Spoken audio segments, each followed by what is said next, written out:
Han Li walked along a stone path in a leisurely manner and admired the view around him. At first glance, there was no one there, but when he raised his head, he found a few people that were flying. The flying spirit tribe were originally accustomed to flight, so the paths on the ground were mostly for decoration. When Han Li thought of how many powerful flying spirit tribe members have gathered, he couldn't help but inwardly sigh. Let alone other things, the 72 branches of the flying spirit tribe each had a group of elders as well as a group of 30-some elders overseeing the entire tribe. Their power far exceeded that of Deep Heaven City. After all, during times of peace, Deep Heaven City only had 10 body integration elders standing guard. During war, the demon and humans could gather together nearly 100 body integration existences, but this was the power of 2 races. Alone, neither the humans nor demons could hope to rival the true power of the flying spirit tribe. As for the number of deity transformation and spatial tempering existences, that wasn't something that the humans or demons could rival. In that case, despite how long the humans had established themselves in the spirit realm, they were considered a somewhat weaker power. Comparatively, the flying spirit tribe's power wasn't as high as the legendary races of the spirit realm, but they were enough to be considered a mid-grade existence. As Han Li inwardly pondered this, he turned a corner and discovered a small booth in front of him. It connected to several other roads. There were 2 wooden chairs in the booth, occupied by 2 white-clothed women that were having a pleasant chat. When they saw that someone else had arrived, they stopped and looked over. One of the 2 was a dainty woman that had led Han Li's group to their residences, Xiao Zhu. After some thought, Han Li politely asked, "So it was Lady Xiao Zhu. Could you tell me if my companion has passed this place recently?" Xiao Zhu stood up and answered with a smile, "Young Master Han must be talking about his junior sister Lei. Not long before, I have seen her pass by. She seemed to be heading in the direction of the sparring arena." Han Li's heart dropped and he asked, "The sparring arena? Was she alone?" Xiao Zhu blinked and gave a meaningful smile. "No, she was accompanied by the Qi Rong's young Miss Hong Sha." "Many thanks." Han Li's face remained calm and he gave a brief smile before heading towards the path to the sparring arena. When the 2 white-robed women saw this, they exchanged a glance of astonishment. The Tianping holy disciple remained calm upon hearing that his companion was led there by a hostile branch. He was quite unordinary. Unbeknownst to them, Han Li only appeared calm while he was actually quite angry. That Tianping woman Lei Lan didn't know what was good for her. Although he didn't know what the Qi Rong did to get her over there, it was clear they didn't have any good intentions. If they deliberately injured her under the guise of an accident, the chances of passing the trial would grow even slimmer. He couldn't remain indifferent about the matter. After all, he placed his name in the Tianping vow and made a supplemental agreement with Jin Yu. If he didn't have one of the holy disciples become a holy master, he would be greatly troubled. He was certain the Tianping elders wouldn't leave him alone as their clan was annexed. When Han Li recalled the particulars about the Earth Abyss trial, he inwardly sighed. This time, he would acquire important benefits from the Tianping race, but he was also drawn into trouble. Even if he assisted the Tianping in escaping their dilemma, he would also need to make proper plans to leave. With that in mind, Han Li stepped forward calmly and eventually arrived at the corner. Then, he flickered and blurred out of sight. The so-called sparring arena was found easily. It wasn't as far as Han Li had imagined. After making use of his quick movement abilities, it only took him the time to finish a meal before he arrived at a huge light barrier. He faintly heard the sounds of an explosion from there. His expression stirred and he ceased his movement techniques, instead moving closer on foot. Since Qi Tian had taken the initiative to tell him Lei Lan's whereabouts, their plan should have been to challenge him.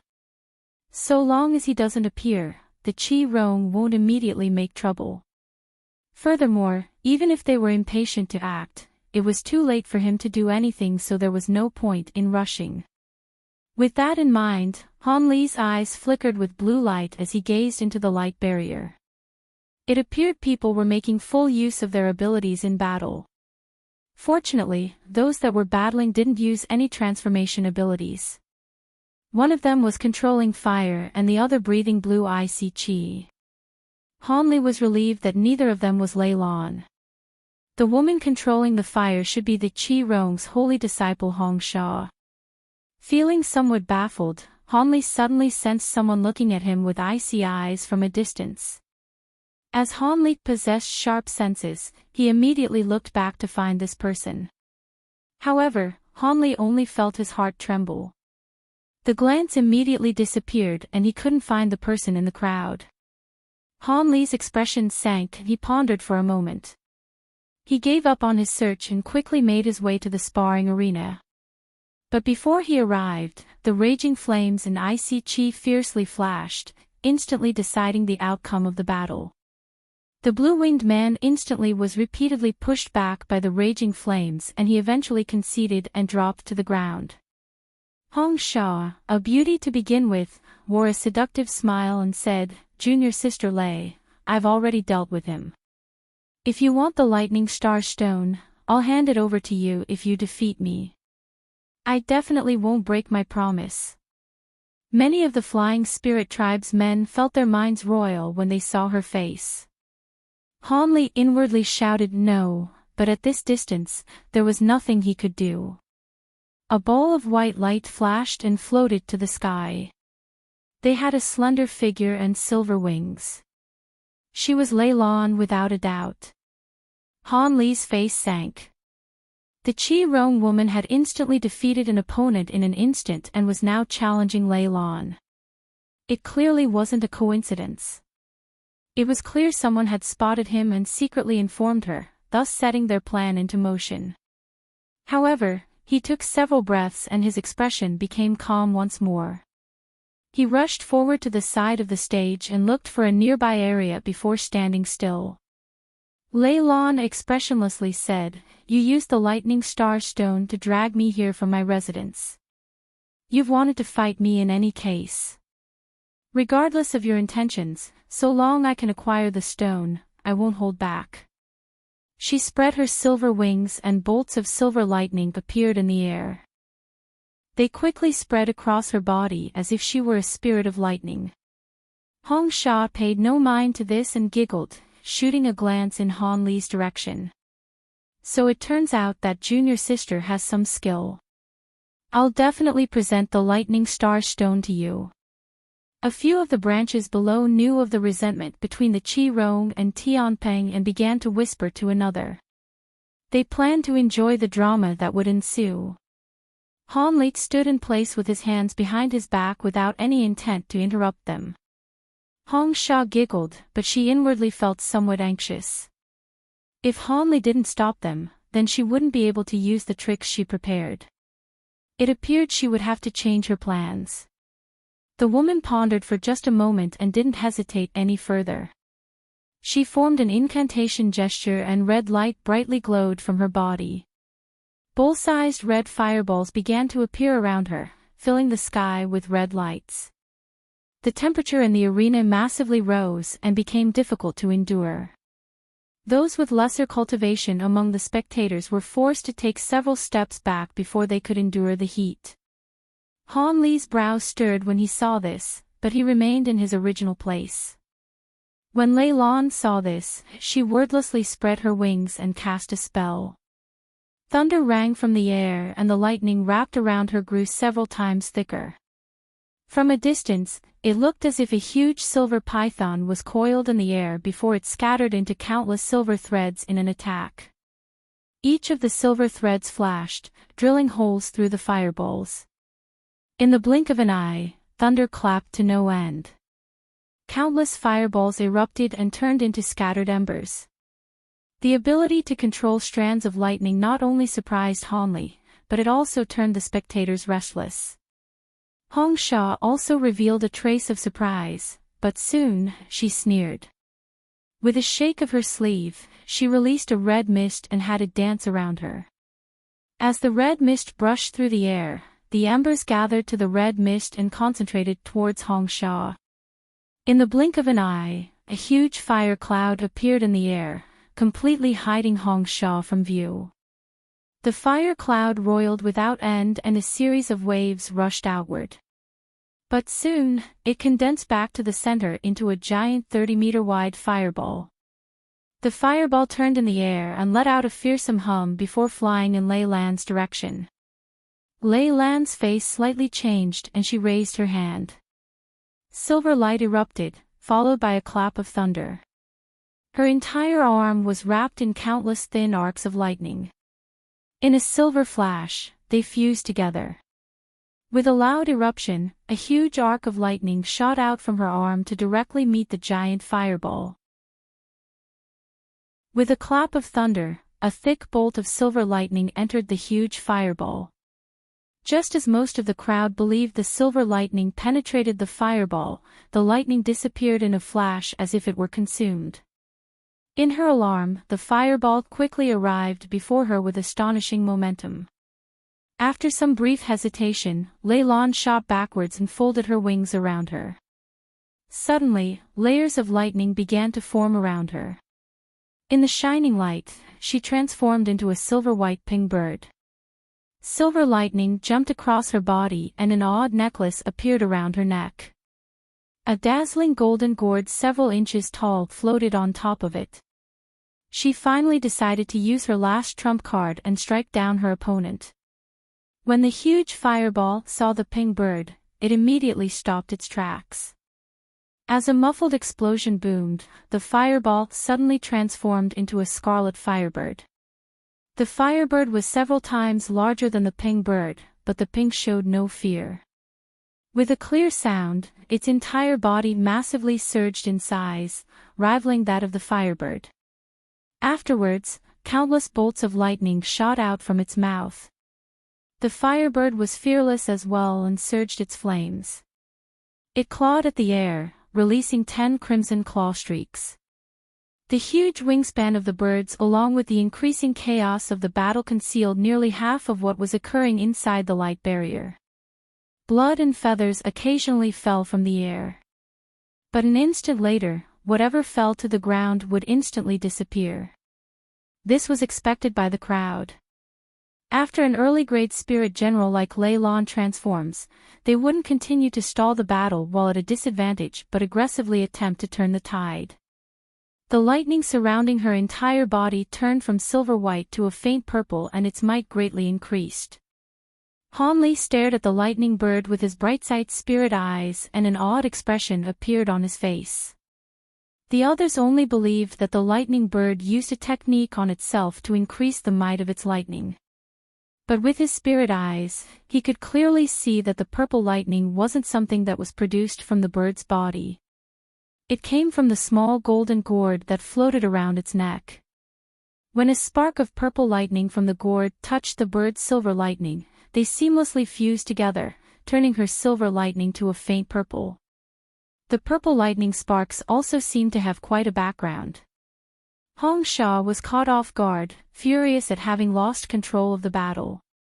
Although she didn't know what Lei Lan did, she clearly used an extraordinary technique.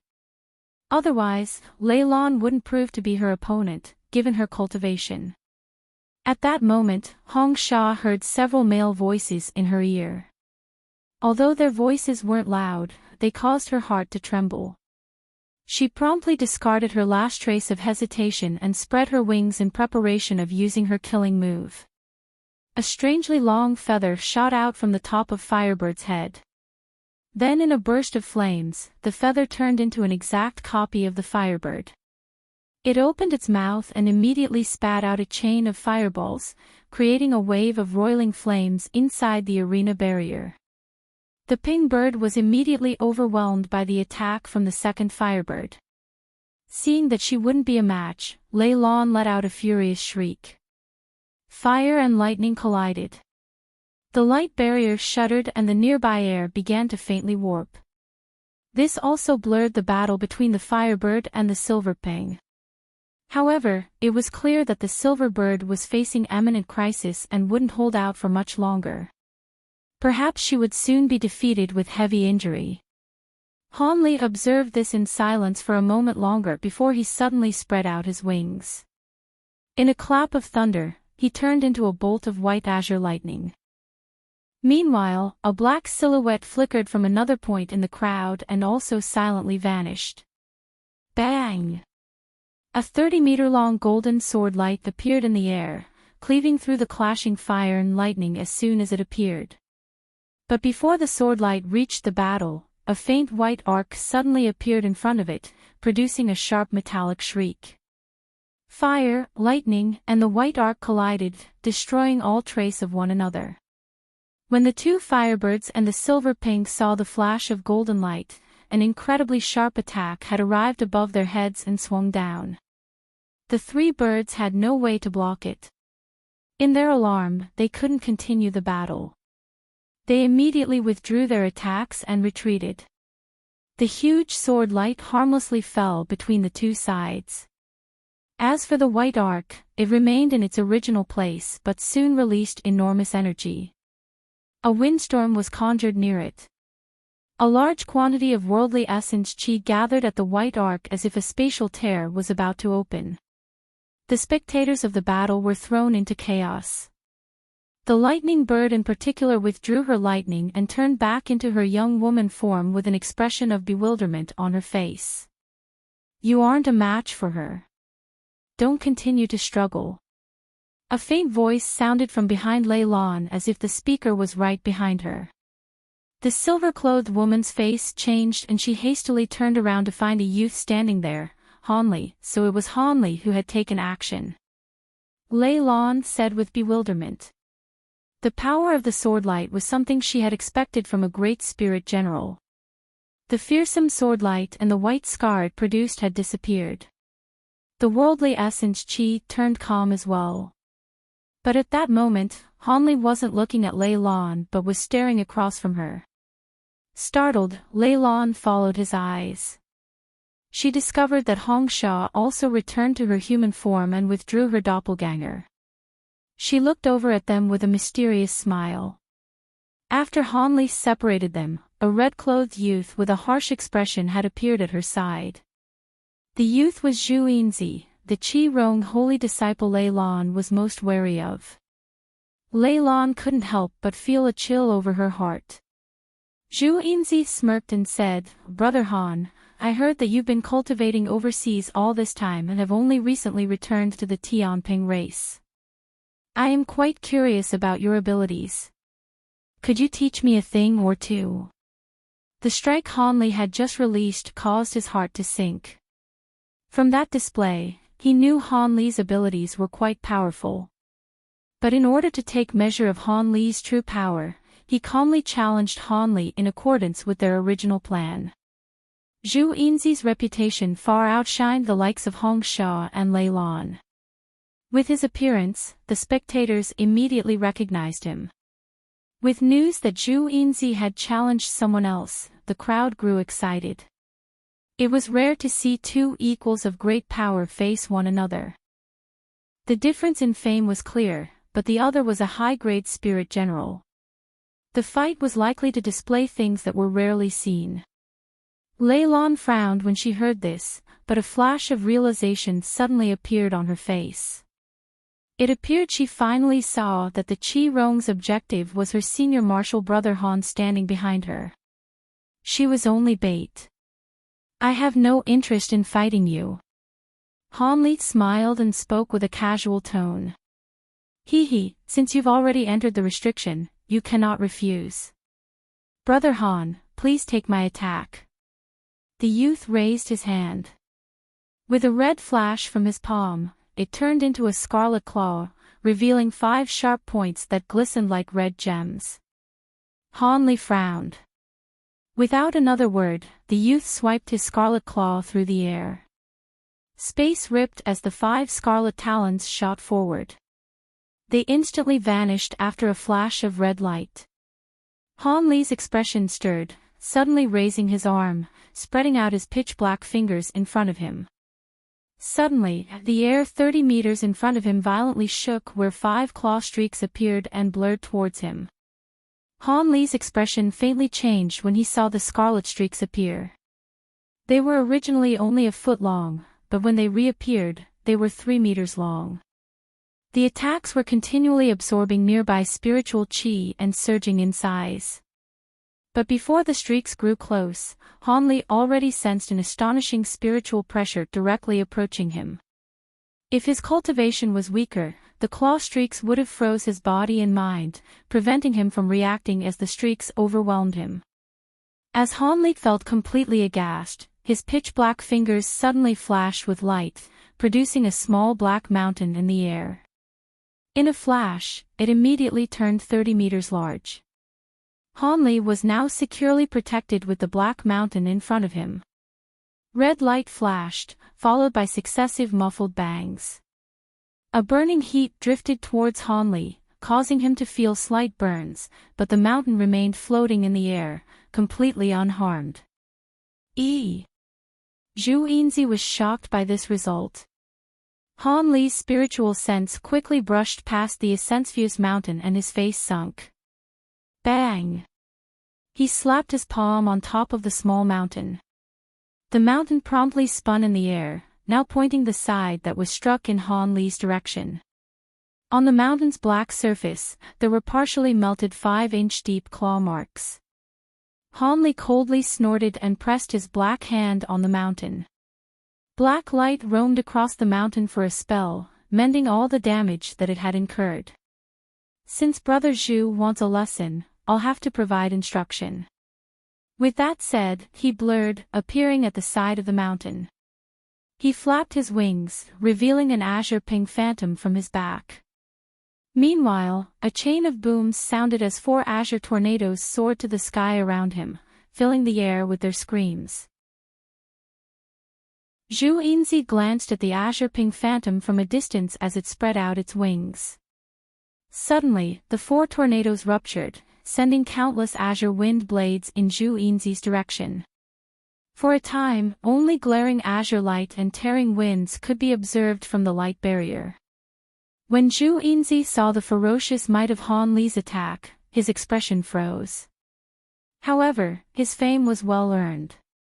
He took a deep breath and his wings swelled several times in size before he wildly fanned them. Red light brilliantly flashed and dense blooms of flame began to spread all around. With his hands forming an incantation gesture, Zhu Yinzi formed countless scarlet flame arrows and released them. The barrage's momentum was no lesser than Han Li's wind blades. In an instant, the air was divided into 2, with one half filled with azure streaks and faint azure blades, and the other filled with sparkling red light and roiling flames. A thin line formed where the attacks met. As azure and red light intertwined, countless explosions boomed.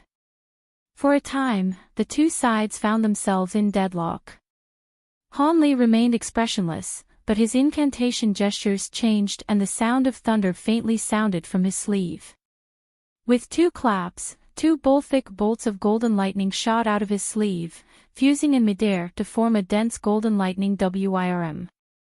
Under Han Li's mental control, the lightning WIRM waved its head and tail, flashing 100 meters forward right in front of Zhu Yinzi. As rolls of thunder sounded out from it, it pounced at him.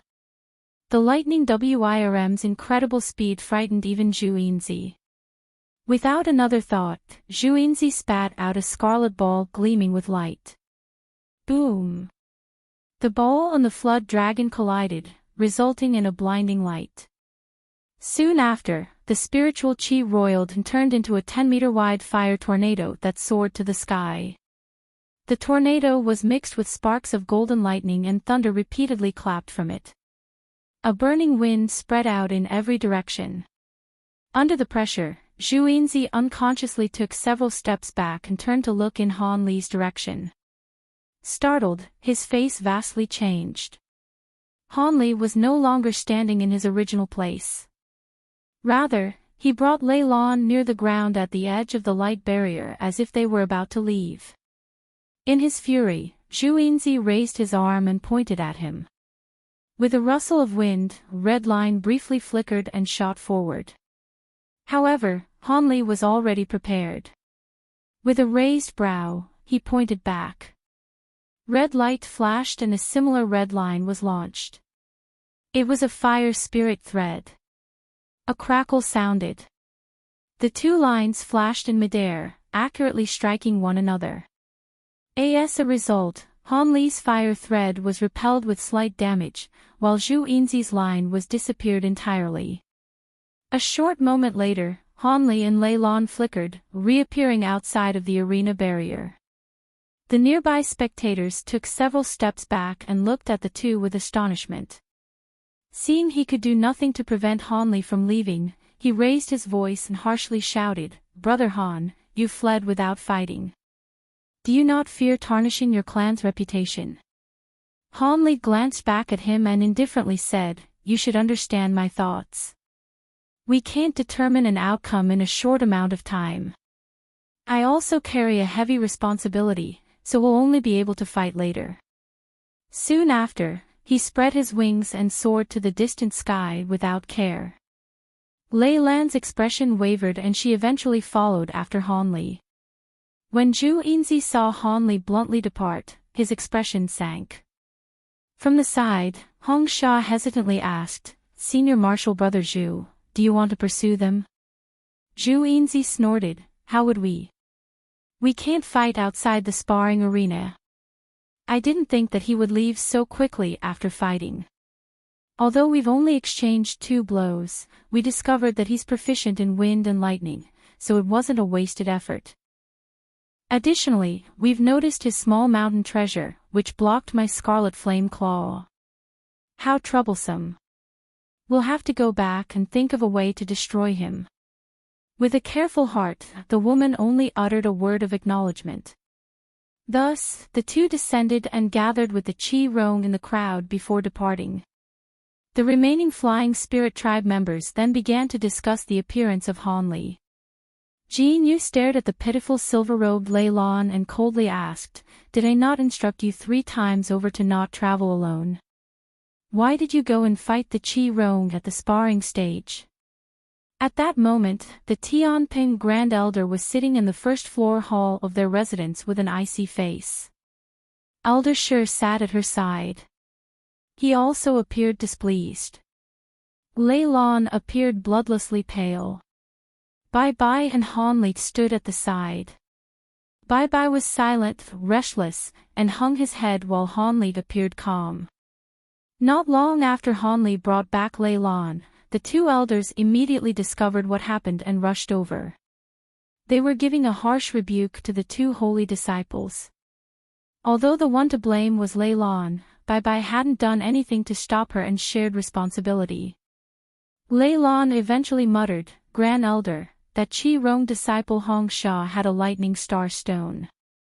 If I could acquire it, I have at least a 30% chance of later entering the Great Spirit General stage." My judgment wavered. Jin Yu resentfully said, "A lightning star stone. It is no wonder you were tempted, but that wasn't a reason to take such careless actions. Your lives and cultivation are the life and death of the clan. You should understand the weight of your actions. In order to nurture the 2 of you, our clan had provided you with countless medicines and treasures, allowing you to reach this cultivation stage in a short time, and will continue to do so in the future.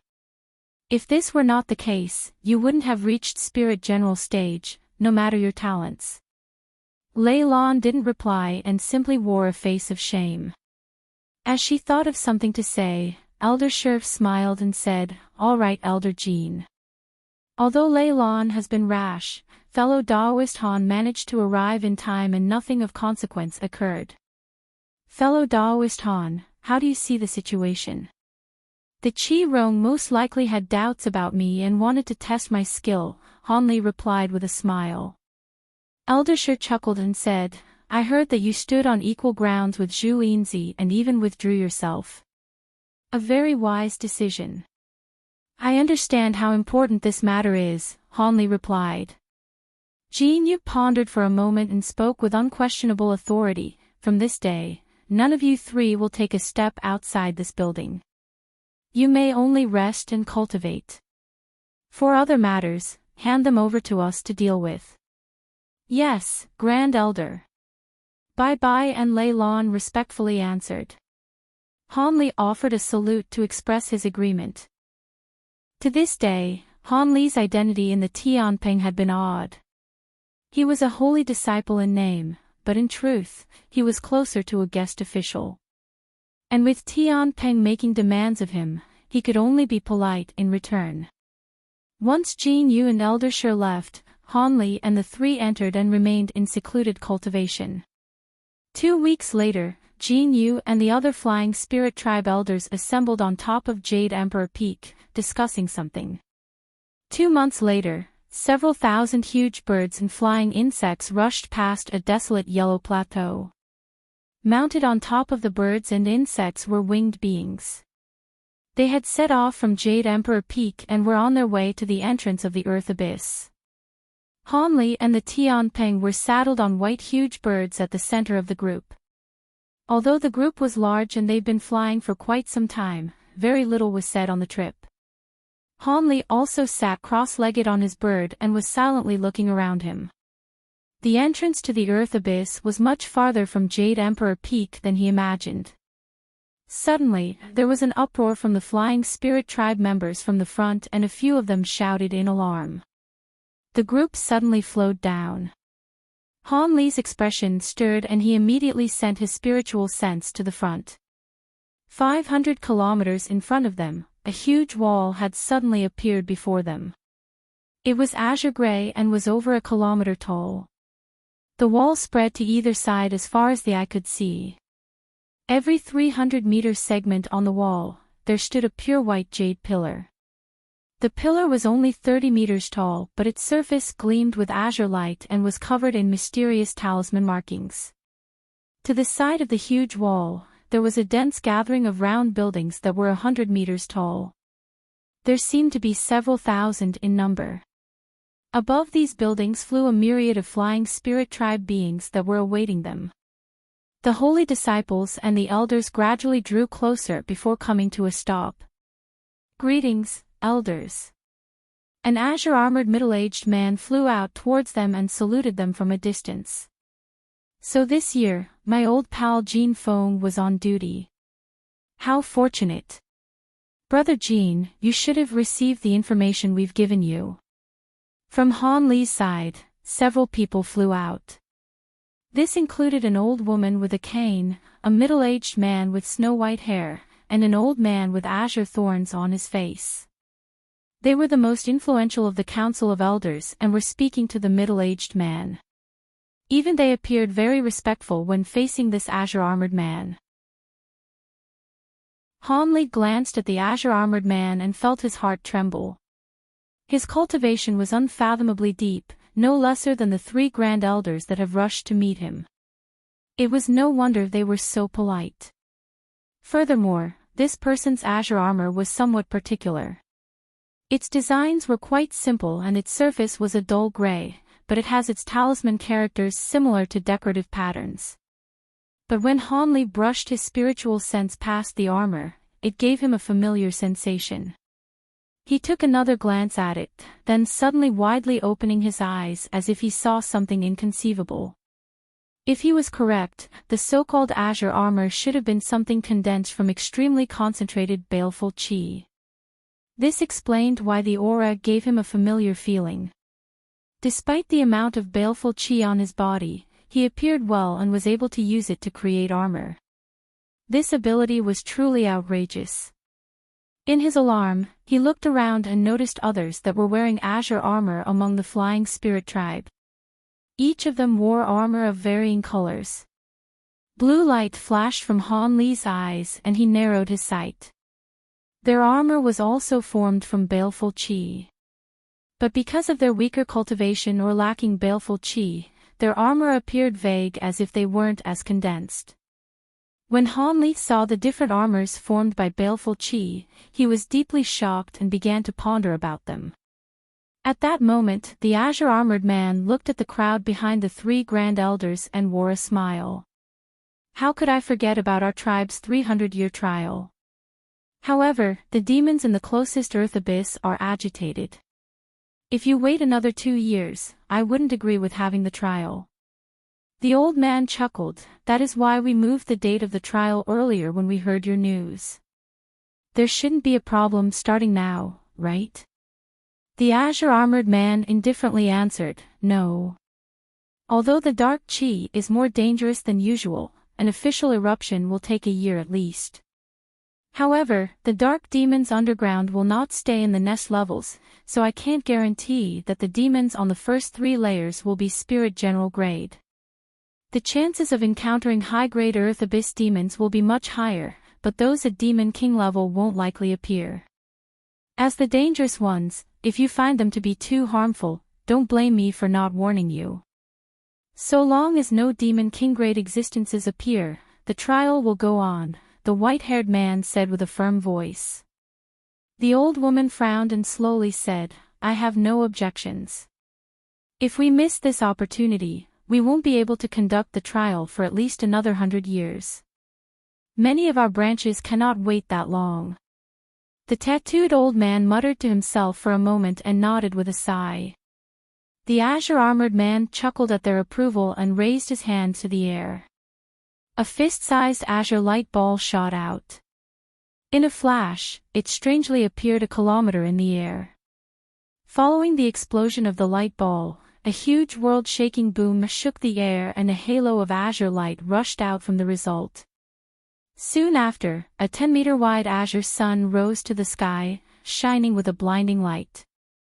The armored flying spirit tribe beings behind the azure-armored man immediately separated into 2 lines, forming a path in the air.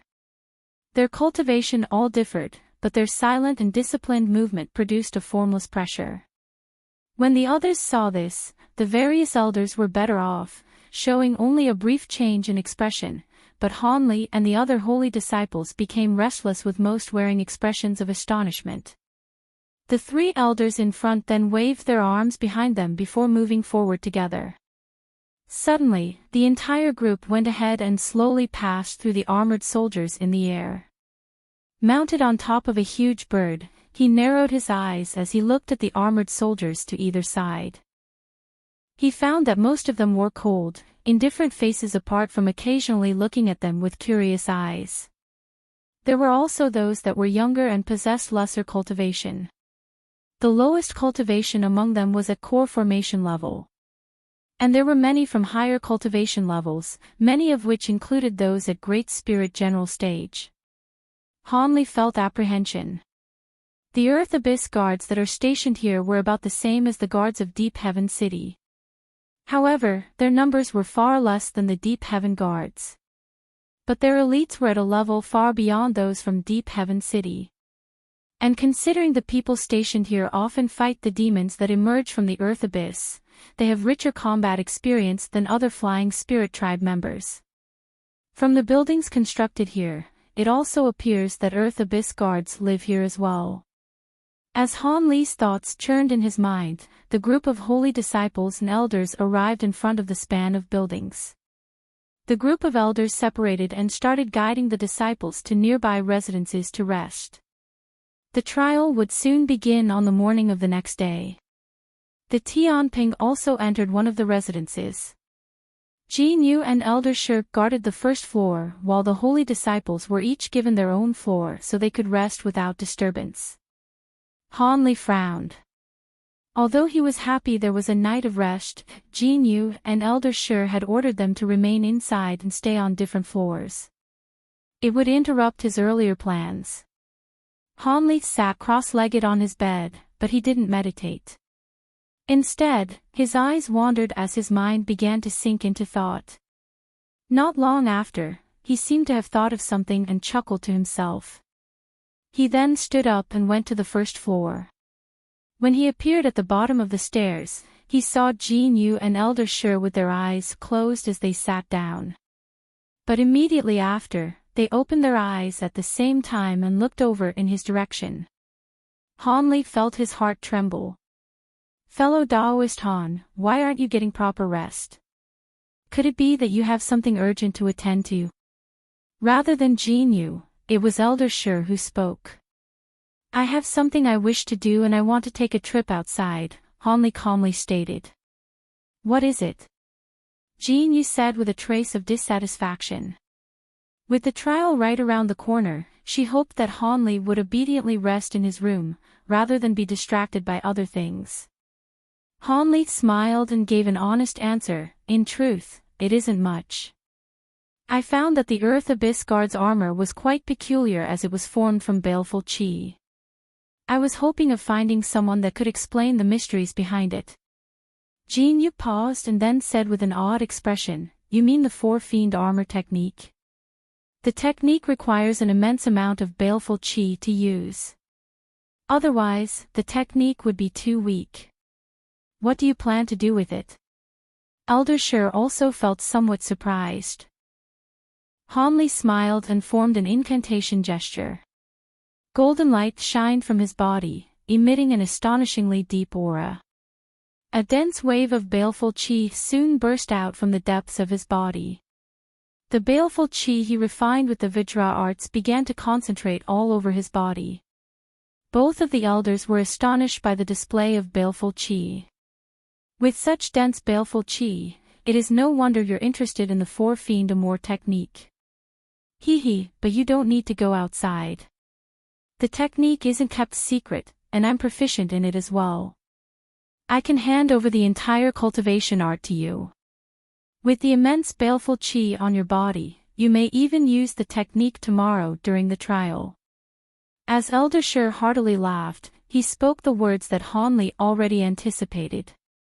When he saw so many ordinary Earth Abyss Guards comprehend this technique, the Tianping elders likely knew this technique as well. Now, his assumption was proven correct. Suppressing his joy, Han Li respectfully answered, Senior Shi, I can't thank you enough. But are the techniques easy to comprehend? Would I be able to use them after a night? Elder Shi waved his hand and casually said, Hee, so long as fellow Daoist Han assists Lei Lan and bye through the trial, I'm the one who should be thanking you. Don't worry, the technique isn't particularly complicated, and with your cultivation, you'll be able to cultivate several layers in a single night. As for the last few layers, they require immense baleful qi, so you won't be able to use them. Han Li nodded several times in response. Jin Yu raised no objections. Instead, she simply closed her eyes again. Elder Shi took out a finger-sized bamboo tube from his robes and muttered to it for a moment before tossing it over to Han Li. I've put the technique in there. You may return. Many thanks, Senior. Han Li then took the tube and climbed up the stairs without delay. He sat cross-legged on his bed and pressed the tube against his forehead and immersed it with his spiritual sense. Suddenly, an ancient green script flowed through Han Li's mind, his face becoming entirely still. Not long after, Han Li put away the tube into his storage pouch and his face relaxed. The set of techniques was as Elder Shi had described. They were simple and he'd be able to condense a layer of baleful armor. With that thought, Han Li rested his hands on his knees and began to comprehend the technique. During this time, a layer of faintly black baleful qi began to appear from his body. The baleful qi roiled and went still for a time. Not long after, his surroundings began to violently stir, creating a faint black wind around him and blurring Han Li's figure from sight. On the morning of the second day, Bai and Lei Lan descended to the first flood and quietly joined their elders who were calmly standing there as if they were waiting for something. Both of the elders appeared somewhat hopeful, causing the two holy disciples to feel somewhat baffled. They also turned to look at the stairwell. In the time it took to finish a meal, footsteps sounded from above. In a blur, Han Li appeared at the bottom of the stairs with a smile on his face. Elder Shi's eyes lit up and he asked, Did you succeed? Han Li smiled, Many thanks for your kindness. Senior. I almost have it entirely grasped. I should be able to use it to face the enemy. Jin Yu closely examined Han Li's face and said, Very good. This trial will prove much more dangerous than normal. Although fellow Daoist Han possesses the cultivation of a high-grade spirit general, I fear you will counter powerful enemies you won't be able to face. That is why Elder Shi and I have prepared to hand over a clan-protecting treasure to you. As such, if you truly come across something unexpected, you'll be able to defend yourself. A clan-protecting treasure, Hanli said with a tone of surprise. That's right. This is the lightning WIRM scissors. Take it. As she spoke, she shook her sleeve and sent out an azure light. Hanli unconsciously raised his hand and took the treasure into his hand. Under closer examination, he found that the scissors were only a half-foot long and appeared quite old. Its surface was a deep azure, but the mysterious silver talisman designs showed it was no ordinary item.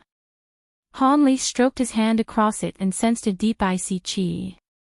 With joy in his heart, he asked, "Seniors, are you truly lending this to me?"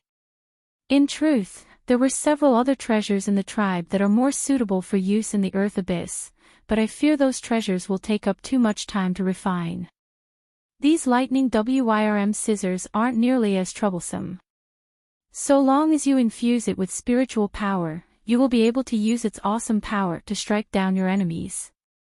As a result, the treasures are also easily seized by enemies as well. Fellow Daoist Han should use it with care. Jin Yu solemnly warned. Many thanks, Senior. I will take great care using it. Hanli didn't hold back and took the treasure with a smile, knowing that this grand treasure was being handed over in order to help preserve the safety of the holy disciples. Jin Yu nodded and spoke to both Bai Bai and Lei Lan but took out nothing else. Hanli didn't pay this any mind. The two should have already been given treasures before they parted from the holy city. During Lei Lan's battle with Hong Sha in the sparring arena, the golden gourd she used should have been one of those treasures.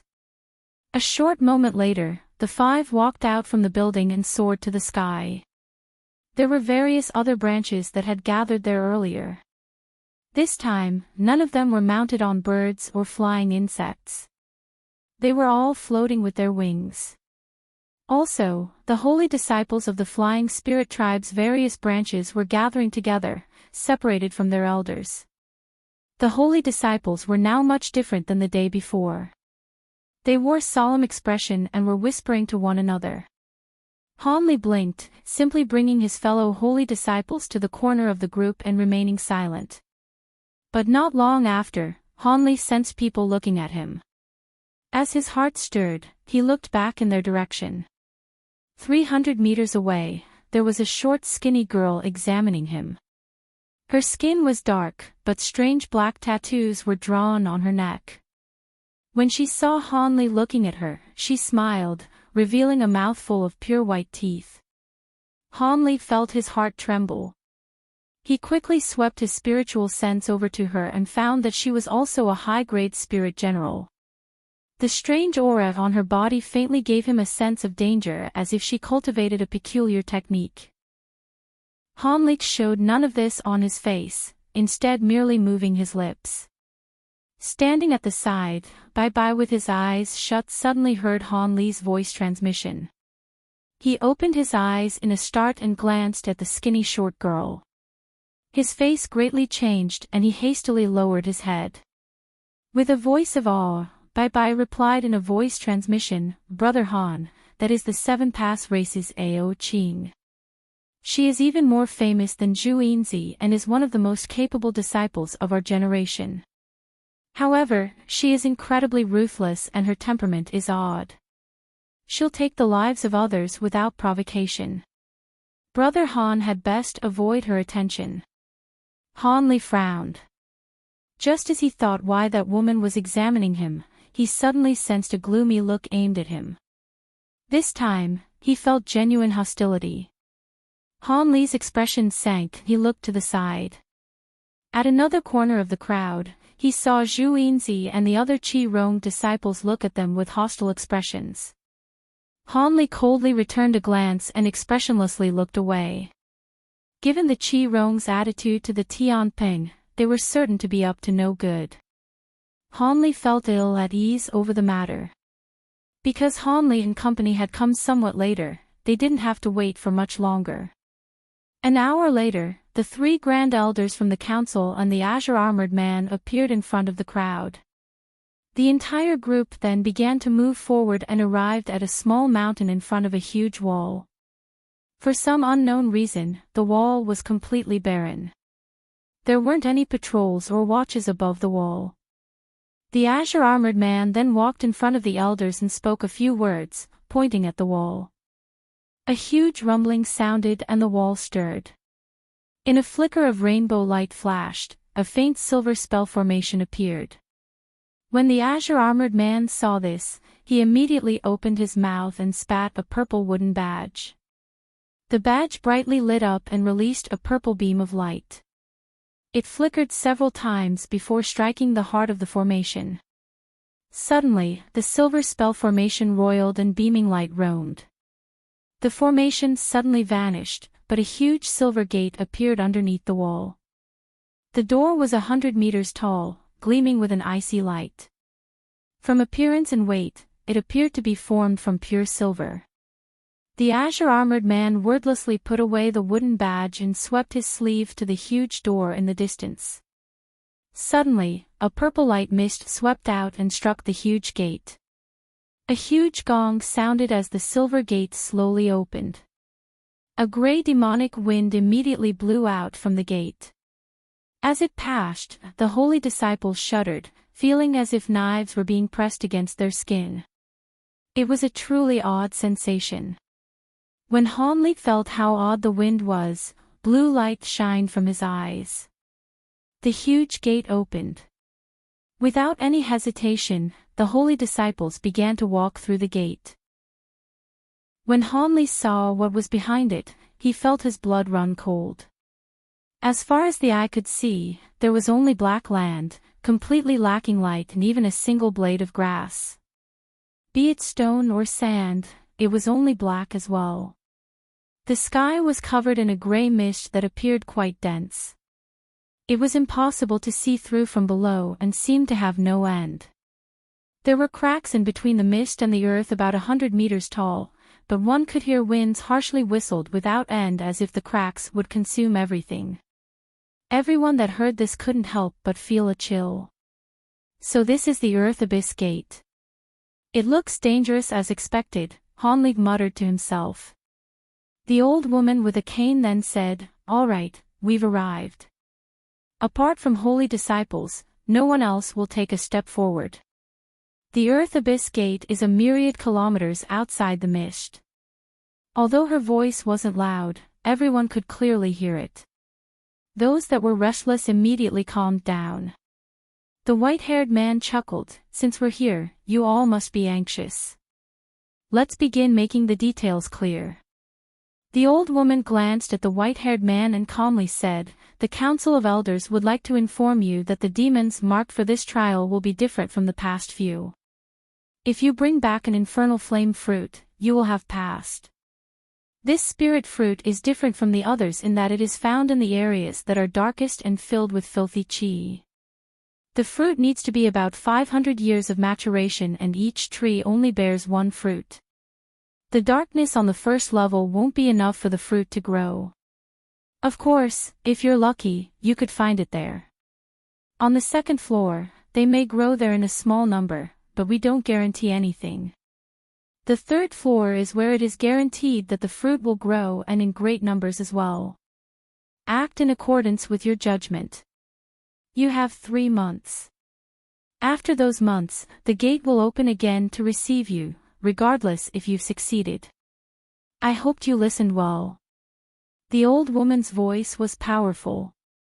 Knowing the odds of survival through the trial, Hanli listened to each and every one of her words carefully. The tattooed old man sullenly commanded, "Since we've told you the details of the trial, you may set off. In 3 months, I hope I will see most of you again. As for the others, you will turn back. The Devil's Ceiling Gate will close again." With a wave of his sleeve, he made his way back to the outside without any intention of looking around. The white-haired man and the old woman exchanged a glance before closely following after him. The others and the council of elders silently followed them. As for the branch elders, they took a few looks at their clan's holy disciples before heading back. Only a small portion of them sent them off with a voice transmission. In the blink of an eye, the huge gate disappeared, leaving behind a few hundred holy disciples looking at each other in dismay. Hee, what are you all still thinking about? Could it be that you intend to stay here until 3 months later? A burst of loud laughter erupted from within the crowd, following which a humanoid figure sped toward the distance as a white blur. There were several people behind him following along in silence, and they appeared to be brethren of his. Seeing as someone was leading the way, many people in the crowd also banded together to fly toward the rift beneath the mist. Moments later, only a small portion of people remained on the same spot. These people were chatting among themselves, completely unfazed by the fact that their competition was getting a head start on them. Hanli and the Qi Rong beings were among these people. Following a resounding boom, the massive gate behind them slowly fell shut. 5 colored lights swirled over its surface, following which the gate disappeared without a trace. A stir ran through the remaining people upon seeing this. Let's go. Hanli swept his gaze across the giant wall where the silver gate had disappeared before waving a hand and flying through the air as a streak of azure light following a flap of his wings. Bai and Lei Lan immediately followed along as a ball of silver light and a ball of golden light, respectively. As soon as Hanli and the others departed, several beings from foreign races focused their attention on his group. Aside from Qi Rong beings, there were a few holy disciples from other unfamiliar flying spirit race branches, and all of them looked on with cold and sinister expressions as Hanli and the other gradually faded into the distance. Only after Hanli and the others had disappeared into the mist for a long while did Zhu Yinzi also spur the Qi Rong beings into action. At this moment, there were only beings a dozen or so flying spirit race branches remaining at the foot of the massive wall. Most of these were branches that were quite powerful and situated very high up on the rankings. However, these people all wore indecisive expressions, and they were casting occasional glances toward the 2 of the remaining holy disciples. One of them was a thin female child with dark skin. She was none other than Ao Qing of the 7 Pass race. In contrast, the other person was a tall and broad man in a suit of black wooden armor. The man appeared to over 30 years of age with an unsettling light flashing within his 2 pairs of eyes. There was a broadsword that was of the same stature as him strapped to his back, and it was shimmering with cold golden light. It was unknown why he didn't place such a large object into a spatial storage device. For some reason, all of the remaining holy disciples of the other power factions were waiting to see what these 2 were to do, and no one else departed. After a while, the stalemate continued, and Ao Qing's brows furrowed slightly. She then giggled before flying away with a dozen or so of her brethren.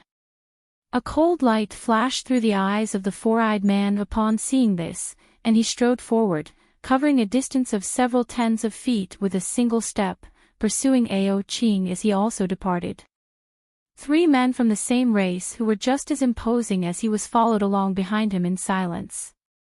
All of the other flying spirit tribe beings' expressions eased at the sight of their departure. Many people even immediately gathered together to discuss some things. After a while, these people departed in several successive waves as if everything had been planned out in advance. Thus, the several hundred flying spirit tribe holy disciples all disappeared into the black lands up ahead. The area near the massive wall was now devoid of all beings. At the same time, Hanli, Bai, and Lei Lan were slowly flying through the air at low altitudes of just over 100 feet. The completely still and motionless gray mist up above was only just over 200 feet above their heads, and it stretched for as far as the eyes could see. That, paired with its monotonous and stifling gray hue, made for a very depressing and oppressive effect. What was even more curious was that despite the fact that they were in such a narrow space, there were occasional gusts of stiff winds that blew toward them from up ahead, and those winds were quite chilly. Of course, these winds couldn't harm Hanli and the others, who were all at the deity transformation stage, and they were able to easily shield themselves with spiritual light. Even though many holy disciples had set off before them, most people didn't take the same path. Instead, many of them intentionally looped around in a large circle before advancing from another direction. This was to avoid encountering the holy disciples from the other branches prior to entering the earth abyss, thereby potentially leading to conflicts. Hanli had also done the same. After flying for just over 50 kilometers, he led the other two holy disciples to stray away from their original trajectory, choosing to forge ahead from another direction instead. A distance of over 5,000 kilometers wasn't all that far at all for holy disciples like them. As such, even though they'd intentionally slowed their speed, they still arrived at their destination after 2 hours. The scenes up ahead had undergone a change. The sea of mist that had originally hung quite low in the air had risen to a higher altitude here, and the frosty winds sweeping toward them were much fiercer here. The color of the winds had also turned into a dark gray, and as it buffeted their bodies, layers of black ice and frost instantly materialized on their spiritual light barriers. Of course, these winds were still unable to pose any threat to Hanli's trio, but all of them thickened the layer of protective spiritual light around their bodies. A while later, all of them had emerged from those strange black winds, and they appeared in an unfamiliar place. This was a flat space with an indeterminate radius, and their surroundings were enshrouded by those frosty black winds. There was still the same gray mist hanging in the air, but its altitude had risen to over 10,000 feet, and it was tumbling and surging erratically, creating a vastly different sight from the sea of mist they witnessed during the previous parts of their journey. However, none of that caught the attention of Hanli's trio. Instead, all of them were looking down below. The black land down below had completely disappeared, and a gargantuan bottomless abyss stood in its place. There was black mist wafting throughout the entire abyss, and gusts of frosty black winds would occasionally billow out from within. Hanli scanned his eyes downward to discover that he was unable to determine the dimension of this abyss, just as he'd been unable to ascertain the dimensions of the space they were currently situated in. The three of them hung in midair by the abyss, and in the face of this vast space and colossal abyss, they were as insignificant as mere ants. This appears to be the gate of the Earth Trial. Let's descend, but be on your guard. Even though it's unlikely that we'll encounter Earth Abyss demons right away, it's still better to be safe than sorry. After appraising the abyss for a short while, Hanli issued a calm instruction for flapping his wings and plunging into the abyss, disappearing into the black mist following a few flashes. Bai and Lei Lan immediately followed suit. Hanli slowly descended into the abyss with azure light flashing all of his body, and 7 or 8 fist-sized moonlight stones hovering around him. These stones were radiating white light that illuminated everything within an area of over 300 feet. Looking around at the tumbling mist nearby, Hanli heaved a faint internal sigh. The mist hadn't been very dense when he had first descended into the abyss, and he was able to clearly survey his surroundings even without using his spirit eyes. However, after descending for tens of thousands of feet, the mist immediately became several times denser. With Bai and Lei Lan following close behind him, he naturally wasn't going to use his spirit eyes unless the situation absolutely demanded its usage, so he summoned these moonlight stones instead. As such, he was able to see his surroundings with relative clarity. However, it was just as he'd expected. This Earth Abyss gate was extremely vast, and even though they were so deep within the abyss already, they were still yet to encounter any demons. This was naturally something that Hanli really liked to see. After descending for a while longer, the mist down below suddenly became more sparse, and the black winds that had appeared from time to time had also disappeared. Hanli and the others stirred upon seeing this. They knew that they were finally about to reach the first level of the earth abyss. A short while later, Hanli peered through the thin mist down below with narrowed eyes, and finally saw something different. A black and yellow stretch of land had appeared before his eyes, and it has quite a lush land with massive trees growing on it and even a few strange-looking gray birds circling around in the air. As soon as Hanli and the others emerged from the mist, Bai murmured, "This should be the world of the earth abyss. It doesn't look like anything special. The first level of the earth abyss has been corrupted by the aura of darkness for a long time, but it's the most shallow of the 7 layers. As such, aside from some demon beasts of the lowest caliber, there are also large numbers of normal beasts residing here. However, all of these beasts are extremely violent, and the vast majority of them are ferocious carnivorous beasts. The most powerful ones among these beasts are not inferior in power to low-grade demon beasts," Lei Lan explained. Hanli remained completely expressionless, as if he were looking at but not seeing the scenes that lay before him. In reality, he had instantly swept his spiritual sense across an area with a radius of over 1,000 kilometers, and didn't discover the presence of any holy disciples or other powerful beings. It appeared that this place was definitely safe. "Let's go down," Hanli instructed before descending. Lei Lan and Bai naturally followed along behind him. An unsettling cry erupted as the gray birds down below discovered the presence of Hanli's trio, and they immediately pounced without any hesitation. Hanli narrowed his eyes, and only now did he catch a clear glimpse of these strange birds. Their beaks were long and thick, and were filled to the brim with sharp fangs.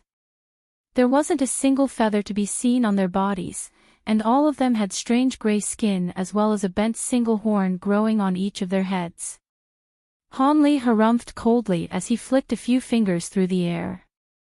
Several streaks of golden sword chi shot forth in a flash, instantly puncturing the bodies of these birds. Blood rained down from above as these birds plummeted toward the ground. However, before their carcasses had even fallen into the forest, a few thunderous roars erupted, following which the ground below began to tremor violently. It appeared that there were many massive beasts fighting over something. A hint of surprise flashed through Hanli's eyes as he cast his gaze toward the source of the commotion.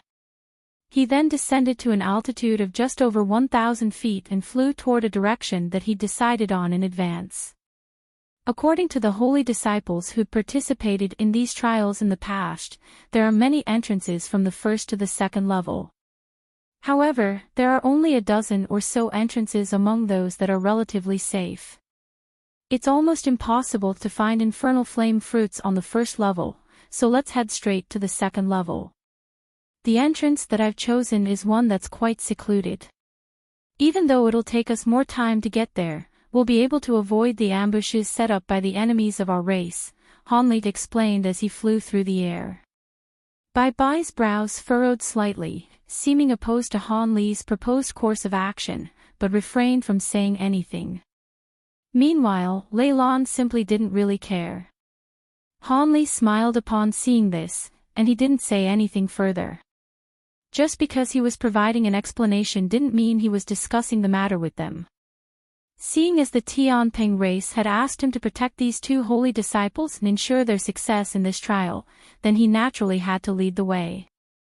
The 2 holy disciples' cultivation bases were far inferior to his, so he wasn't afraid that they'd go against orders. Thus, the 3 of them flew wordlessly at a low altitude, heading straight for the entrance to the second level. It was said that the Earth Abyss had 7 levels, and each successive level was far more vast than the previous one. Even so, the area of the first level was certainly nothing to be scoffed at. As such, it would take around 4 to 5 days for Hanli's trio to reach the entrance they were heading toward. The journey was quite smooth on the first day. They flew over a dense forest the entire time and occasionally encountered a few groups of suicidal beasts, but no mishaps occurred. However, on the morning of the second day, all 3 of them were suddenly struck by the feeling that their surroundings had darkened significantly.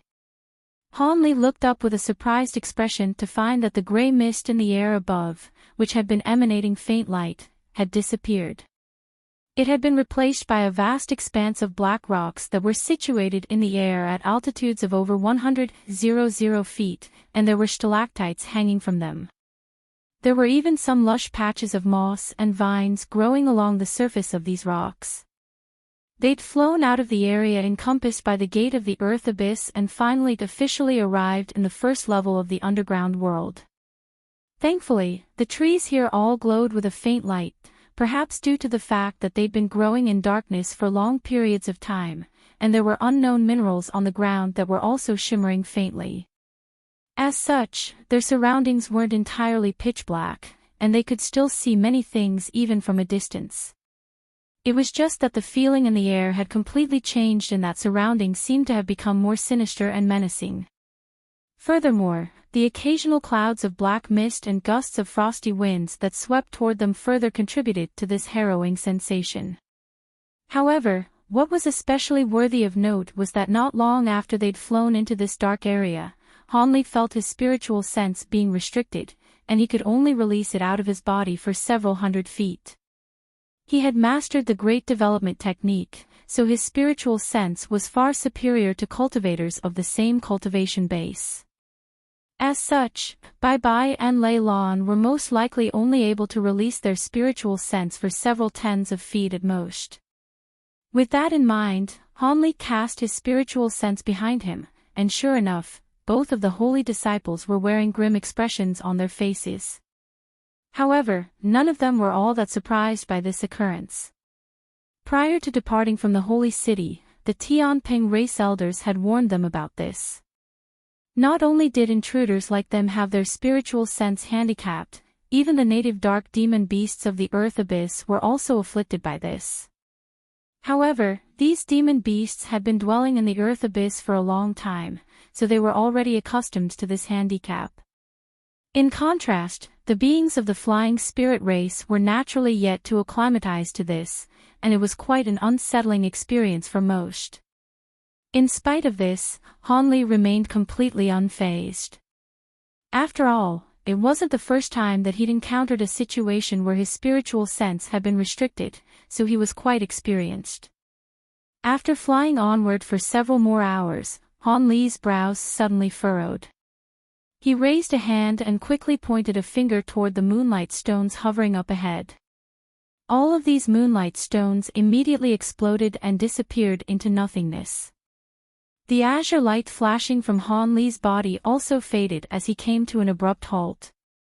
Their surroundings had become blurry and indistinct, and even the black winds sweeping toward them seemed to have cooled even further.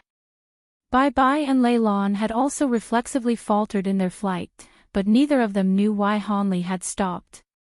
A curious look appeared on Lei Lan's face, but before the two of them had a chance to raise any questions, a gentle buzzing sound suddenly rang out from their surroundings. This sound then gradually intensified, following which countless green specks of light appeared before rapidly converging toward the three of them. Spider wasps! Lei Lan immediately exclaimed with alarm. Bai Bai's expression also changed drastically upon hearing this. Indeed. These low-grade demonic wasps are the most troublesome to deal with among all of the low-grade demon beasts of the Earth Abyss. They like to attack all moving and glowing objects, so they must have been attracted by the moonlight stones, Hanli said in a calm voice. Even without that introduction from Hanli, Lei Lan and Bai Bai were well aware of the behavioral patterns of these wasps. Within the balls of green light, there were countless tiny sinister creatures with the upper bodies of spiders and the lower bodies of wasps. Their bodies were entirely green in color with an exception of a series of yellow rings, and they gave off a very sinister appearance. From a rough visual estimation, it appeared that there were over 10,000 of these demonic wasps hanging in the air around them. As such, even early spirit generals like Bai Bai and Lei Lan were forced to regard the situation with caution. It wasn't that they were fearful of these mere demonic wasps. It was just that with their vast numbers, killing all of them would expend quite a bit of energy, and they had only just entered the first level, so they didn't want to engage in any unnecessary battles. However, these demonic wasps didn't appear to be willing to let them leave without a fight, so they could only prepare for battle. One of them spread open their wings, which were crackling with thin arcs of silver lightning, while the other made a hand seal, and faint golden threads of light appeared behind around their body. Hanli glanced at the two of them before opening his mouth to expel a ball of silver flames. The fireball transformed into a fist-sized silver fire raven in a flash. The fire raven spread its wings before self-detonating on the spot, transforming into over 100 silver sparks that spilled forth in all directions. An incredible scene then ensued. As soon as the silver sparks entered the surrounding specks of green light, the latter was instantly snuffed out. Even though there were only just over 100 of these silver sparks, the green specks of light in the surrounding area were completely unable to bypass them en route to Han Li's trio. Bai Bai and Lei Lan were quite astonished to see this. Yin spider wasps were renowned for being extremely troublesome to deal with, so they naturally weren't that easy to destroy. These wasps were actually manifestations of a type of dark impure energy, so it was very difficult to kill them with normal attacks. Even if they were slain by physical attacks, they could draw upon the aura of darkness around them to recover to full health in a very short time. The only way to completely eradicate them was to completely destroy their bodies, leaving no trace behind. That was why these demonic wasps were so renowned as troublesome obstacles despite the fact that they were only low-grade demon beasts. Of course, these demonic wasps only posed such a major hindrance in a place like this that was rife with the aura of darkness. If they were to appear above the ground, then they'd immediately lose this ability. In fact, many other demon beasts in the Earth Abyss were significantly more powerful in this environment, and would be severely debilitated if they were to be taken out of their natural habitat. This was also the main reason why the flying spirit race was able to seal off the entrance to the Earth Abyss so effectively. If the Earth Abyss demon beasts didn't possess this glaring weakness, then the flying spirit race wouldn't be able to restrict them so easily. The spirit engulfing heavenly flames appeared to be drifting through the air in a gentle and harmless manner, but in reality, every single spark completely incinerated a Yin spider wasp as soon as contact was made, and even the aura of darkness within their bodies was completely engulfed. As such, there was naturally no way for these wasps to recover. Furthermore, the spirit engulfing heavenly flames possessed traces of spiritual nature, so they could attack enemies of their own accord even without instructions from Han Li's spiritual sense. As such, Han Li merely stood in mid-air for a while with his hands clasped behind his back, and all of the Yin spider wasps were completely eradicated. He then waved a hand through the air in a casual manner, and all of the silver sparks converged to form a fist-sized fire raven again, which disappeared into his body in a flash. "Let's go," Han Li prompted before flying ahead as a streak of azure light. Lei Lan and Bai Bai could only forcibly repress the astonishment in their hearts as they followed along in silence. Regardless of how conceited they were or what they thought of Han Li, after that display of power, they no longer expressed any signs of opposition to Han Li's orders. Thus, the three of them traveled through this humid forest for a day and a night before finally emerging on the other side. The scenes up ahead changed drastically, and the trio was greeted by the sight of a strange silver desert. From afar, it appeared that every single grain of sand in the entire desert was emanating a cold light, creating an extremely bleak and barren sight. Is my memory playing tricks on me? According to the annotations on the map, this should be a large river. Why is it a desert instead? Han Li hovered in mid-air as he carefully inspected a formation plate with a hint of surprise on his face. "You're right, Brother Han, this is indeed where a river should be on the map." Bai Bai and Lei Lan were also quite bewildered after inspecting their maps. Could it be that the rivers dried out, and all of the water has seeped into the second level? Lei Lan speculated. "Doesn't look like it. Even if all the water has seeped away, what's this desert doing here?" Han Li immediately shook his head in disagreement. Then what do you think happened here, Brother Han? Bai Bai asked with a smile. I don't know, but there's no need for us to delve any further into this matter. We're merely traveling, not conducting a geographic survey of the Earth abyss. Let's keep going, just make sure to keep your guard up after we enter the desert, Han Li replied in a calm voice following a brief silence. That's true, Bai Bai chuckled. Thus, the three of them flew into the silver desert up ahead as streaks of spiritual light. Even though they had spoken about this place in a rather nonchalant manner, all of them reflexively flew a little fast after entering the desert, trying to get away from this slightly unsettling place as quickly as possible. The three of them flew for tens of thousands of kilometers, but they were still greeted by nothing but silver grains of sand, and not even a single blade of grass had been sighted. All of a sudden, Han Li's expression changed as blue light flashed through his eyes, and he abruptly turned toward a certain direction. What's that? What is it, Brother Han? Bai Bai asked with a hint of alarm. There appears to be an oasis over there, and I can detect the scent of blood in the air, Han Li replied in a solemn voice. I can also smell that, and it's indeed coming from that direction, Lei Lan chimed in with furrowed brows. Could it have been left behind by some Earth abyss beasts? Bai Bai speculated in a hesitant voice. That doesn't seem to be the case. The world's origin chi over there is clearly a little chaotic, which suggests that some kind of ability had been unleashed there. We should go and have a look, Lei Lan suggested. The skulls opened their mouths in unison, and a burst of 5 colored flames erupted from within. Almost in the blink of an eye, the tongue-like creature was frozen into a strip of 5 colored ice.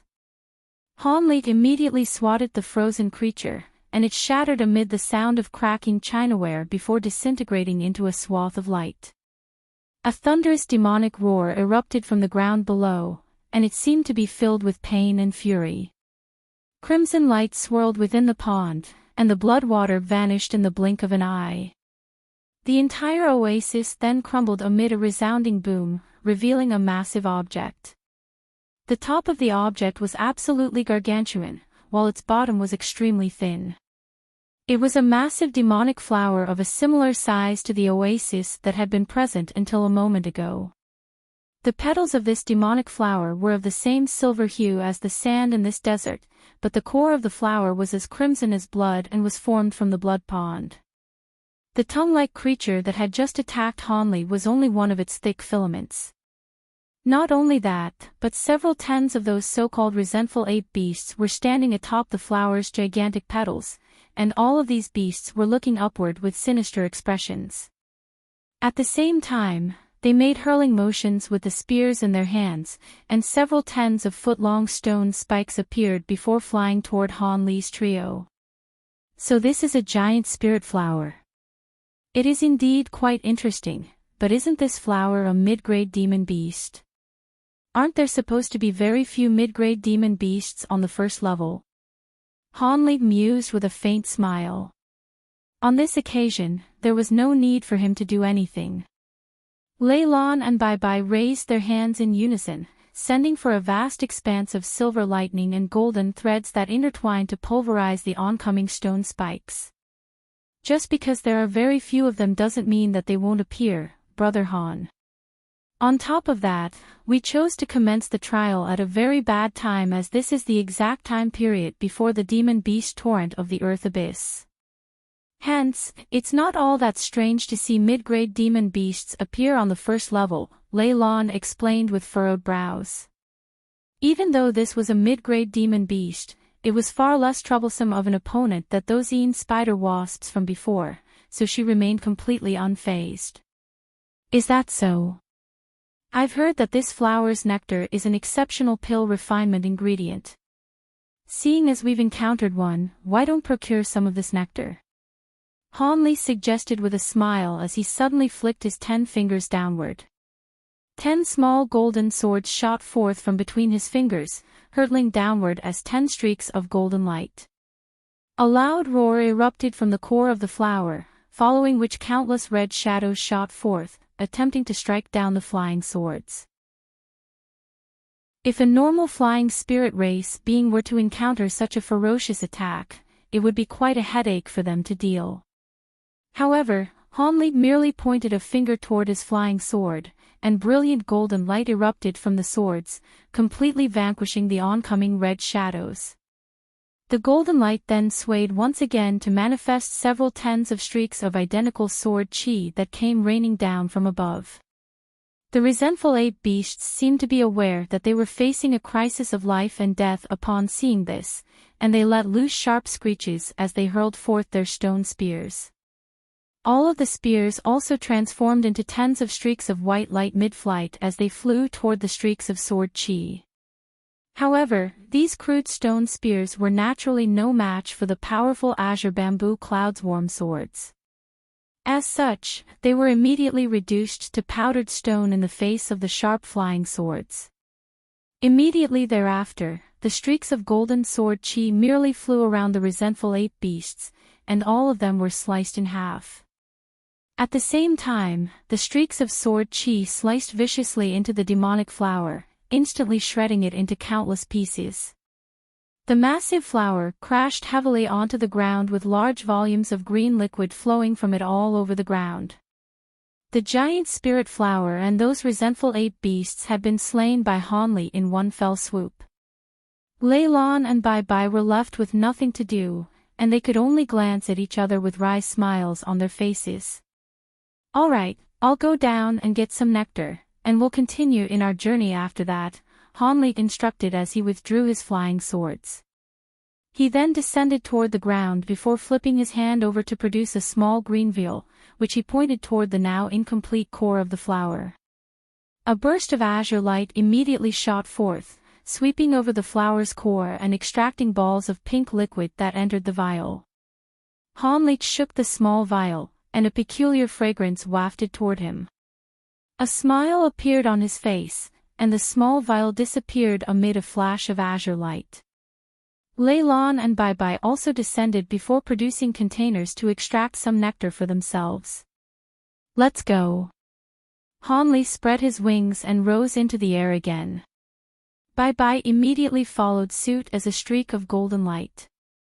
Lei Lan was about to do the same when she cast a glance at the remains of the giant flower on the ground, and for some reason, she decided to flick a finger toward it.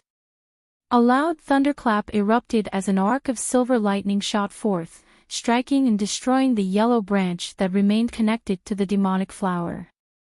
Only then did she spread her wings and fly toward Hanli and Bai Bai.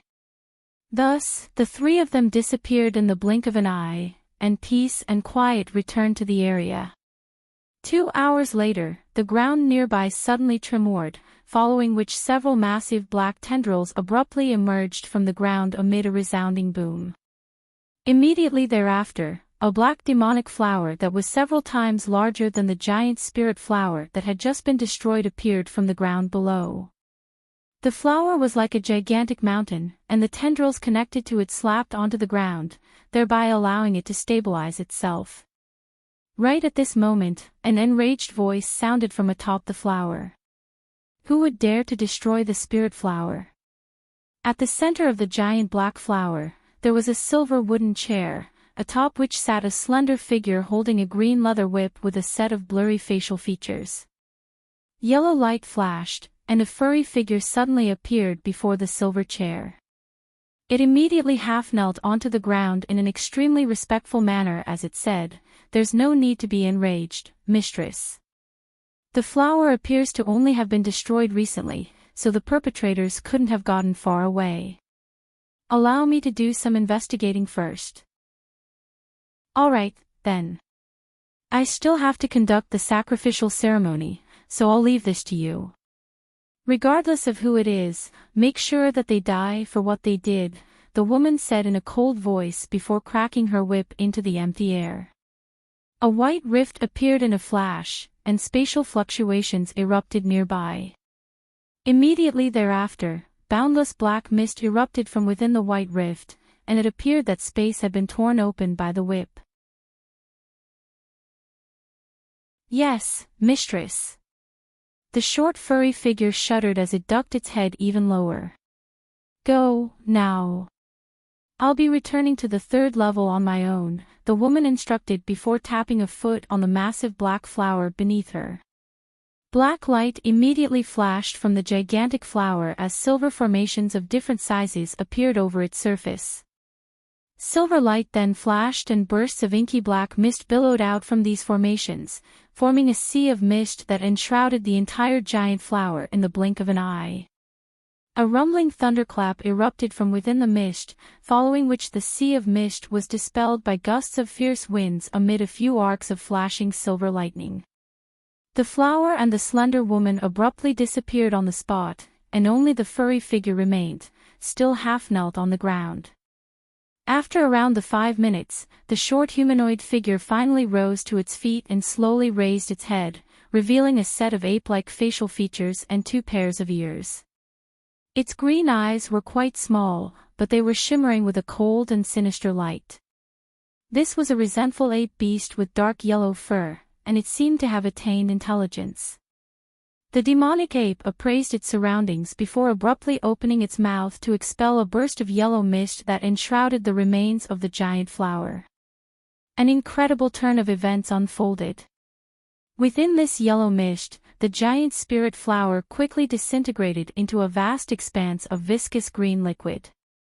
The mist then swept up this green liquid and drew it into the demonic ape's stomach. The ape then closed its eyes while green light appeared within its nostrils and 4 ears. At the same time, its yellow fur had turned green and was shimmering faintly. This resentful ape beast stood still on the spot for a long while 2 of its 4 ears suddenly twitched slightly. Not long after this, a ball of red light flashed from the distance. There was a portly man within the red light who appeared to be in his 30s, and he had a pair of green wings on his back, as well as a pair of sharp horns on his head. A cunning light was shimmering from his beady eyes, and he was a holy disciple from one of the other branches of the flying spirit race. For some reason, he had chosen the same route as Hanli and the others, and he appeared to be traveling alone. However, this man appeared to be extremely cautious, so it had naturally already noticed the demonic ape up ahead. Thus, the fatso stopped in mid-air several hundred feet away from the demonic ape before looking down at it with a hint of surprise on his face. Even though the demonic ape had converted the remains of the giant spirit flower into liquid and consumed it, the fissures on the ground from when the giant black flower had emerged were quite astonishing to behold. Meanwhile, the demonic ape stood motionlessly on the spot with his eyes tightly shut while green light flashed within his nose and ears. It seemed to have completely detached itself from the outside world. As such, this scene struck the onlooker with the illusion that the ape had just fought some kind of gargantuan being and had sustained severe injuries in the process. As a result, it was forced to entering a state of recuperation, thereby rendering it completely defenseless. That was clearly the conclusion that the holy disciple had arrived at, and a hint of excitement appeared on his face at the sight of the demonic ape. Even though the objective of this trial wasn't to kill demons, being able to slay a high-grade Earth Abyss demon beast would undoubtedly earn him bountiful rewards such as its demon core, as well as other ingredients and materials that could be procured from its body. No one would be willing to give up a chunk of delicious meat that was there for the taking. However, this holy disciple was extremely cautious and didn't spring into action in a reckless manner. Instead, he surveyed the demonic ape in silence from afar. After a long while, the demonic ape still hadn't moved at all, and he was finally lulled into a sense of security. A sinister smile appeared on his face as he abruptly rubbed his hands together. A ball of flames erupted from between his palms, and the flames then transformed into a log-fiery spear that was around 20 feet in length. The tip of the spear was extremely sharp, and it was enshrouded in a layer of scorching crimson flames. The holy disciple then spread its wings and sped toward the demonic ape as a streak of red light. Even though this holy disciple had a rather portly figure, he was unleashed some kind of secret technique that not only allowed him to fly extremely quickly, it also ensured a soundless flight, thereby resulting in an extremely stealthy approach. In the blink of an eye, the streak of red light had appeared just over 100 feet away from the demonic ape, yet the demon beast remained standing motionlessly on the spot. The holy disciple was ecstatic to see this, and he immediately thrust forth his spear without any hesitation. The spear whistled through the air as a streak of red light before puncturing the demonic ape's body in a flash. However, an elated expression had only just appeared on his face before it changed drastically. The body of the demonic ape had vanished right after the fiery spear had punctured it, and it was thus revealed to have only been a projection. Crap! The holy disciple immediately flapped his wings with alarm to try and flee the scene. However, it was already too late. A blurry green figure suddenly appeared in the air above before pouncing onto the man's body in a flash. A dull thump erupted, and a ball of green mist exploded before enshrouding the holy disciple's entire body. A blood-curdling howl rang out as the red spiritual light around the man's body vanished like snow melting under the scorching sun, having been completely eroded by the green mist. The holy disciple only flew for around 100 feet further before plummeting to the ground as a puddle of green liquid. This holy disciple hadn't even had a chance to unleash any of his abilities before he had been slain. At this moment, the green mist surged before manifesting into that demonic ape again. The ape took a cold glance at the liquid on the ground before opening its mouth to consume it. In hindsight, this holy disciple really had perished in extremely unfortunate circumstances. If everything had taken place above the ground, where he would have had full access to his spiritual sense, there was no way that he would have been deceived so easily by a projection, and he certainly would have sensed the demonic ape's presence before it had gotten so close to him. The demonic ape smacked its lips before murmuring to itself in a thoughtful manner, "That was a flying spirit tribe being, eh? That makes sense, considering the date of their trial's commencement is about to arrive soon. That means the ones who had destroyed the giant spirit flower were most likely from the flying spirit tribe as well." With that in mind, the demonic ape sniffed the air before turning its gaze toward the direction that Han Li's trio had departed in. A sinister smile appeared on its face as it flew through the air as a cloud of green mist, disappearing into the distance in the blink of an eye. "What? You want us to take this?" Lei Lan's brows were tightly furrowed as she appraised the shimmering white jade badge in her hand with bewilderment in her eyes. Bai Bai was also holding an identical object with puzzlement in his eyes. These two jade badges were both pristine and translucent with silver runes on their surfaces, and it was quite apparent that they were extremely valuable items. Han Li had suddenly produced them a moment ago and asked the two holy disciples to carry the badges with them. Aside from protective properties, the main functions of these badges are aura concealment and location tracking. If some kind of mishap occurs and we end up being separated, we may be able to find one another again using these badges, Han Li explained. These two badges were treasures known as limitless badges, and he'd purchased them in Deep Heaven City for a high price. The current situation was perfect for their usage. At this moment, they had emerged from the desert and were situated on a small mountain. As a safety precaution, Han Li had produced these two treasures and was asking the two holy disciples to take one each.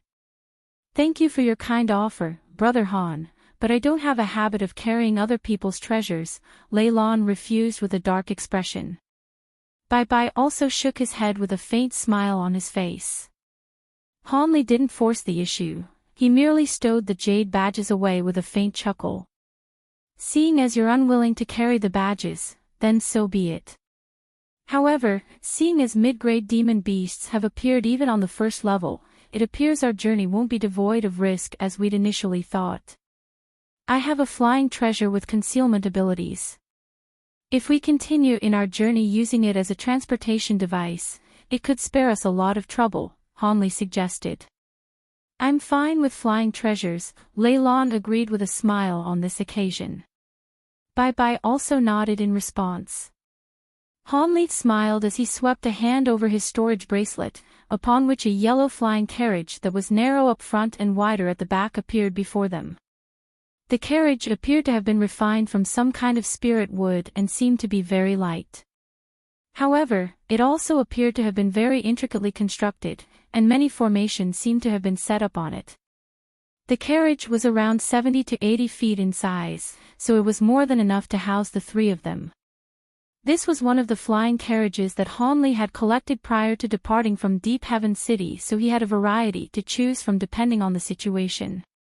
Lei Lan and Bai Bai glanced at one another before following Hanli onto the carriage. Hanli patted the flying carriage, casting several incantation seals into it.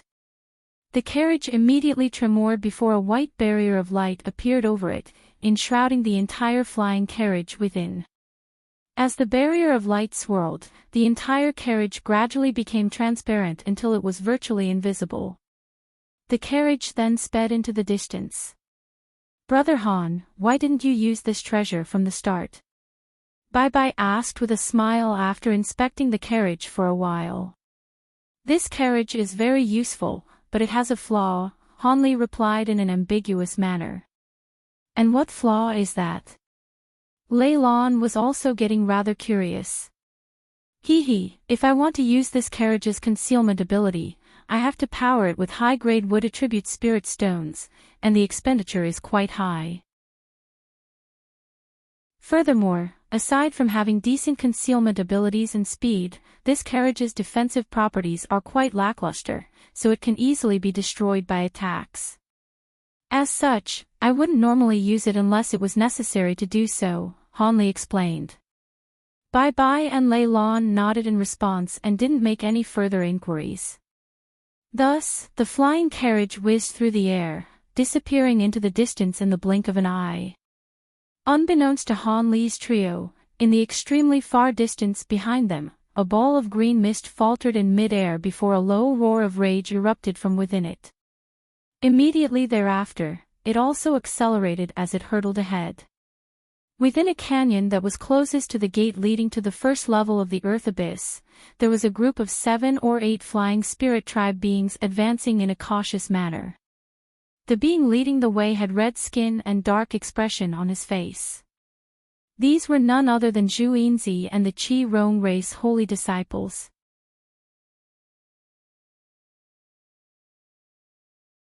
The further they advanced in the canyon, the deeper they went into the abyss.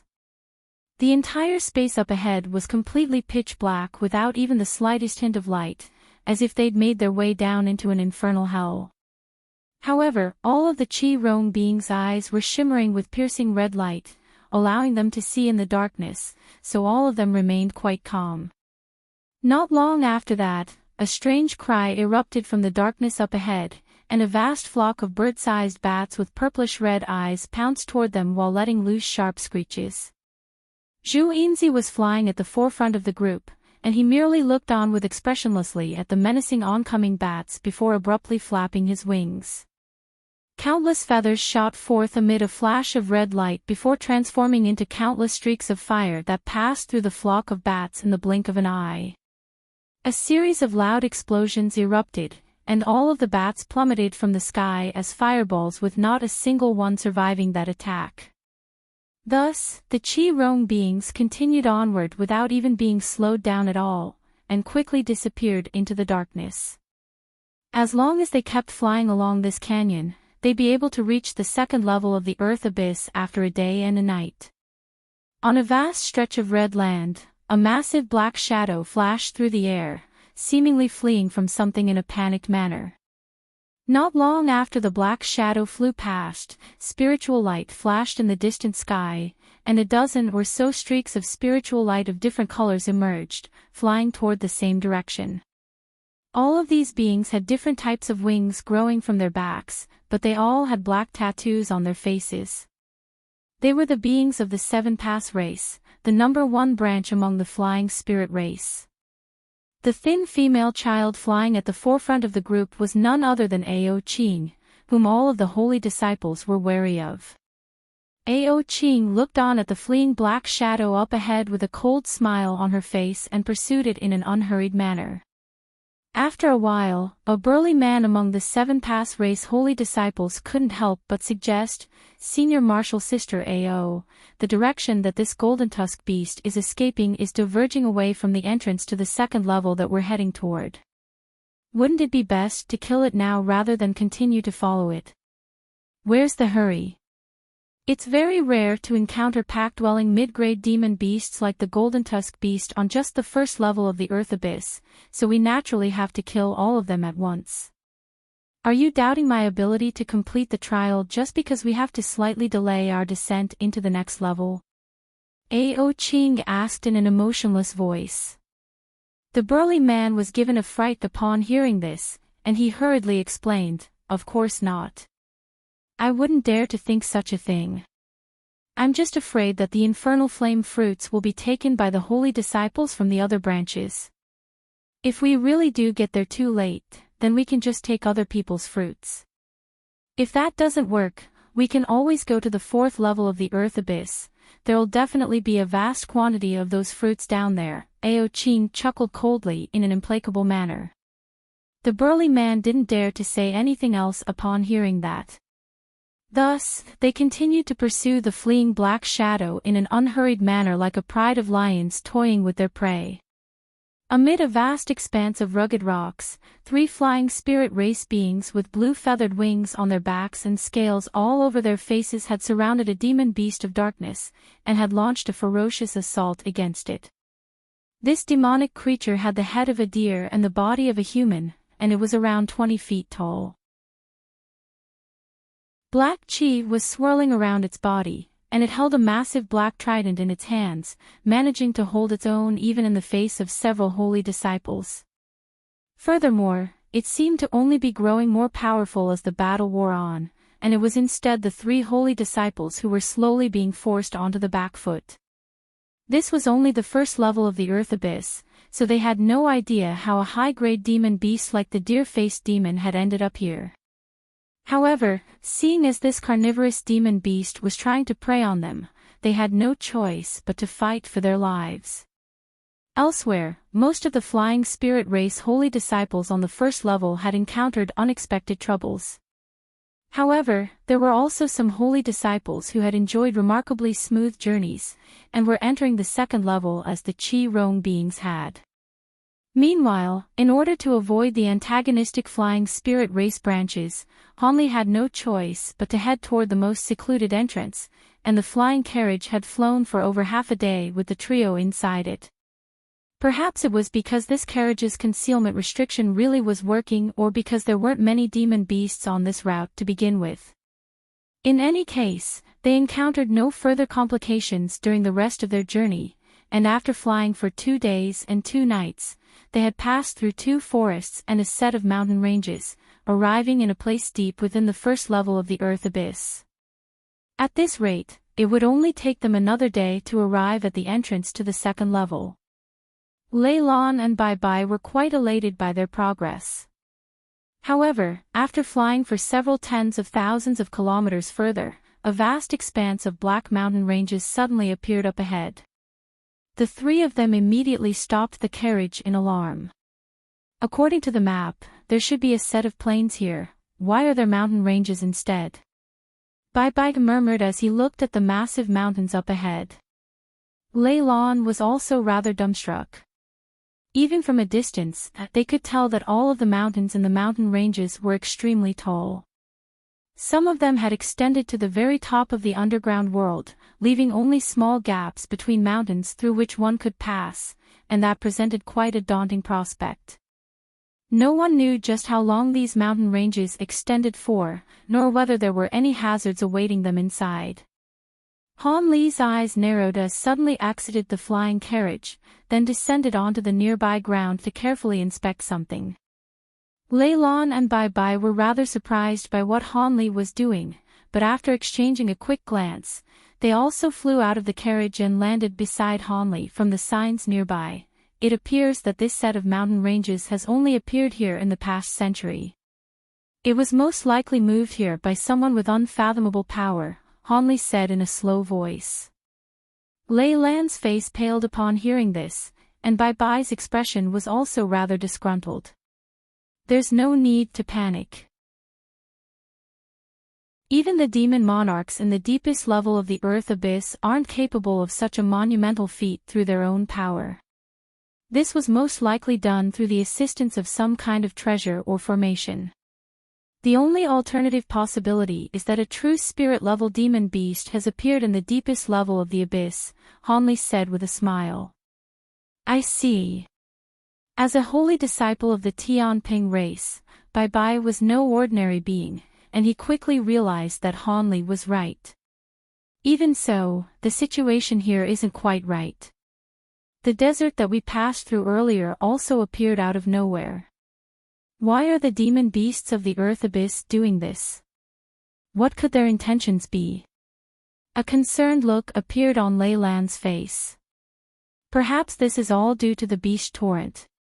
Even if that isn't the case and there's another reason behind all this, there's no way that the Earth Abyss trial would be cancelled. Hence, all we can do is get to the third level, then bring back the infernal flame fruit as quickly as possible and report these sightings to the higher-ups in our Tianping race, Hanli said in an unflustered manner. After all, he had many similar past experiences, so this was not something new to him. You're right, Brother Han. However, this set of mountain ranges really is quite peculiar. If we fly through the gaps between the mountains, who knows what dangers we could encounter. But if we try to go around it? Bai Bai said in a hesitant voice. We definitely can't go around it, Lei Lan rejected before analyzing. According to the map, on one side of this land is the Earth Abyss wind belt, while the black abyssal flying ants' nests lay on the other side. The Earth Abyss winds in the wind belt are far more powerful than the gusts we've encountered before, and the glacial power imbued within them can freeze us instantly. It's a renowned restricted area. As for the ants' nests, there are hundreds of thousands of flying ants in there. If we try to force our way through it with our cultivation bases, there's at least a 50% chance that we'd all die in there. So that means our only choice is to pass through these mountain ranges, Hanli murmured to himself as he stroked his chin. Not necessarily. If we go around in an even larger circle, we can skirt around all of these hazards, but that'll take at least an extra 7 or 8 days. That delay could prove to be extremely detrimental to our search for the infernal flame fruit. Lei Lan was becoming rather hesitant. Meanwhile, Hanli was staring at the mountain ranges up ahead in silence. At this moment, both Bai Bai and Lei Lan also fell silent, entrusting the final decision to Hanli. After a while, Hanli finally made his decision. These mountain ranges give me a very eerie feeling. If we really do go through it, I feel like we'll encounter some extreme hazards. Even if we can force our way through the mountain ranges, we'll most likely have expended a large amount of magic power, and that certainly won't hold us in good stead for the rest of the trial. As for entering the second level a few days late, I don't think that's too much of an issue. With these few days of delay, the branches that are targeting us won't be able to predict our route and ambush us. Besides, there are so many trial takers, and there won't be all that many infernal flame fruits to be found on the second level. I intend to take you two to the third level anyway, so it's better to waste some time rather than face the unknown dangers within those mountain ranges. He then flew back into the flying carriage. Lei Lan and Bai Bai held a brief discussion through voice transmission upon seeing this before also returning to the carriage. Brother Han, I think we should discuss this matter in further depth. Perhaps the mountain ranges aren't as dangerous as we imagine, Bai Bai said as soon as he entered the carriage. Even though he felt like Han Li's decision made sense, he still couldn't help but feel that wasting so much time was not wise. Speak no further, I won't enter these mountain ranges, Han said in an indifferent voice, cutting off what Bai Bai was about to say next. The carriage then shot forth toward another direction at his behest. Seeing as Hanli was so determined, Bai Bai heaved a resigned sigh and fell silent. Lei Lan didn't contribute anything further to the conversation either. Unbeknownst to two of them, Hanli was not feeling anywhere near as resolute and assured as he appeared. At this moment, a wisp of his spiritual sense was connected to the weeping soul beast inside his spirit beast bracelet, trying to soothe the beast's violent and uneasy emotions. At the same time, he was wondering what could the cause of its emotional outburst. Just as he was approaching those mountain ranges earlier, the weeping soul bead within his body suddenly began to heat up. His heart jolted with shock in response, and he hurriedly established a connection with the weeping soul beast in his spirit beast bracelet. As a result, he discovered that the beast was in an extremely abnormal ruffled state, growling incessantly while rushing around in an erratic manner. The weeping soul beast had already attained intelligence, and after communicating with it, Hanli learned that there was a burst of fearsome soul energy lurking deep within those mountain ranges. It seemed that there was a ghostly being in there that was so powerful, even the weeping soul beast felt threatened by its existence. The weeping soul beast was the natural bane of ghostly souls, so a ghostly being with soul energy powerful enough to threaten it naturally had to be an extremely fearsome being. That wasn't to say that the weeping soul beast stood no chance against it, but Hanli simply wasn't willing to take the risk. Thus, he immediately decided against entering the mountain ranges, choosing instead to take a further route, even if it meant spending more time on their journey. This concerned the secret that was his weeping soul beast, so Hanli naturally didn't explain everything in detail to Lei Lan and Bai Bai. He merely used some rather unconvincing excuses to placate them. As such, the two Tianping race holy disciples were a little displeased. Hanli merely chuckled coldly in his heart and paid no heed to the two holy disciples. It wasn't as if he planned to stay at the Tianping race for a long time anyway, so he didn't have to care what these two thought about him. Everything would be fine as long as they didn't weigh him down in this trial. With that in mind, Hanli provided no further explanations to Bai Bai and Lei Lan, and the two holy disciples weren't interested in speaking any further about the issue either.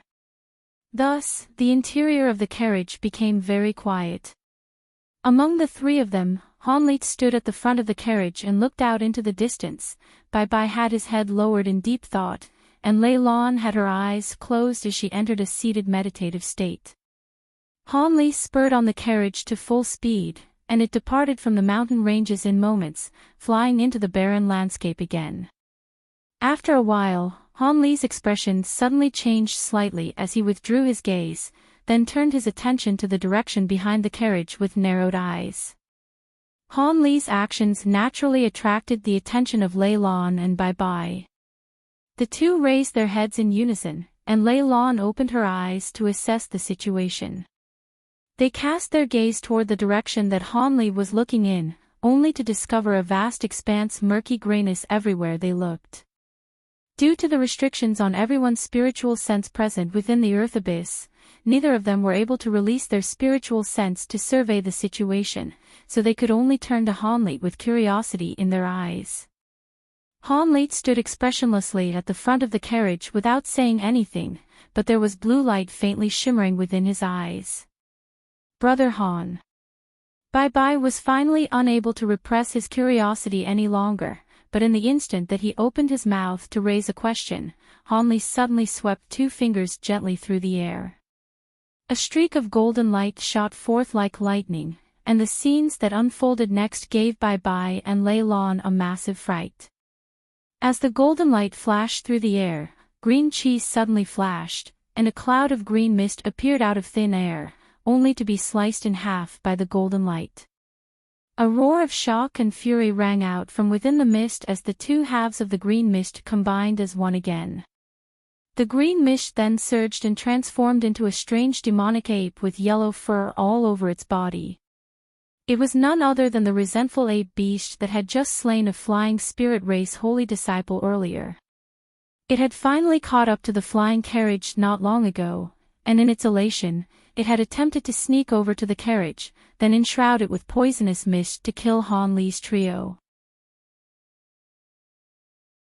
However, never would it have thought that not only was Han Li's spiritual sense far superior to that of normal deity transformation cultivators, his bright-sight spirit eyes were also capable of easily seeing through illusions and concealment techniques, thereby allowing him to immediately glean the demonic ape's presence.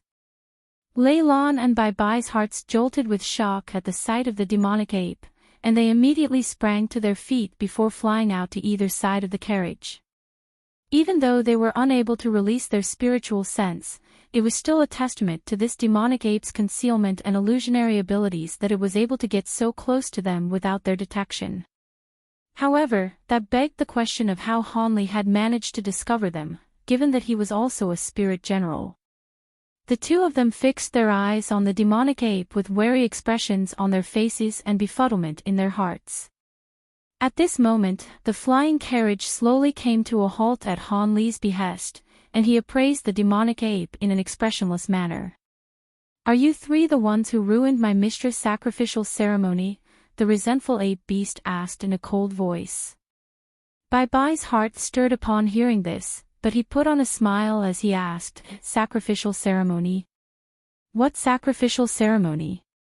When did we ever do such a thing? Did you destroy a giant spirit flower back in the desert? That flower was being used as part of my mistress' sacrificial ceremony." The demonic ape continued in a menacing voice. "No," Han Li immediately replied without even batting a single eyelid. The calm and concise tone in his voice made even the demonic ape falter, and for a split second, it wondered whether it had pursued the wrong targets. However, it then turned its attention to Lei Lan and Bai Bai, and their facial expressions clearly betrayed Han Li's denial. As such, the demonic ape flew into a thunderous rage. "You have the essence of the giant spirit flower all over your bodies, yet you still dare to try and fool me? I'm going to eat all of you so I can report back to my mistress," the demonic ape roared as it transformed into a cloud of green mist that stretched for over 100 feet, hurtling directly toward the trio. "Insolent beast!" Bai Bai's smile faded as he flapped his wings toward the mist in one powerful motion. Countless strands of golden threads shot forth, instantly puncturing the mist and filling it with holes. However, green light swirled around the mist, and it made a full recovery in the blink of an eye. On the other end, Lei Lan could sense that this opponent was quite troublesome to deal with, and she immediately made a hand seal. Two thick bolts of silver lightning shot forth from within her sleeves, striking the green mist before exploding with a resounding boom. After the two bolts of lightning disappeared, the green mist faltered in mid-air, and two gaping holes that were each around 10 feet in size had appeared. However, before Lei Lan had a chance to celebrate, the deriding cackling of the demonic ape rang out from within the mist. The green mist managed to quickly regenerate once again before swelling in size and closing in with ferocious might. Bai Bai and Lei Lan's expressions both changed in unison. They had sensed that this demonic ape was a being to be wary of, but they didn't think that a mere resentful ape beast would pose such a stern challenge. The two of them immediately sprung into action again. One of them flipped a hand over to produce a green wooden comb, while the other made a hand seal, and arcs of lightning began to crackle in the air in preparation for another attack. However, Han Li merely harumphed coldly at this moment, and finally joined the fray. Azure light shimmered behind him as a massive azure bird projection appeared, then opened its huge beak. An azure pillar of light shot forth from within its beak amid a dull thump, puncturing the center of the green mist in a flash. The pillar of light then split up into countless azure threads before exploding in all directions. Gale force winds were swept up as a violent hurricane wreaked havoc through the mist. All of the green mist was swept up by the gusts of wind before vanishing on the spot. It was as if the green mist had been blown into oblivion by the wind. Lei Lan and Bai Bai both faltered upon seeing this. Could it be that this demon beast they'd found so troublesome to deal with had been destroyed by Han Li with a single attack? However, Han Li showed no signs of stopping. A peculiar look appeared on his face as he abruptly summoned 8 streaks of golden sword chi, which struck 8 different spots in the air behind him. 8 unsettling cries erupted in unison, following which 8 clouds of green mist emerged out of thin air, having just barely evaded the streaks of sword chi. 8 indistinct green projections of light that were even shorter than the demonic ape from before appeared in mid-air, and one of them exclaimed, "You really are capable of detecting our presence." Han Li's body blurred, and in the next instant, he had turned around to face the green projections as he asked, "It shouldn't be any surprise that I'm able to see through such crude concealment techniques. What kind of demon beast are you? You're not resentful ape beasts, right? There's no way that resentful ape beasts could possess these abilities." Only then did Lei Lan and Bai Bai realize that there were enemies behind them, and they hurriedly turned around with shock and bewilderment in their hearts. It was quite plain to see that these two possessed powerful cultivation bases and abilities, but they were sorely lacking in practical combat experience. It was no wonder that the Tianping race elders weren't optimistic about their chances of completing the trial on their own. "Hee, don't even think about trying to goad me into telling you my origins. I may not be able to do anything to you on the surface, but here in this earth abyss, even if your cultivation base far outstrips mine, you're definitely no match for me." Another one of the green projections had spoken on this occasion, and 8 projections threw their heads back and burst into raucous laughter in unison. Immediately thereafter, green light flashed and 8 completely identical demonic apes were manifested. Green light flashed from these apes' hands, and all of them summoned green machetes as they rushed toward Han Li's trio. Han Li raised an eyebrow as he abruptly raised a hand. The hand turned into a pristine white color, and he spread open his fingers to blast forth a swath of 5 colored flames. The flames sped forth at a phenomenal pace, sweeping up the 8 demonic apes in the blink of an eye. Brilliant 5-colored spiritual light then erupted from the flames, and the 8 demonic apes were slowed down to less than a tenth of their original speed. Han Li took this opportunity to expel a ball of shimmering silver flames out of his mouth. The silver flames exploded at his behest, splitting up into 8 silver flaming arrows that shot forth in a flash. The 8 silver arrows then punctured the bodies of the restricted demonic apes in an instant. These demonic apes were indeed quite powerful in the earth abyss, but never would they have thought that he would possess such a strange ability capable of slowing them down so significantly. Thus, they were completely caught off guard, and even though all of the demonic apes could see the oncoming flaming arrows, they were simply far too slow to evade. They only had time to let loose a collective roar of shock and fury before fist-sized holes were punched into their chest, following which silver flames erupted to engulf their bodies. All of the demonic apes were reduced to plumes of smoke by these silver flames in the blink of an eye. They hadn't even managed to use the vast majority of their abilities before they were killed, and not even a single wisp of their souls had managed to escape. The silver flames converged to form a fire raven that re-entered Han Li's body, and by that point, Lei Lan and Bai Bai were already completely flabbergasted. Even though they had only had a brief clash with the demonic apes, they could tell that these demon beasts were fearsome creatures, and that a prolonged and arduous battle would be required to kill them. However, Han Li had slain these demonic apes in mere moments, and the stark contrast between expectations and reality had them in complete shock. Only then did they truly understand the gulf between Han Li and themselves, and their expressions were rather strained as they looked at him. "Let's go. That ape mentioned a mistress earlier, and she most likely won't be as easy to deal with," Han Li said in an indifferent voice before stepping onto the flying carriage again. Lei Lan and Bai Bai's expressions changed in unison upon hearing this, and they also hurriedly sprang back into the carriage. Almost at the exact same moment, a faint cry of surprise suddenly rang out on the 3rd level of the earth abyss, in a place that was pitch black and completely devoid of light. A fair and slender arm reached out of the darkness while holding a yellow wooden badge in the shape of a ghostly head. What happened? The 8-faced beast's soul flame suddenly snuffed out. Humph, that useless oaf can't even do something so simple. Looks the ones who destroyed my giant spirit flower have some tricks up their sleeves. So be it, I'll take care of these trivial matters later. As long as these people haven't left the earth abyss, I'll be able to find them no matter what, the woman harumphed coldly in a confident manner before everything fell silent again. 2 days later, on the first level of the earth abyss, a faint white shadow passed over a set of black grasslands. All of a sudden, a dozen or so black shadows sprang forth from the tall grass down below, pouncing straight toward the indistinct white shadow.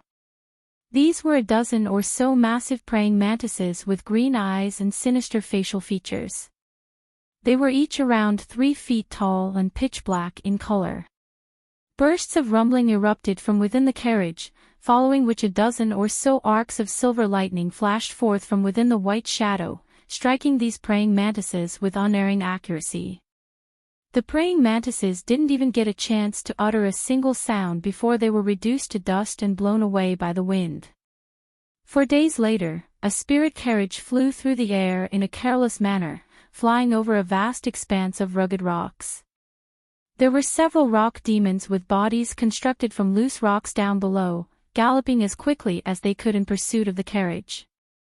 Countless golden threads suddenly shot forth from within the carriage, instantly puncturing the bodies of their rock demons before constricting in a violent manner. Brilliant golden light flashed, and all of these rock demons perished, crumbling to the ground as loose rocks. 7 days later, Han Li's trio stood in the air above a massive valley within which grayish-white mist was surging incessantly, and all 3 of them were carefully inspecting this valley. Lei Lan and Bai Bai's eyes were filled with elation, and the flying carriage that had carried them to this point was nowhere to be seen. Perhaps it had been destroyed by demon beasts on the way here or had been stowed away by Han Li. In any case, it was gone now. Looks like this place is relatively safe. Let's go in. If we descend underground here for a day, we'll be able to reach the 2nd level. This place is so secluded, so the exit on the other side will most likely be quite safe as well. It would be quite unlikely that someone would go to the trouble of setting up traps on the other end, Han Li analyzed before spreading his wings and leading the way into the mist. The 2 Tianping race holy disciples had already come so far, so backing down now was naturally not an option. As such, they also entered the mist with solemn expressions on their faces. The gray mist wasn't very dense, so even after entering it, they could still roughly see everything just over 100 feet away from them. However, there would occasionally be a few foot-long winged snakes that would fly out of the mist to try and attack the trio. Of course, they were all slain with ease. 2 hours later, they finally emerged from the mist and arrived at the end of the valley. At this moment, they were greeted by the sight of a massive rift on one of the valley's gigantic stone faces. The rift seemed to be leading extremely deep into the ground. A smile appeared on Han Li's face upon seeing this rift, and he led the 2 holy disciples into it without any hesitation. The 3 streaks of spiritual light flew on, and disappeared from view after rounding a few corners. A day and a night later, a strange howling sound suddenly erupted near a massive rift that was leading downward. A gust of fierce black winds erupted from the rift in a frenzy, completely coating the nearby rock face in a layer of ice, clearly indicating that it was extremely frosty. However, 3 streaks of spiritual light took advantage of this opportunity to fly out from the gust of wind, appearing several hundred feet away after a few flashes. The spiritual lights then faded to reveal 3 humanoid figures. They were none other than Han Li's trio. The earth abyss winds in this passageway are far too fierce, I was almost unable to withstand them. Why didn't the information we received mention this at all? Bai Bai's face was quite pale as he cast his gaze toward the spot from which the trio had just emerged. The fact that this phenomenon wasn't detailed in the information we received indicates that it's only appeared in recent years. Otherwise, the senior of our race would have definitely mentioned this to us. Lei Lan also appeared to have expended a lot of energy in flying through the earth abyss winds, and she couldn't help but glance at Han Li. At this moment, Han Li had his arms crossed and was surveying his surroundings. He was completely unruffled, and it was as if he'd just taken a stroll in the park rather than forcing his way through lethal earth abyss winds. Could it be that there's such a massive gulf between early spirit generals and late spirit generals? Lei Lan thought to herself in a resigned manner. It was all thanks to Han Li's assistance that she was able to survive that ordeal at all. Otherwise, she may well have perished to those fearsome winds. We've already been delayed too much on the first level, so there's no point in wasting time searching for infernal flame fruits on the second level. Let's head straight to the third level, Han Li said in an implacable voice as he withdrew his gaze. The air here was rather humid. It appeared that they were situated in the air above a swamp-like area. The two Tianping race holy disciples were now well aware that Han Li was far more powerful than them, so they naturally didn't harbor any more discontent toward him. However, Lei Lan still couldn't help but express her concern after a brief hesitation. I naturally have no objections there, but there are only 3 entrances from the second level to the third level, so no matter which one we take, there's a good chance that we'll encounter people from other branches. If we encounter the holy disciples from branches that bear ill will toward our Tianping race. Lei Lan didn't finish her sentence, but the implications in her words were quite apparent. It's not just a good chance, those branches would have definitely deployed people to those 3 entrances. We're most likely not their sole targets either. The people from the weakest few branches will most likely all be targeted by them. Bai sighed. If we encounter them, then we'll just have to fight. We'll have to overcome this obstacle sooner or later. However, even if a powerful branch like the Qi Rong race wanted to plot against our Tianping race, there's no way that they'll station all of their holy disciples at the 3 entrances.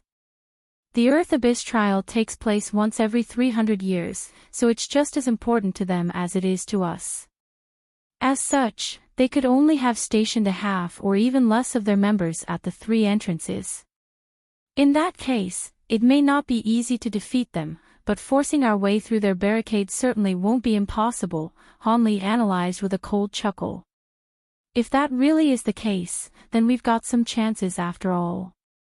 Bai and Lei Lan were reinvigorated by Han Li's encouraging words. No one can guarantee exactly what the situation will be like. We can only work things out as we go, Han Li replied in a calm voice. Which entrance are we going to choose? 2 of them are relatively safer to get to while the other one is rather dangerous, Lei Lan asked with furrowed brows. Seeing as we could encounter obstacles from the other branches regardless of which entrance we choose, then it's naturally best to choose the one closest to our current location, Han Li decided without any hesitation. In that case, we'll have to go to the Myriad Vine Path, Bai said after a brief pause. Han Li seemed to have some recollection of this name, and his eyes flashed as he inquired for confirmation, the Myriad Vine Path. Is that the entrance from the second to the third level connected by many ancient vines? That's the one. Aside from some demonic insects that may appear along that path, there are virtually no hazards to be encountered. If we have a smooth journey, we should be able to get there in half a month, Bai confirmed. That sounds good. Let's go to that entrance, then, Han Li said. Lei Lan and Bai had no objections to this, and both of them nodded in agreement. Han Li flipped his hand over to produce a blue formation plate, which he shook in front of his eyes, thereby allowing him to confirm the direction they were heading in before leading the 2 holy disciples onward. Not long after the 3 of them had departed, an inky black figure emerged soundlessly from within the thick mud of the swamp. It turned an intense gaze toward the direction that Han Li and the others had sped away in, and a hint of red light flashed through its eyes. The black figure then suddenly exploded like a bubble and disappeared on the spot. All of a sudden, Han Li felt a chill run down his spine as he flew through the air. He immediately paused in his flight and glanced behind him. What is it, Brother Han?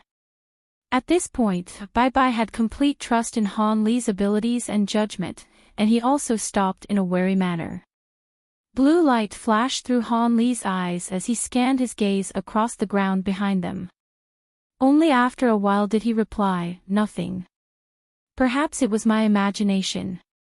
The bone-chilling sensation that he had been struck with had already vanished, and it was as if it had never appeared in the first place. For people like Han Li with excessively sensitive spiritual sense, it was quite often that he would sense peril where none actually existed. However, for something like this to happen in such a dangerous place was rather unsettling to him, and he simply couldn't bring himself to forget it. Having said that, no demonic being would be able to escape the detection of his spirit eyes unless that cultivation base was far superior to his, so perhaps that spine-tingling sensation really had just been a figment of his imagination. After a brief pause, Han Li could only arrive at that conclusion. He waved a hand toward Bai Bai and Lei Lan before continuing onward, but his expression had darkened significantly. Unbeknownst to Han Li, there was a mysterious being whose entire body was enshrouded in a set of vibrant red robes lying down on a black wooden chair within the belly of a mountain in a deeper level of the earth abyss. There was a stone table beside the chair, upon which was placed a large copper mirror. There was a rather blurry image being depicted in the mirror, and the image was none other than that of Han Li's trio flying over the swamp. Interesting. To think that he's even able to sense my mud puppet, looks like his spiritual sense far outstrips his cultivation base. Unfortunately, I'm not really interested in refining Yin spirits, the red-robed being chuckled before sweeping a sleeve toward the mirror as if he were going to dispel the image, but its arms suddenly faltered as a contemplative look appeared in his eyes. I almost forgot. That ghost hag seems to be collecting beings with powerful souls, so this man would be a good gift for her. I should be able to exchange him for a blood fish from her, the red-robed being murmured to himself. He suddenly sat up as a hint of excitement flashed through his eyes, seemingly very pleased with his own lateral thinking abilities. He rustled a sleeve, and a translucent bead shot forth before stopping in front of him. He then made a hand seal, and a streak of red light disappeared into the bead in a flash, following which brilliant crimson light began to radiate from the bead.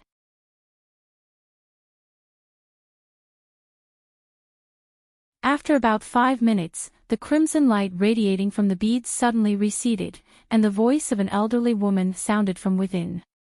"What is it, Di Shui? Don't you know I'm doing something very important right now?" The owner of the voice seemed to be quite displeased that she'd been contacted at a time like this. "Hee, it's been several decades since we last talked. Are you so busy that you don't even have time to chat with an old friend?" the red-robed being chuckled. "Quit the chit-chat and tell me what you want. Otherwise, don't blame me for cutting off the transmission." The elderly woman's patience was clearly quickly on the wane. Last time, what we decided on was for Mu Qing to conduct the sacrificial ceremony, Lu Zhu to gather Yin's soul energy, while I'm responsible for refining a large number of puppets. As for you, you were assigned the duty of nurturing the 8,000 Yin armor profound ghosts, which are the most important elements of our plan. How are you going with that? The red-robed being asked, paying no heed to the impatience in the woman's voice. Why are you asking a question that you already know the answer to? I don't even know how many spies you've planted among my subordinates. Are you telling me that you're unaware of what my progress is like? The elderly woman replied in a cold voice. It's not like you haven't done the same. Your subordinates often appear at the location where I'm refining my puppets as well. However, I want to hear you tell me about it in person this time, the red-robed being chuckled. Alright, it's not like this is a well-kept secret anyway. The nurturing of the 8,000 Yin armor profound ghosts is progressing quite smoothly. As long as Lu Zhu can supply sufficient Yin soul energy, it's only a matter of time before I successfully nurture them. The only problem lies with the 8 Yin armor ghost monarchs required to lead these ghosts.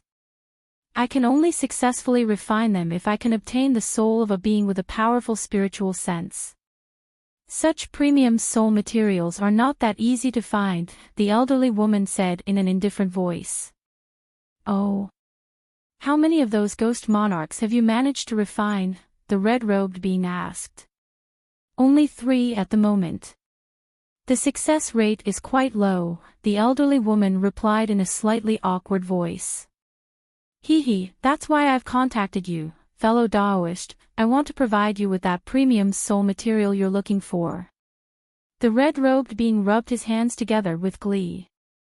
Since when did you develop an interest in Yin souls? The elderly woman asked with a hint of surprise in her voice. I'm not you or Lu Zhu. I don't know much about ghostly beings.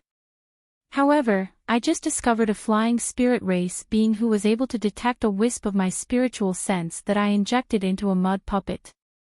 Even though it was only a wisp of my spiritual sense, that's sufficient indication of just how powerful that man's soul is. It should be ideal for you to refine those ghostly monarchs of yours, the red-robed being said.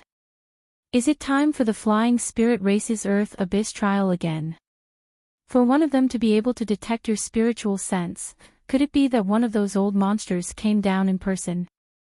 A hint of caution crept into the old woman's voice. Don't worry, it's just a little spirit general, so he won't be able to do anything, the red-robed being said in a nonchalant manner. If it's just a spirit general, then we should be fine. However, he must indeed possess quite a powerful soul to detect your spiritual sense. I'll be taking this gift, then. What do you want in exchange? The elderly woman was clearly aware that this information wasn't going to be offered to her free of charge. I love dealing with smart yet straightforward people like you. It's very simple. 1 myriad year blood fish will suffice as payment for the provision of detailed information on the target. If you want me to capture the target and deliver him to you in person, then that'll cost you 2 blood fish, the red-robed being replied. Do you think myriad year blood fish grow on trees? There's no way that 1 Yin soul can be worth 2 of them. I don't have any spare time right now. Bring the soul to me, and I'll give you a myriad year blood fish. Even then, it's a massive bargain for you, the elderly woman harumphed coldly. Alright, 1 blood fish it is, then. I'll deliver the soul to you in 10 days, the red-robed being immediately agreed, clearly also of the opinion that this deal was quite a bargain for him. By the way, what do Mu Qing and Lu Zhu suggest we do with the holy disciples of the flying spirit race? Should we kill all of them or allow them to scurry around on the first 3 levels like always? They're not going to impede our plan, are they? The old woman suddenly asked. We're at quite a critical juncture at the moment, so we can't attract the attention of the flying spirit race. As long as they don't negatively affect us and don't enter any level below the 3rd one, just let them do as they please.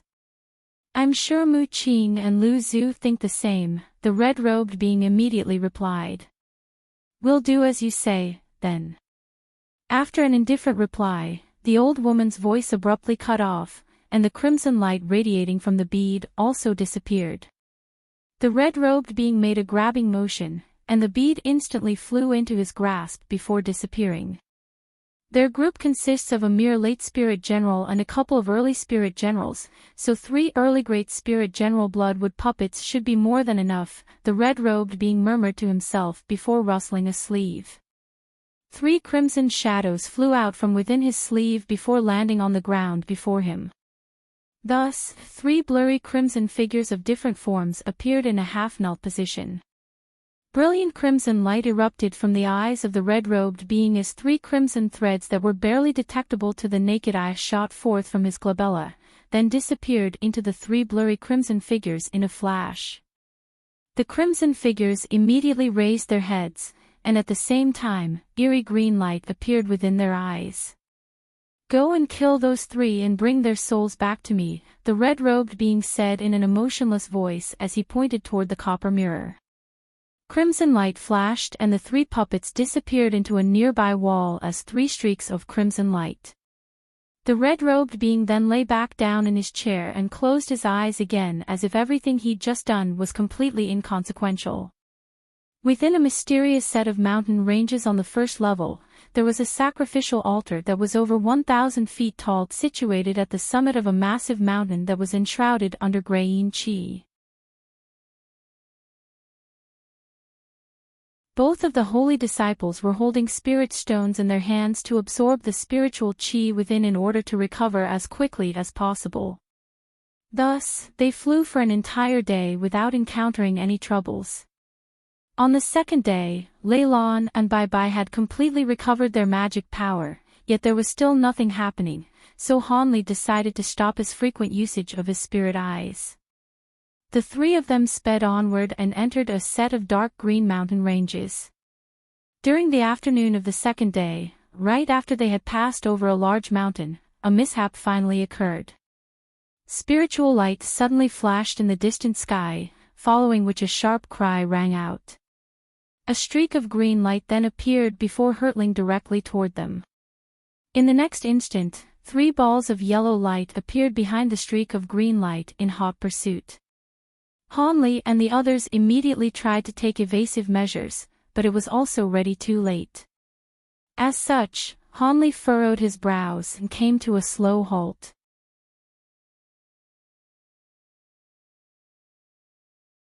The streak of green light in the distance was a rhomboid treasure, and it covered a distance of hundreds of feet with each and every flash as it sped toward Han Li's trio. Meanwhile, there was a flying spirit race being within each ball of yellow light, and all of them had golden runes flashing over their bodies. They were currently pursuing the green treasure at an astonishing speed. This is bad. Those people are from the Yellow Wind race. They've been plotting against our Tianping race for a long time, just like the Qi Rong race. An alarmed expression appeared on Bai Bai's face as soon as he identified the beings within the balls of yellow light. A similar expression also appeared on Lei Lan's face. The Yellow Wind race. Han Li appraised those 3 flying spirit race beings with a contemplative look on his face. These 3 beings each possessed a pair of yellow wings with fur on their faces, as well as long furry tail attached trailing behind each of them. They appeared to be more like demon beast than humanoid beings. The one who was controlling the green treasure had clearly seen Han Li's trio as well, and she abruptly stopped before the 3 of them after a few flashes. The green light faded, and a beautiful woman with a pair of white wings and a small green horn on her head emerged from within the treasure. As soon as the woman appeared, she said in an urgent manner, "You 3 are from the Tianping race, right? I'm Qin Shao of the Green Knight race. Our 2 races have forged an alliance agreement with one another, so please lend me your assistance." Before Han Li and the others had a chance to respond, the 3 Yellow Wind race beings had also caught up to them, and all of them also stopped at the sight of Han Li's trio. "This is a matter between our race and the Green Knight race, so you'd better not intervene. Otherwise, you'll only be bringing trouble to the Tianping race," one of the Yellow Wind race beings said in a cold voice, and the threat in his words was quite apparent. Qin Zhao's expression immediately paled upon hearing this, and she turned to Han Li's trio with a beseeching look in her beautiful eyes. Lei Lan knew that Han Li was oblivious to the agreement between the 2 races, so she explained in a low voice, "Our race does indeed have an alliance agreement with the Green Knight race, but the Yellow Wind race is no less powerful than the Qi Rong race, so we can't afford to mess with them. These 3 aren't the only Yellow Wind race holy disciples to have entered this trial." "Is that so?" Han Li glanced at Qin Shao, then turned his attention toward the trio from the Yellow Wind race. 2 of these holy disciples were mid-spirit generals while the other was a late spirit general, and all of them were looking at Han Li's trio with arrogant expressions on their faces. Han Li was just about to say something, when spiritual light suddenly flashed in the distance once again. A massive wooden bird that was over 100 feet long appeared in the distant sky, then hurtled toward them with golden light shimmering all over its body. Han Li's trio faltered upon seeing this, yet before they had a chance to identify who was sitting on top of the wooden bird, expressions of elation had already appeared on the faces of the 3 Yellow Wind race beings. All of them quickly glanced at one another before springing into action in unison, splitting up rapidly to surround Qin Shao and Han Li's trio between them. "What's the meaning of this?" Bai Bai asked in a cold voice as his expression darkened. "Hee, what do you think? We originally intended to let you three go, but there's no need for that now," one of the yellow wind race beings chortled with glee. Han Li's heart stirred as blue light flashed through his eyes. Only then was he able to identify that the beings sitting atop the wooden bird were also from the yellow wind race.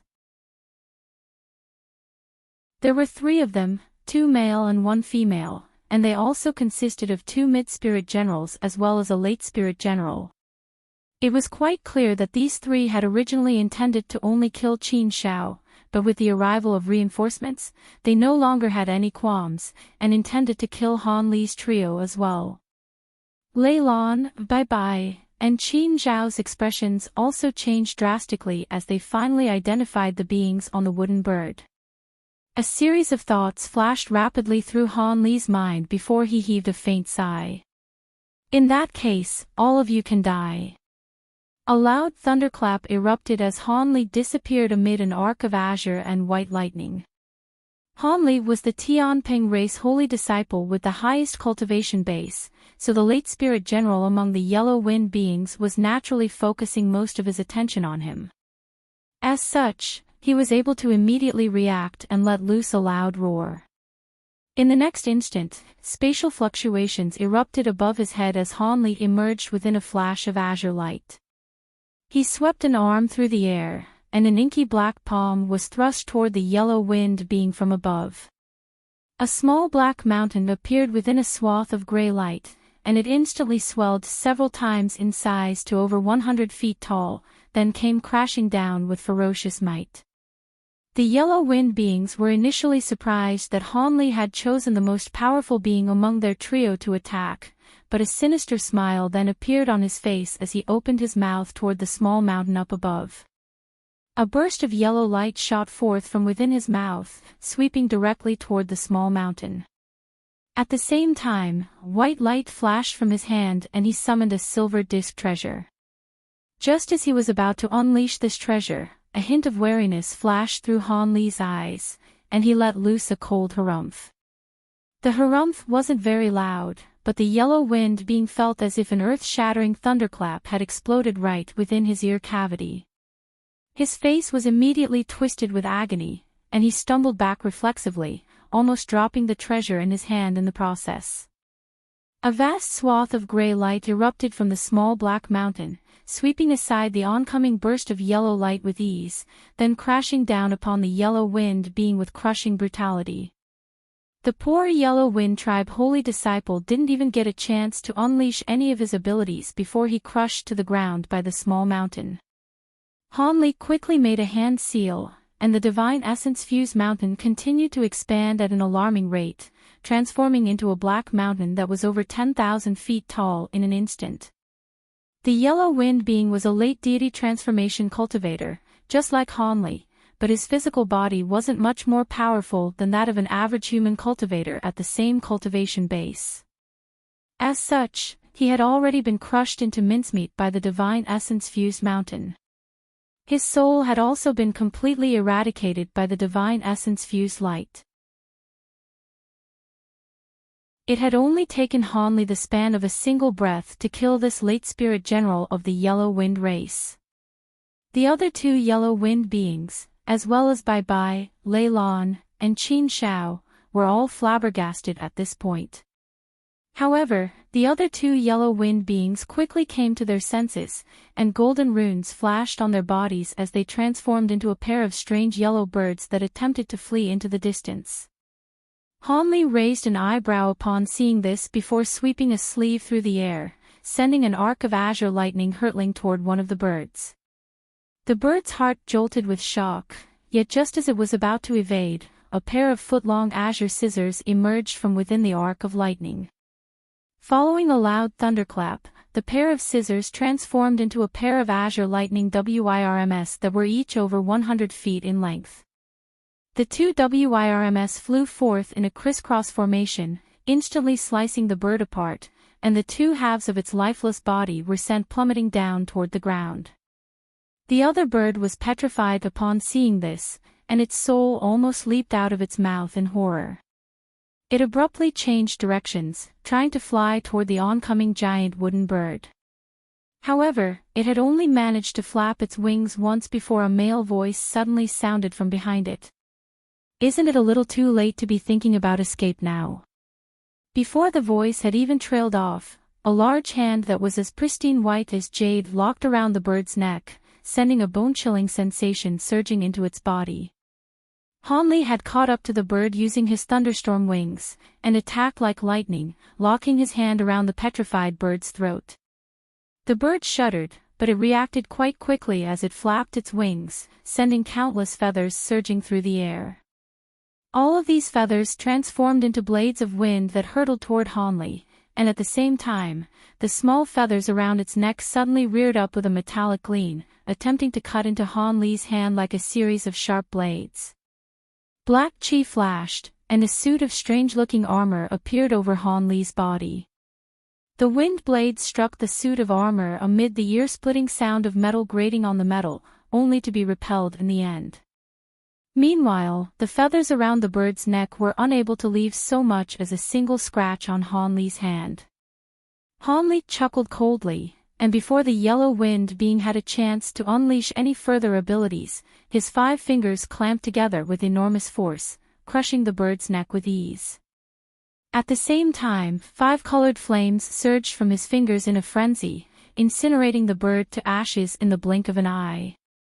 Having just slain those 3 yellow wind beings in rapid succession, Hanli stood still on the spot and looked on at the approaching wooden bird with a frosty look in his eyes. The 3 yellow wind beings sitting atop the wooden bird had naturally witnessed the process in which Hanli had slain their brethren, and all 3 of them had turned deathly pale. Back when Hanli had slain the first yellow wind being, the 3 of them had flown into a thunderous rage, spurring on their wooden bird with all their might so they get to Hanli as quickly as possible and tear him apart with their bare hands. However, after witnessing Hanli killing the other 2 yellow wind beings in what seemed like the blink of an eye, the rage in the hearts of the remaining 3 yellow wind race holy disciples had been completely replaced by horror. At the sight of Hanli casting his gaze over to them, all 3 yellow wind beings shuddered in unison. "Retreat! This man is unfathomably powerful, we're no match for him," the woman with the highest cultivation base among them ordered. The other 2 nodded emphatically as they turned the wooden bird around with all their might before fleeing into the distance as a ball of piercing yellow light.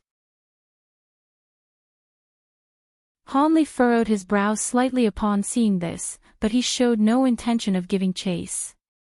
Instead, he flapped his wings and flew over to another spot. There, the silver disc treasure of the first yellow wind being he'd slain was hovering in midair. Hanli rustled a sleeve, and a burst of azure light shot forth before sweeping the disc up into his sleeve. Following another loud thunderclap, Hanli reappeared beside Lei Lan and the others. At this moment, Lei Lan and the others were still yet to retrieve their jaws that had dropped to the ground, and they were staring blankly at Hanli, unable to muster up even a single word.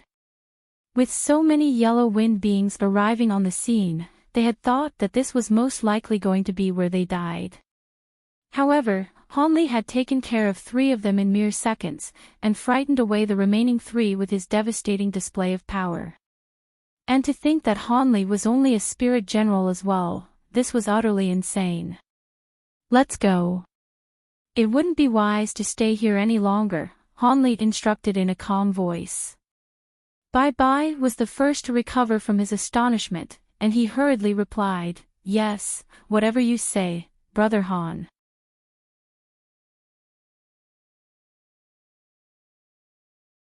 Bai and Lei Lan had well and truly been won over by Hanli, and a hint of awe and veneration also appeared in Qin Zhao's eyes after her astonishment had subsided. However, Hanli's expression and demeanor remained completely unchanged as he waved a hand toward the 3 holy disciples, then continued onward in silence. The other three immediately followed along behind him as streaks of spiritual light. Fellow Daoist Qin, I recall that the Green Knight race sent more than one holy disciple. Where are the other fellow Daoists? Lei Lan asked. Our race sent a total of 3 holy disciples, but we were attacked by several holy disciples from opposing branches after entering the 2nd level, and the other 2 have all perished.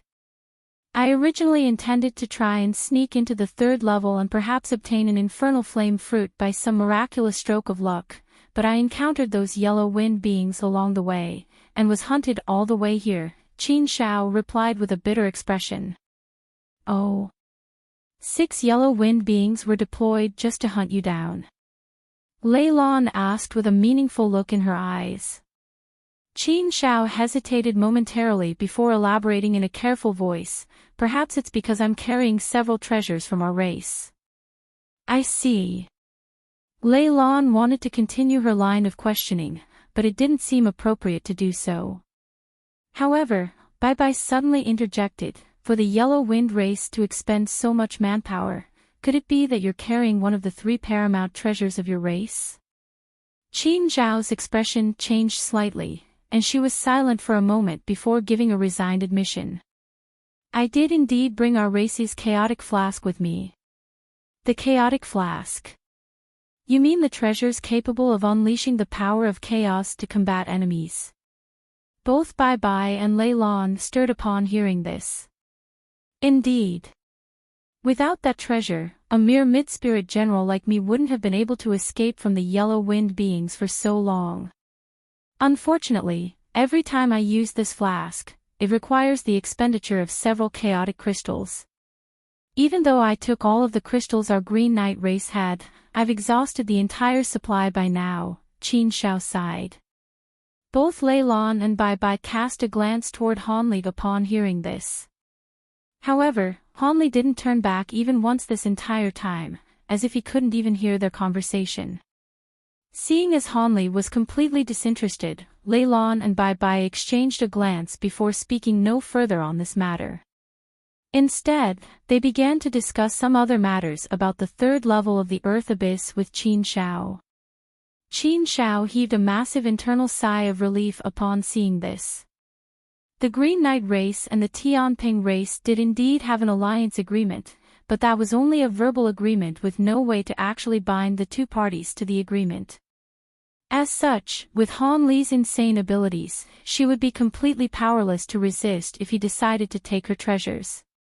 On the contrary, if she could win over Han Li as an ally, she would be a lot safer here in the Earth Abyss. With that in mind, Qin Shao showed no intention of leaving, instead choosing to chat with Lei Lan in an extremely friendly manner, trying her best to befriend the Tianping race holy disciple. Soon, they were as close as sisters, and Bai Bai couldn't help but furrow his brows upon seeing this. 2 days later, the group finally emerged from the mountain ranges, having slain many waves of mid-grade and low-grade demon beasts along the way, only to emerge in a world of ice and snow. Thus, they were forced to slow down and carefully survey the scenes up ahead. There was a vast expanse of translucent black glaciers that extended for as far as the eyes could see, and countless black snowflakes were blown through the air amid gusts of frosty winds.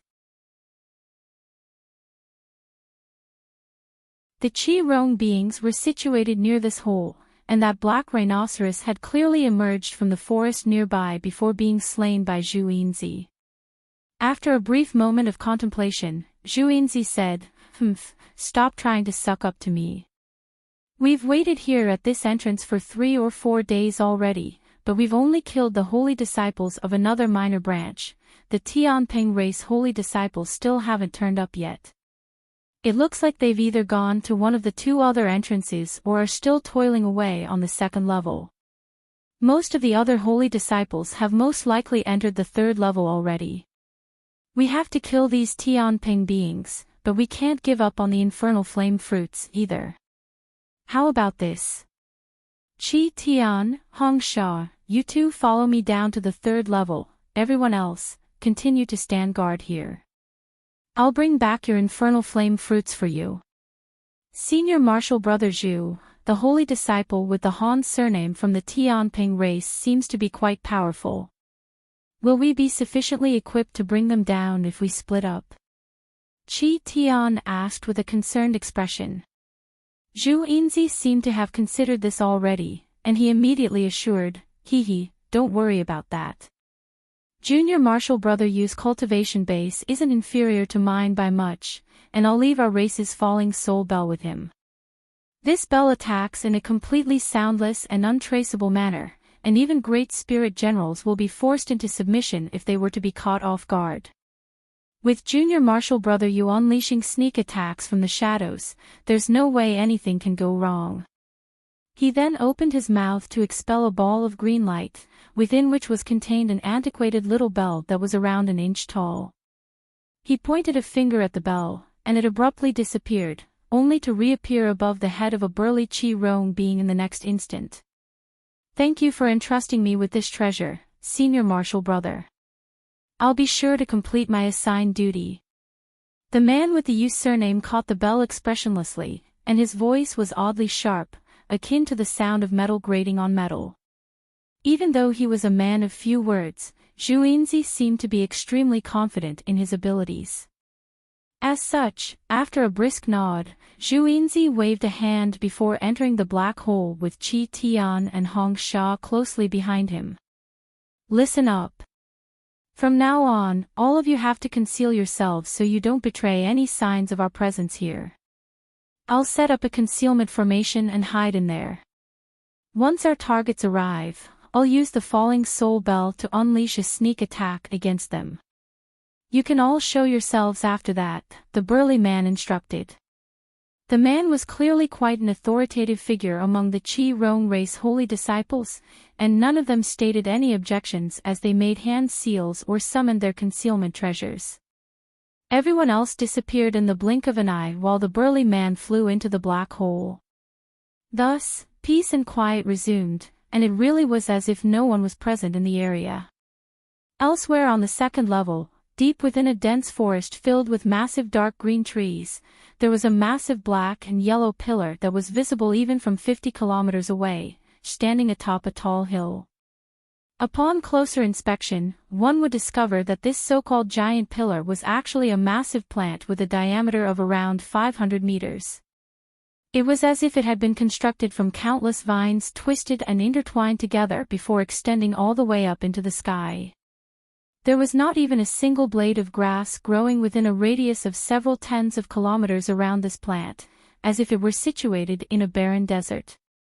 At this moment, there was a series of explosions erupting amid flashes of spiritual light of different colors at the foot of the plant.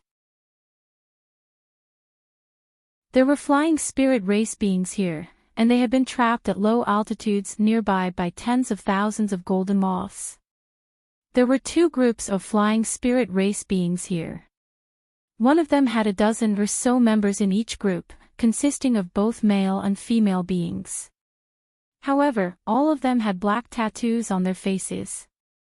Meanwhile, the other group consisted of only 4 members, but all 4 were remarkably tall and broad men with a massive blade strapped to each of their backs. The fist-sized moths flying around them were all of a shimmering golden hue. None of them approached the flying spirit race beings. They merely flapped their wings from afar to send waves of rainbow moth powder sweeping toward them, cutting off all avenues for escape. The moth powder appeared to be quite mundane, but the two groups of flying spirit race beings didn't dare to let so much as a single speck of powder come into contact with their bodies. All of them were unleashing secret techniques and treasures in rapid succession to protect themselves.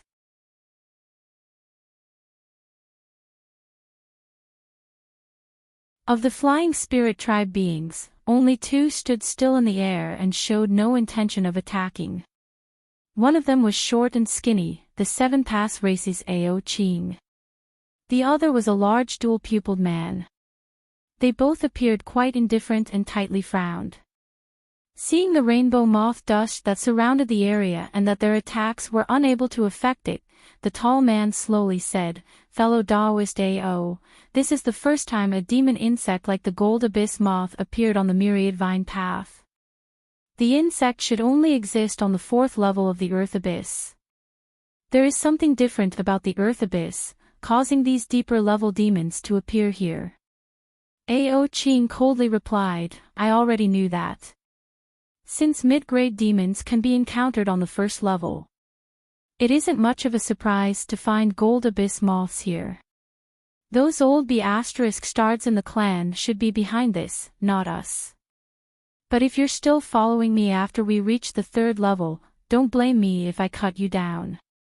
The tall dual-pupiled man's gaze drifted off as he sullenly said, Lady Ao is so heartless, but you've taken my heart nonetheless.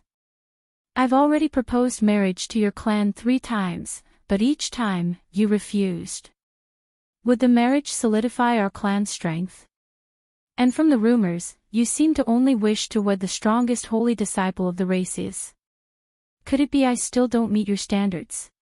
He was the Nanlong's Fei Yi, a character as famous as Zhu Yinzi and Ao Qing. Ao Qing smirked, that's right. The 7 pass race's holy disciples may only marry the strongest individuals of other branches. Others may not know about your skills, but I do. Your meager strength isn't enough for me to consider you. I may as well extinguish your vain hopes. Glaring at Ao Qing, Fei Yi said, I know that fellow Daoist Ao's abilities are powerful, but I don't believe the difference is so vast. I also don't believe there are others more suitable than me. If I am not considered, you must think of the others to be lesser as well. Or perhaps you fancy that Qi Rong youth named Zhu. In that case, I will find him and kill him. Zhu Yinzi. He is suitable. If you feel dissatisfied, go and find him. However, I've also found someone else interesting during the gathering. Although I hadn't personally witnessed his power, I feel like his abilities are no lesser than mine. Which branch is he from? Tell me. I will go to this person. If his abilities are greater than mine, I'll leave you alone. But if he isn't, Fei Ye's expression quickly became sinister. The two spoke as if none of the other holy disciples were present, and they viewed the gold abyss moth's attacks lightly. With the surrounding moth dust suppressing them, the other holy disciples began to use their various abilities to protect themselves and slowly withdraw inch by inch. It appeared as if they wouldn't last much longer. Ao Qing's expression stirred and she nodded, it's fine if you want to test his abilities. That Tianping holy disciple seemed to be surnamed Han and his face is unfamiliar. I don't know much else about him.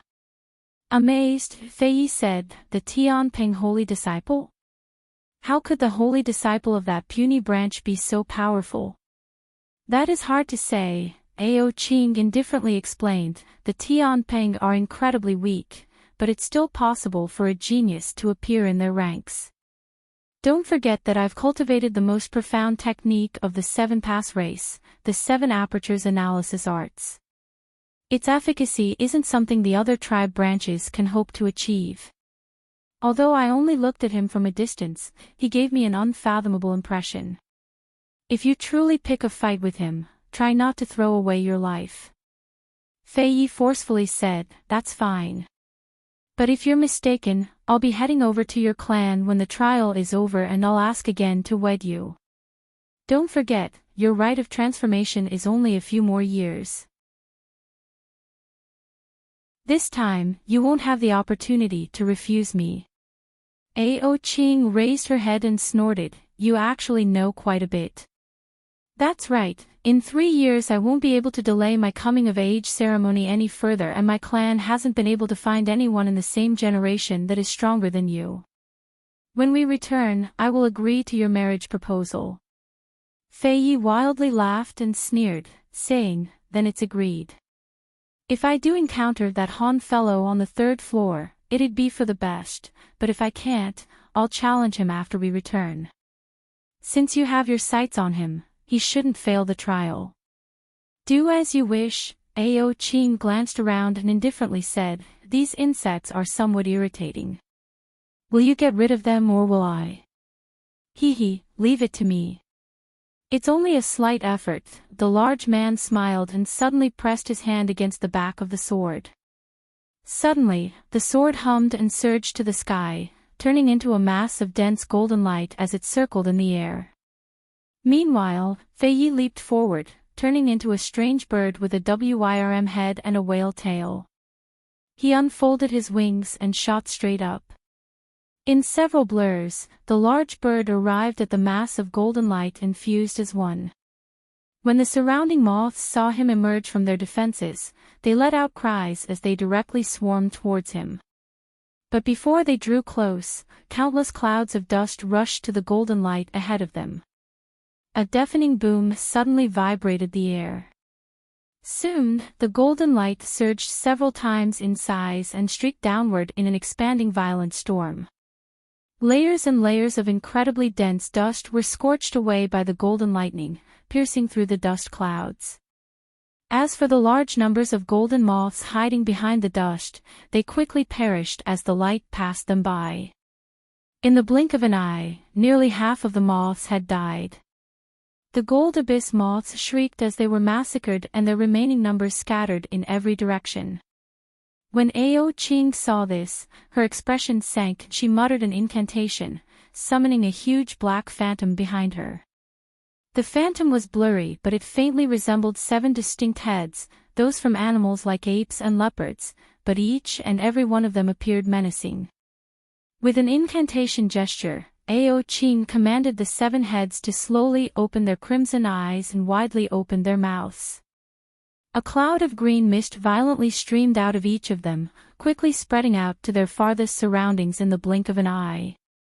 As the green clouds passed the moths by, they immediately ruptured in green flashes, leaving only a blood mist behind. Now, the gold abyss moths were only 1/10 of their number. At that moment, the golden light in the air withdrew to reveal Fei Yi carrying a huge sword on his back. He looked at Ao Qing's 7-head phantoms with a trace of adoration on his face. A nimble black figure flickered. Several crystalline black demons were torn to countless pieces in a wave of white claw streaks, which promptly scattered them into black chi. The nimble figure cleanly absorbed the black chi drifting in the air and promptly circled in the air before returning to Han Li. A kitten-like creature soon appeared on his shoulder, the leopard Kirin beast. A beautiful woman, the Green Knight Race's Qin Shao, clicked her tongue in marvel as she watched from the side. She said, "I truly didn't expect Brother Han's spirit beast to deal with these ice fiends so efficiently. It acted before I could even sense they were there. Might I know the name of your spirit beast? This is the first time I've seen it." Lei Lan and Bai Bai looked at the leopard Kirin beast with equal surprise. Han Li stroked the small beast's soft head and smiled, "I'm not sure of its name myself. I came across this spirit beast on the outside. I didn't expect to be so fond of absorbing the ice fiend's chi." Not long after they entered the ice fiend area, the small beast sleeping with the weeping soul beast in his pouch woke up and contacted Han Li through their spiritual sense connection. Surprised to see that the beast wanted to quickly be let out, Han Li didn't dare to neglect it as it was incredibly capable in spite of its young age. Before any enemies appeared nearby, the beast quickly emerged from the ring. Not long after it appeared, Han Li and the others were given a shock. As soon as it emerged, it was not only actively awake, but it keenly sensed the ice fiends before they could fuse with the glaciers and before Han Li could sense them. The leopard Kirin beast promptly pounced with claws bared, slicing them into countless pieces and absorbing their remnant baleful chi into its stomach with great joy. Although the ice fiends didn't pose a threat to them, the fiends were skilled at concealment. If they suddenly ambushed the party while they were least expecting it, it would prove incredibly troubling. To prevent this, the leopard Kirin beast would simply scuttle away and let out a strange roar to the ice below, frightening away any ice fiends hiding in the deep ice sheet below. Han Li wasn't only surprised by this, but the others also grew interested in the beast. As such, the party continued on their way with the leopard Kirin devouring over 1,000 ice fiends. The beast's patterned yellow fur began to faintly shine with white light. The beast's cultivation appeared to greatly progress. As Hanli turned a blind eye to the beast's actions, he couldn't help but ponder to himself with chin in hand.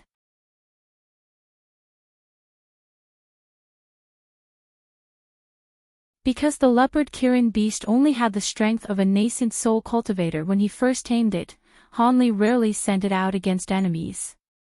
But after he gave it an unending supply of rare medicine pills, its cultivation made huge bounds and it now had the strength of a demon beast at the peak of grade 10. With another step, it would break through and become a deity transformation grade existence. According to conventional reasoning, most grade 8 demons would be subjected to lightning tribulation, gaining human form and full sentience. However, a few variant spirit beasts and beasts of peculiar bloodlines are an exception to this rule. There were a few that underwent tribulation at a different rank, or those that didn't transform during their entire lifetime. But when these exceptions did acquire a transformation, their wisdom and abilities would far exceed those from beasts of similar grade, to the point where they would outright exterminate them. The leopard Kirin beast was originally a strange beast that inherited the Kirin bloodline. Only the heavens knew if this was the opportunity it needed for a change or if a later opportunity would come. But now it appeared, the Ice Fiend Chi gave the beast the chance to break through the bottleneck to deity transformation stage. Hanli could only wryly laugh in his mind when he quickly realized what the beast was facing. If the beast were to break through any other time, it would be well received, but they were currently in the Earth Abyss. If the beast advanced during this period, it could provoke trouble. Lei Lan and the others didn't know the circumstances of the leopard Kirin beast, but the increasingly dazzling white light shining from its body and its growing aura amazed the party nonetheless. At that moment, their party already threaded deep into the Ice Fiend territory. They've nearly traveled halfway through the area. After the leopard Kirin beast devoured another mid-grade Ice Fiend, it crouched back down on Hanli's shoulder and closed its eyes drowsily. It was glowing with unending white light and roamed across its body in a blinding fashion. At that moment, the party was flying past an icy mountain range when they came across an extremely long canyon. Black winds stormed in the skies above it, appearing as if only the canyon was safe to pass through. Hanli and company wasn't surprised at all by this strange scene. They've seen this several times on their journey already, and they made their way into the canyon without any hesitation. The canyon wasn't very wide. It was only about 1 kilometer wide, but it was 3,000 kilometers deep. With the addition of the black winds whistling above them, they felt an indescribable gloominess cloud their mood. Fortunately, Hanli and company were unordinary people and didn't allow this strange atmosphere to cloud their thoughts. But then, Hanli's expression stirred as he heard a roar and he couldn't help but turn his head. The leopard Kirin beast crouching on his shoulder, stood up on its hind legs and widely opened its eyes. Its fur stood up on its back as if faced a great enemy. Hanli was stunned. The beast encountered so many ice fiends, but it never reacted like this. Could it be that? As the thought flashed through his mind, he came to a sudden stop. The others stopped one after another behind him and began to look around with suspicion. Without speaking a sword, Hanli looked ahead of him with blue light flickering from his eyes. Before the others could ask anything, he suddenly waved his hand in front of him. Golden light shot out from his palm and sliced at the canyon's depths. A huge boom erupted and golden light flashed through the darkness. It cleaved through the ice at the very bottom of the canyon, creating a narrow long crack.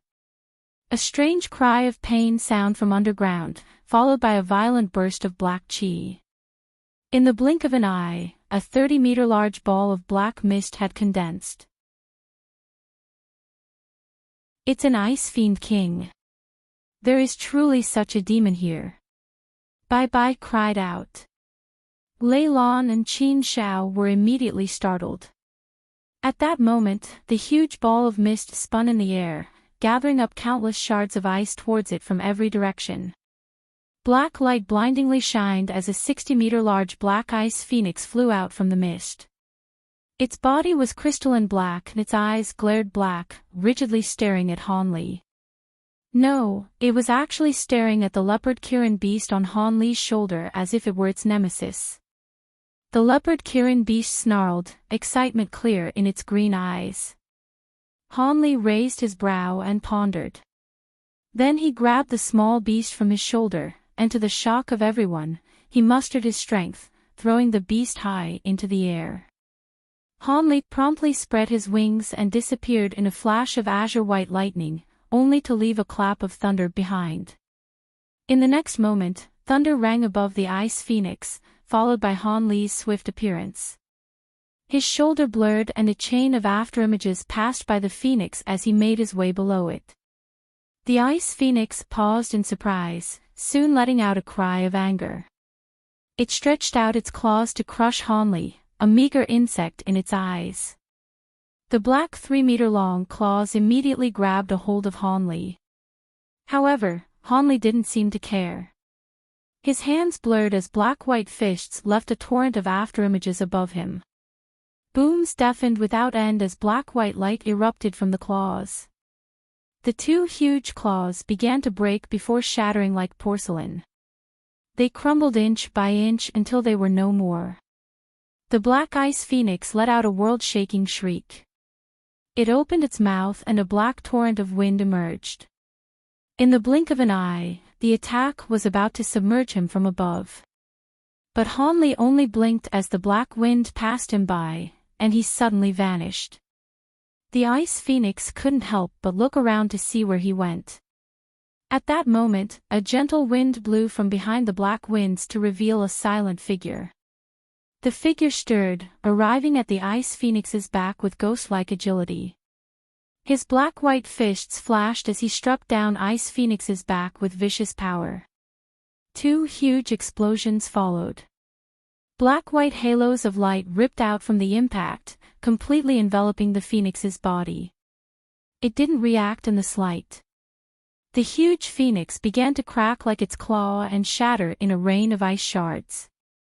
The large black mist reappeared in the air, taking a formless shape and flickering with a strange black light. With a rustle of wind, a small silhouette appeared, pouncing at the black mist. It hugged it with its limbs and it began to feast. Its nose snorted with clear excitement. This was the leopard Kirin beast that Han Li had tossed high into the air. After the beast fell, it saw that the ice phoenix formed from the black mist was shattered. Of course, it wasn't about to turn away from such a great prize. It happily leaped forward and began to devour the mist. Since the black mist was a so-called ice fiend demon king, it was unwilling to be eaten by this small beast by all accounts. Not only did it lash out with black tentacles, but it also began to gather up black ice from the ground in an attempt to condense another body. However, the black tentacles were easily resolved with a swipe of the leopard Kirin's claws. As for the black ice, Han Li waved his hand, sending countless embers to melt them away. It only took Han Li the span of a few breaths to shatter the black ice phoenix. Although it wasn't the first time the party saw Han Li in action, they couldn't help to feel completely touched as this display of might. Their exceptions vastly changed. As the leopard Kirin beast stood on top of the black chi cloud, it appeared completely helpless and unable to move. In the blink of an eye, nearly half of the black cloud was devoured. Afterwards, the small beast let out a roar and its body wildly flashed with light. Then, it leaped off the black chi and crouched on the ground. With a faint change of expression, Han Li flipped his hand and summoned a white jade bottle. He pointed it to the remnants of the black chi and muttered an incantation. The jade bottle twirled and its lid flipped, spouting out an azure mist. The mist roiled and gathered up the remaining strands of black chi before absorbing them back into the bottle. Bai and the others couldn't help but show a trace of envy. Although the ice fiend was called a demon king, in truth an ordinary deity transformation grade existence could easily deal with it. However, they were also rarely seen. The pure chi of an ice fiend demon king could be used to refine pills, tools, or even cultivate secret techniques. It was far more valuable than the chi of a common ice fiend. However, since the demon was defeated by Hanli, they didn't dare to complain. A short moment later, the remaining ice fiend chi was completely absorbed into the jade bottle. Hanli waved his hand, retrieving the bottle in a streak of white, and had it disappear into his sleeve. At that moment, he glanced at the leopard Kirin beast with a trace of worry. It was curled up with white light repeatedly pulsing from its body as its eyes drooped. As Hanli was connected to its mind, he could sense the beast's excitement, fear, and anxiousness all mixed into one. He sighed and slowly descended from the sky. He landed at the side of the beast and knelt down. He rubbed the beast's head and stroked its soft fur. Afterwards, he attempted to calm it with his spiritual sense. The leopard Kirin beast licked Hanli's hand with its pink tongue and began to gradually calm down.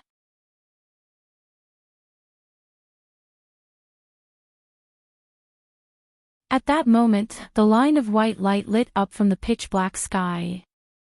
Soon, they scattered and white motes of light began to slowly drift down. Meanwhile, the white light on the surface of the leopard Kirin beast began to turn pink. A wondrous fragrance began to emit from this body, arousing a sense of deep hunger to those that smelled it. It was as if the leopard Kirin beast had turned into a rare delicacy. Baffled by the actions of Hanli and the small beast, Bai and the others were startled when they caught the scent. The scent of blackened meat. "Brother Han, your spirit beast is about to advance," Bai said with a changed expression. Hanli stroked the small beast's fur a few more times before standing up. "That's right, I'll need to stay here for the day." With an unsightly expression, Bai said, "The advancement of a spirit beast is a happy occasion, but it is inconvenient to happen here. Once the scent spreads, all the demons in the ice fiend territory will gather. If we're not careful, a powerful high-grade demon could appear and put us in danger." An icy glint flashed from Hanli's eyes as he indifferently said, "I know that, of course. Brother Bai, would you have me leave my spirit beast here?" "I didn't mean that, only." When Bai heard Hanli's unfriendly tone, he tried to explain himself. Hanli waved his hand and said with a resolute tone, "Regardless, if you feel it is dangerous, you may leave, but I will stay." When they heard him, Bai and the others looked at each other in dismay and they couldn't help but wryly smile. They didn't find Hanli's attitude out of the ordinary. They couldn't persuade him to choose them over his evolving spirit beast over them with words alone. At that moment, Hanli didn't pay attention to the other three and busied himself with other matters. The small beast's advancement will take at least an entire day. During this period, the scent it emitted would attract the nearby demons. Of course, since this was the ice fiend territory, the most demons would be ice fiends. Azure light flashed from his body as he soared into the air. He swept his hand past his storage pouch and summoned piles of formation flags and plates. He lifted them all with a single hand. Tens of streaks of light scattered in every direction, vanishing into the air without a trace. A chain of explosions sounded from the ground as 10 pillars of red light rose from the ice. Soon after, a 100-meter-wide spell formation was erected over the icy ground. The spell formation contained strange designs and scarlet talisman characters. A scorching aura spread out, filling the air with a burnt scent. This was a fire-attributed formation set that Hanli spent many spirit stones to acquire back in Deep Heaven City. It was called the Encompassing Flamed Death Formation. Once it was laid down, when a deity transformation cultivator entered the formation was powerful enough that they wouldn't be able to immediately break out. It would be even more devastating towards ice-attributed demons. However, Hanli didn't stop there. He formed an incantation gesture and had 72 small golden swords fly out his body and above his head. They hummed as they turned into hundreds of identical golden lights. After a chant, Hanli pointed to the dense mass of sword lights. Suddenly, the hundreds of golden lights scattered and flickered out of sight. This was the Grand Aureate Sword Formation.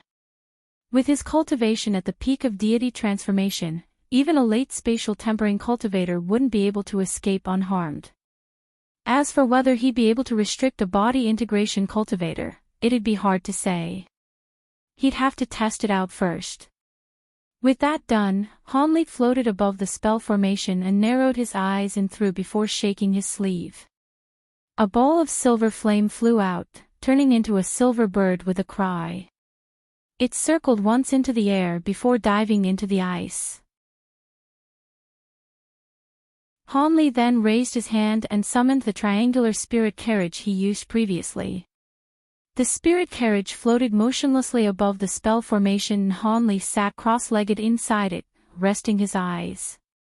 At that moment, the specks of white light gathered, thoroughly gathering around the small beast, and the scent it released became even more alluring. Even Hanli's grand formations wasn't able to stop the scent from escaping it. The captivating fragrance and quickly spread to the distant darkness. Lei Lan and the other three were quietly talking with each other, deciding whether to fly away and stay in the spirit carriage. The three didn't want to deal with a frantic demon assault, but from the previous dangers they encountered, they would find it difficult to enter the third level, let alone find an infernal flame fruit. As such, the three could only force themselves to face the demons. Fortunately, Hanli had made ample preparations and they viewed Hanli as someone of profound mystery. So long as they didn't face any excessively powerful demons, it was acceptable to remain there for the day. As time slowly passed, the white motes that drifted down from the sky became larger and fell in greater number, concealing the small beast entirely. The leopard Kirin beast had finally broken its silence and let out soft groans of pain inside the white light. Qin Shao looked at the white light and muttered, "The beast's advancement is much different from others.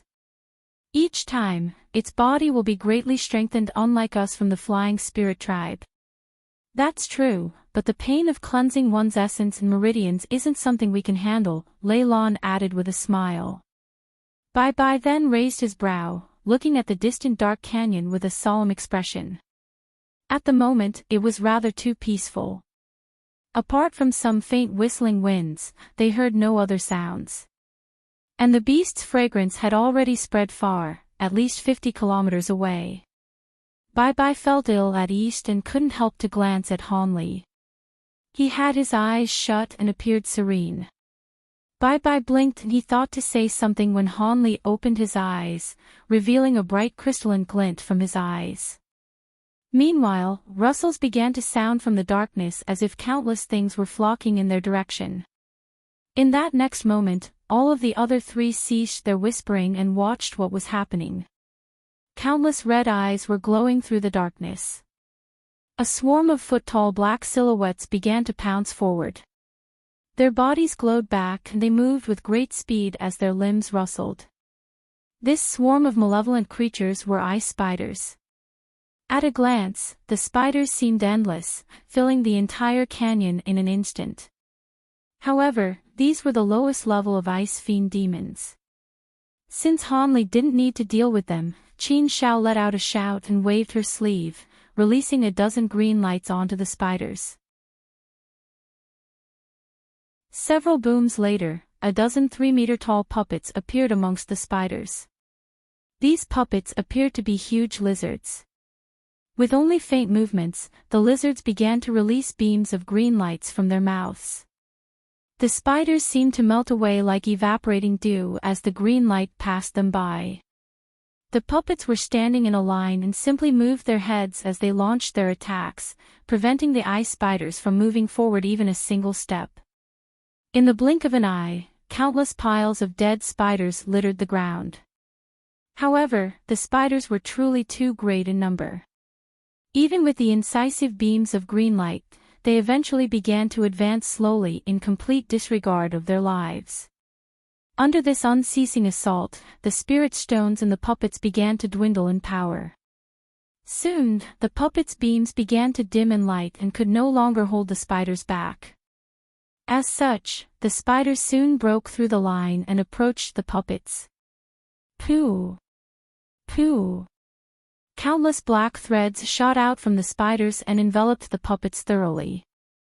The threads then dragged the puppets to the ground, rendering them entirely still. Within the carriage, Qin Shao was somewhat alarmed, but she merely whispered, "You don't need to take action. Hand over these small things to me." Soon after, the woman flew up in a green ball of light and arrived before the eye spiders in front of the grand formation. The spiders immediately sensed her and they hissed, releasing countless black threads into the air. Qin Zhao's expression sank. Suddenly, a dark green flame emerged from her body. When the black threads touched her, they combusted into smoke. The woman shouted and straightened her arm.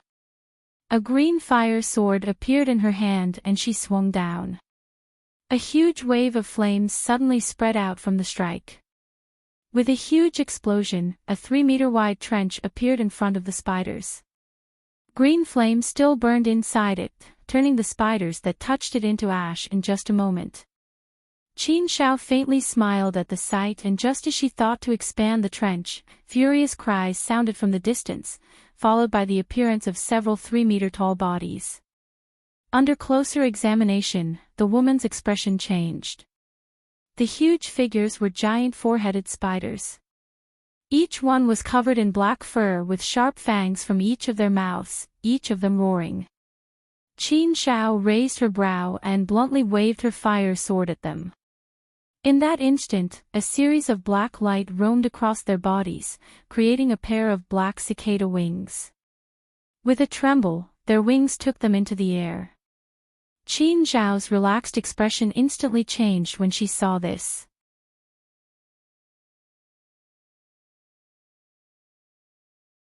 When Lei Lan saw this, she frowned and turned to Bai Bai, saying, "These will be troublesome.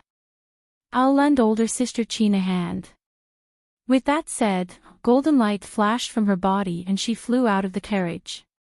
But Bai Bai raised his hand to stop Lei Lan and forced a smile, saying, "Junior Marshal Sister Lei, you don't need to help Lady Qin. We have other things to deal with." Lei Lan was startled and looked off in the direction Bai Bai was pointing. At another edge of the darkness, a large swarm of demon wolves was silently approaching. From a glance, one could only see their fur. Their true number was unknown.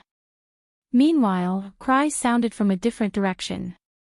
Lei Lan looked over and saw black silhouettes moving.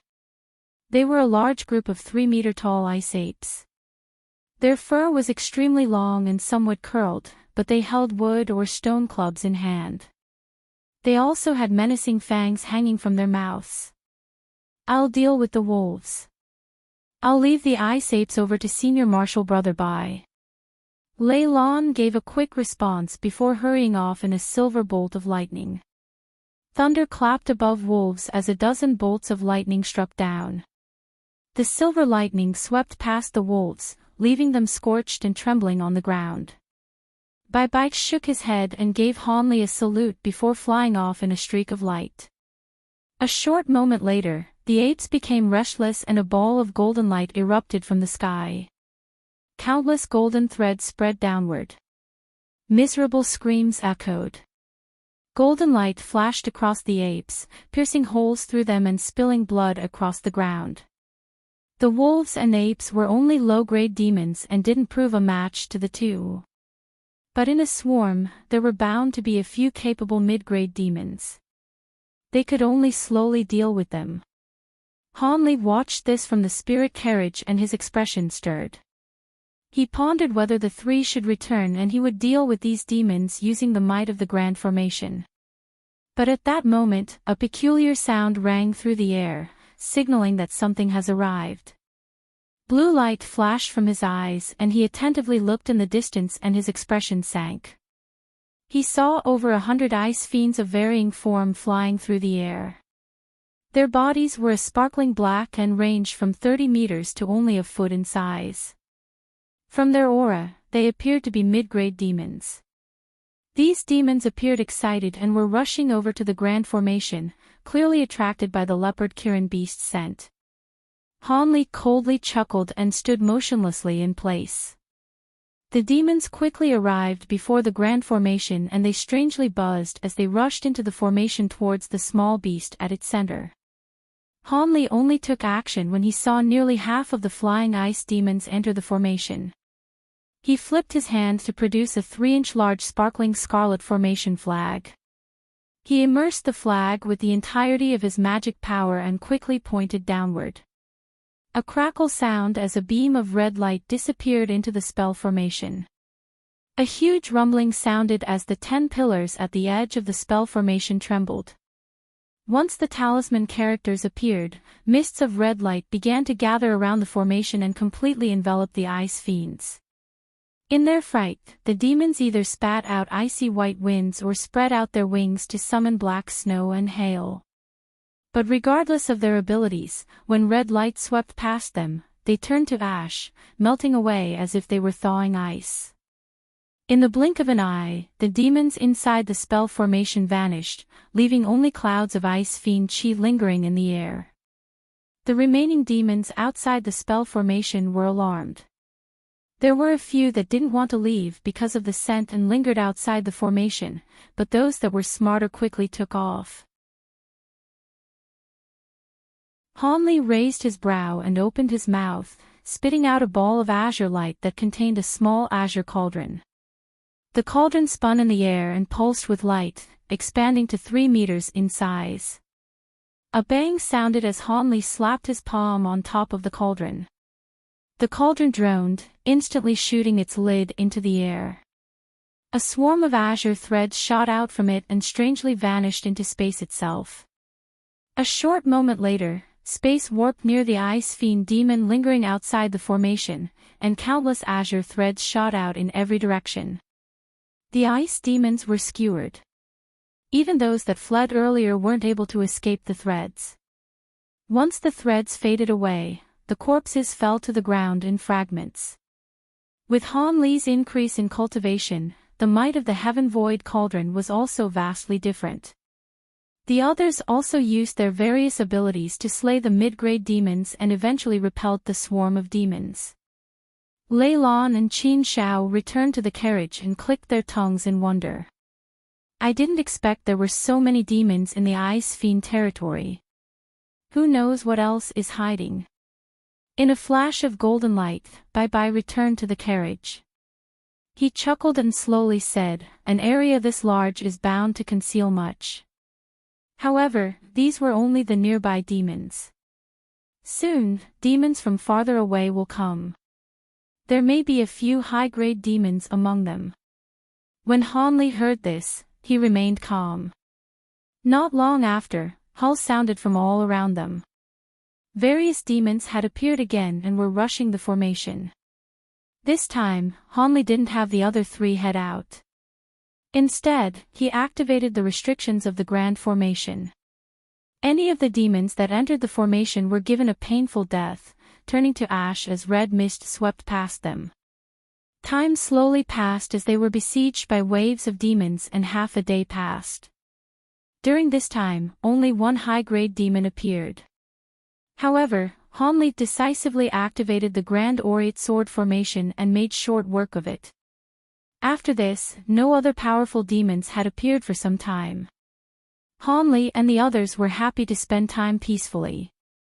6 hours later, when the leopard Kirin beast's scent had begun to wane and a murder of strange crows was charging into the spell formation, the crows suddenly fled without warning. Just as Hanli observed this, he heard heavy footsteps thud from a distance away. Each step caused the ground to shake and it was slowly growing closer. Lei Lan and the others glanced at each other with astonishment. As for Hanli, he narrowed his eyes as blue light flickered from them. A short moment later, a kilometer-tall dark green colossus walked out from the darkness. As soon as it could be seen, Bai gravely shouted, "A greenwood demon. It's a greenwood demon." The demon before them was quite peculiar. Its huge figure was half man, half deer. Its surface appeared emerald green as if it were chopped out of a tree. And the green leaves and flowers growing on top of it also appeared quite comical. However, the demon was holding a pair of huge hammers the size of hills, stifling any laughter about its appearance. Bai quickly glanced at Han Li and said, "No matter. Although it may be large and powerful, the greenwood demon, but its body is cumbersome. So long as we don't let it strike with its weapons, it is no threat." However, the three only saw Han Li's sullen expression. This was the first time he showed such an expression since the beginning of the demon assault. "Brother Han, you..." When the others saw this, they were bewildered. After some silence, Han Li said, "If it were only this demon, it would be easily dealt with. But the demon standing on its head might be a problem. There's another one." Frightened, the others quickly looked on top of the giant's head. Under closer examination, they eventually made out another demon. It was only 2 feet tall, appearing to be a long-haired dwarf with green robes. He held a cane in one hand and stood motionlessly on top of the giant. Most of his body was concealed by vegetation, so it was no wonder he wasn't easily discovered. When the demon saw Han Li and the others had discovered him, the dwarf hadn't opened his eyes and arrogantly said, "I know you are from the Flying Spirit tribe and have some abilities. However, you are no match for me at your level of cultivation. So long as you obediently hand over the evolving spirit beast to me, I will immediately leave. Otherwise, you will die here." Lei Lan and the others looked at each other in dismay at his arrogant tone and uncertain abilities. Han Li's eyes flickered, but when he saw the opponent's cultivation, he couldn't help but sigh. It was no wonder he spoke so arrogantly. To control a high-grade demon like the Greenwood demon, he had the fearsome cultivation of a mid-spatial tempering stage. Ordinary Flying Spirit tribe holy disciples wouldn't prove a match against him. But to Han Li, so long as he didn't have any heaven-defying abilities, he wouldn't be a strong match against Han Li. Too lazy to respond, Han Li held his arms behind his back and looked at him with a mysterious smile. Bai and the others felt apprehensive, but they tactfully kept quiet as Han Li was their leader. When the dwarf saw this, he was enraged and opened his white eyes. He coldly said, "Since you choose death, allow me to take you there." The dwarf tapped his cane on the giant below him. The demon let out a bellowing roar and stepped toward the grand formation in large steps.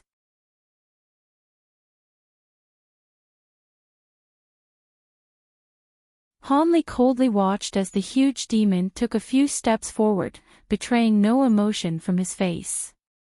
Only a bit closer and the Greenwood demon would enter the range of his aureate sword formation. He would release it without reserve and slay both demons in a single attack. At that moment, red light flashed from the distant sky, followed by a howling cry. 3 balls of blood light appeared from the dark and streaked in their direction. When the dwarf saw this, his expression vastly changed.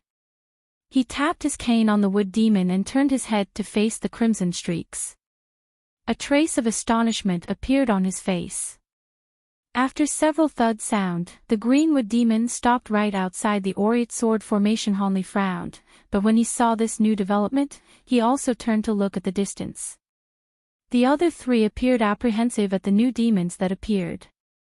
The 3 crimson streaks were incredibly fast, traveling near them at lightning speed. The light faded away to reveal 3-foot-tall silhouettes. These small people had delicate faces and one couldn't make out their age, but they wore peculiar red armor. Dense talisman characters appeared on the surface of their faces, their skin gleamed scarlet, and they smelled of rotting blood. The 3 emotionlessly swept their gaze around them before setting their glowing eyes on Han Li. Han Li narrowed his eyes and felt an icy chill spread across his body. It was as if 3 vipers were staring at him. When the demon saw the silhouettes, his complexion paled and his eyes were filled with awe. Blood puppets. They're the puppet incarnations of Lord Di Shui. Blood puppets. Di Shui. Han Li's mind quickly stirred, but he found the name unfamiliar. The three small figures stared at Han Li for a long while before a harsh expression appeared on their faces. They opened their mouths and released three blood-red beams at Han Li. Although Han Li was already prepared, furious alarm still ranged through his mind as the attack came with no warning. He instantly reacted, raising his hand and summoning a gray mist in front of him. At that same time, black chi burst from his body to create a simple black armor. Three muffled pops sounded. The three beams of blood light was only stalled by the divine essence-fused light for a moment before piercing through and striking Han Li's baleful armor. The blood light swayed as it struck, gradually dimming to reveal three bull-sized holes through the armor and directly striking his chest. Lei Lan and the others turned bloodlessly pale when they saw this, but what happened next left them even more dumbstruck. Thunder rang from Han Li's chest and boomed, revealing blood light clashing against gold-and-silver lightning and canceling each other out. The attack was blocked in the end by Han Li's lightning robes. Even so, Han Li was still greatly frightened and his face suddenly sank. He coldly snorted and released clouds of black chi, instantly mending the three large holes in his baleful armor. If his baleful armor hadn't scattered the power of the three beams of blood light, he feared his lightning robes wouldn't have been able to block it. Seeing that their attacks didn't succeed, the three blood puppets hadn't betrayed any emotion. Light simply flickered from their back as pairs of blood-red wings unfolded, and they immediately vanished. Han Li felt his heart tremble. Before he could react, the nearby space fluctuated and the three silhouettes flickered into existence. Their hands blurred, slicing at the air with a long crimson saber in each hand. Three bright red crescents streaked out from the swords towards Han Li, completely ignoring any of the others. As the puppets had a thread of their master's spiritual sense within them, it determined that the only threat present was Han Li and that the others would collapse at the first blow. Han Li let out a furious shout and the wings on his back shook. With a clap of thunder, he disappeared. A short moment later, he reappeared 60 meters away in a flash of azure-white lightning. At nearly the same time, three crimson lights flashed in his direction. The three small figures reappeared and performed seemingly the same attack, but this time, their sabers transformed into a barrage of countless blood streaks surrounding him. With a face as cold as ice, golden light flashed from Han Li's body to reveal a layer of sparkling golden scales on his flesh. At that same time, he let out a huge shout, striking out with his black and white palms. In the blink of an eye, they turned into intertwining black-white palm projections. Metallic clangs and screeches sounded as a result. The barrage of crimson streaks struck Han Li's palm, but they wailed and scattered as if repelled by an immense force.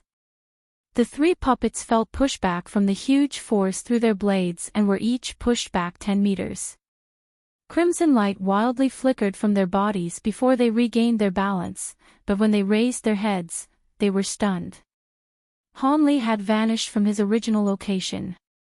In an instant, Han Li had blinked back to his original location on the spirit carriage. The three figures eventually lowered their heads and found them, but Han Li simply sneered. With his hands quickly forming an incantation gesture, he began to chant.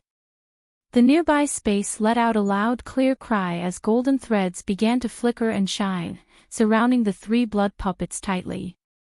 This was the Grand Aureate sword formation Han Li originally placed down. The might of the sword formation vastly increased along with his cultivation. The originally slow sword threads were now surging with greater speed. However, they still definitely couldn't be considered very fast. When the three blood puppets saw this, their eyes roiled and their wings stirred as they strangely vanished from the air. It appeared they wanted to employ a secret technique and escape the sword formation. However, something as mysterious as the Aureate sword formation wasn't about to let them escape. Three drones sounded from the edge of the formation where 100 golden threads lashed out. Crimson light immediately appeared and the three silhouettes were forced to appear. The 3 puppets were instantly shredded into countless pieces as if they were destroyed. Even the dwarf was left dumbstruck by the scene. The dwarf quickly realized something and immediately had the wood demon below him to slowly retreat. As an indigenous creature of the earth abyss, the dwarf understood how fearsome the blood puppets were. He couldn't prove a match against the combined forces of the 3 blood puppets, so he abandoned any thoughts of laying hands on the leopard Kirin beast. But at that moment, a strange scene appeared from the sword formation. It appeared the shredded fragments of the crimson puppet were glowing and turning into blood drops. They then gathered together to form 3 fist-sized balls of blood, filling the air with their rotten scent. As soon as they appeared, they spun and gradually turned back into their blood puppet form. Hanli wasn't surprised by this and simply pointed at the center of his sword formation with an odd expression. A rustle sounded and a silver firebird flew out from the ground. As it approached the puppets with a flicker, it exploded, separating into 3 bowl-sized balls of silver flame. With a muffled boom, the silver flames struck the blood balls head-on. The silver flames surged high and completely enveloped the blood balls. As the flames burned, a scorched scent filled the air, followed by miserable screams.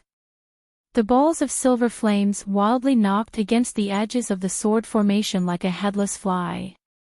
Although Hanli was watching this expressionlessly, he was inwardly shocked. He had a great understanding of the might of his spirit engulfing flames. When an ember of it caught on his opponent, they should turn to ash in an instant.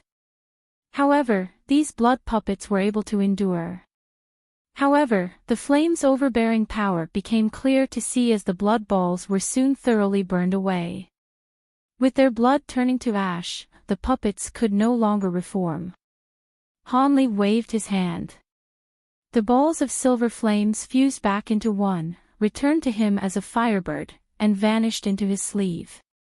His expression stirred as if he sensed something and looked to the side. He saw that the huge green wood demon had unknowingly retreated a kilometer away. When the dwarf saw that Hanli was looking at him, he felt his heart pound and whistled without another thought. The silent wood demon suddenly glowed with green light and began to run away with large steps without any regard to stealth. As a colossus, the demon blurred several times before disappearing into the darkness. "You want to leave?" Hanli muttered. He then opened his mouth and summoned a small cauldron glowing with azure light. At that moment, a weak beast howl sounded from underneath the spirit carriage. When Hanli heard this, he was overjoyed, but he looked to the distant wood demon with some hesitation before taking back the heaven void cauldron back into his stomach. Afterwards, his figure blurred and he appeared on top of the spirit carriage. A short moment later, he nimbly stepped onto the ground and stood next to his spirit beast, which was still wrapped in white light. At that moment, the fragrance being emitted had grown much dimmer. Through his spiritual sense connection with the beast, he already sensed that its advancement was on the verge of completion. He now had another source of strength. He took a deep breath and stretched his hand forward into the white light, putting it on the leopard Kirin beast within it. At that same moment, a wave of pure spiritual energy entered the small beast's body. Azure light brightly shined from Hanli's body and his expression turned grave. The other 3 in the spirit carriage all let out a long sigh, seeing that matters had concluded. They looked at each other with a face of deep relief.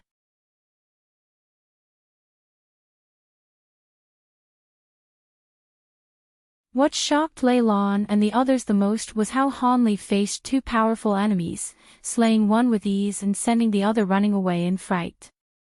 The 3 hadn't known that the blood puppets were actually as strong as low-grade Great Spirit generals, or they would have been even more shocked. As for the other demons, they no longer came. Hanli was simply spending this time assisting his spirit beast in the last step of its advancement while Lei Lan and company recovered their strength in the spirit carriage. 2 hours later, white light wildly flashed from the ground and a roar crossing between a dragon and a tiger sounded out. As for Hanli, who stretched his hand through the light, his expression changed and his figure blurred as he shot away in a chain of afterimages. Immediately after, a golden figure flew out from the white light. It spun in the air and revealed a 30-meter-long phantom. Its body sparkled gold from the scales covering its body. It was a golden Kirin beast. Although the Kirin beast was only a phantom, when it raised its head, it let out a majestic roar, releasing an astonishing pressure into the air. Even Hanli, who originally stood firm, couldn't help but take a step back with a changed expression. However, the phantom was short-lived as it slowly faded away. And the small beast emerged from the white light underneath. As of current, the leopard Kirin beast didn't look much different than it did before, but there were now golden stripes on its fur and its eyes shimmered with sparkling silver. In a blur, the leopard Kirin beast vanished from its original location. At that same moment, Hanli felt a slight weight on his chest and something quite soft. He lowered his head to find that the newly advanced demon had leaped on top of him. It beamed at him with its enchanting eyes and licked the back of his hand with its pink tongue. Hanli wordlessly swept his spiritual sense past the small beast and joy soon lit up on his face. As expected, the small beast succeeded in its advancement and now possessed deity transformation cultivation. As for the beast's innate abilities and its Kirin bloodline, it proved far stronger than other beasts of the same cultivation and would prove to be a rare helper. The small beast yawned inside Hanli's embrace, appearing quite tired. Its recent advancement had been quite difficult for it and it needed to quickly rest. With a flip of his hand, Hanli produced a red medicine pill in his hand and put it in its mouth before lightly patting it. Then in an azure flash, the beast vanished back into his storage bracelet where it soundly slept. The three in the spirit carriage unconsciously glanced at each other when they saw the Kirin phantom and wore odd expressions. Although the flying spirit tribe believed in the true spirit of birds, Kirins and other existences were held in reverence by the other tribes as they were true spirit-level existences. They were truly shocked that Hanli's spirit beast had the bloodline of a Kirin true spirit. At that moment, Hanli's expression stirred and he soared into the air as an azure streak. Rainbow streaks flew out from the ground as the formation flags and plates in the surrounding area flew up. With all the formation tools in his sleeve, the 10 crimson pillars emerging from the ground vanished and completely disappeared. In an azure flash, Hanli appeared inside the spirit carriage and calmly said, "We don't have much time. Let's head to the 3rd level as quickly as we can." Bye-bye and company raised no objections, all nodding in agreement. As for the triangular spirit carriage, Hanli tapped his foot on its floor, commanding it to streak forward. With several white flashes, the carriage blurred and vanished into the darkness. In the deepest level of the earth abyss, when the 3 blood puppets were devoured by the spirit engulfing flames, a crimson-robed person sitting in a hidden room in the mountain suddenly sensed something. He opened his eyes and let out a yelp. With a harsh expression, a trace of malice appeared from his eyes. "My blood puppets are exterminated along with my threads of spiritual sense. How can this be? Could it be that others have involved themselves with my bounty?" The man stroked his chin and muttered, "No matter, I fear it'll be too late to send more puppets. I won't let a meager spirit general grade existence have me go to the upper levels." A short while later, he shook his sleeve and released a ball. It spun in the air as it floated in front of him. He formed an incantation gesture and pointed at the ball with his free hand. It quickly surged with crimson light and began to softly hum. Eventually, a cold woman's voice spoke, "Di Shui, why did you contact me?" The voice spoke without a trace of politeness. "Hee, I wish to perform a trade with fellow Daoist Mu Qing." The crimson-robed man chuckled. "What is it?" the woman said with surprise.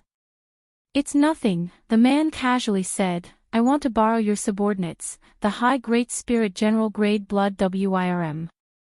The woman astonishedly asked, "The Blood WIRM? What are you doing with them?" I need them to find me blood feed for the sacrifice. The man said, I need them to exterminate a few spirit general grade flying spirit tribe beings. They're at the second level, so it's too late for me to personally deal with them. There is no teleportation formation that can send me there, so I can only rely on you. After some silence, the woman snorted and indifferently said, Why do you need the blood WIRM for a few spirit generals? I don't care what you're planning to do with my blood WIRM, but it'll be fine if you give me that spirit concealing wood. Otherwise, consider the matter null. The man calmly said, That's fine, but I do have one request. I want the soul of the flying spirit tribe beings. After you kill them, have the blood WIRM deliver them to me. That is a small matter. Send their appearances and locations over to me, the woman said with a softer tone.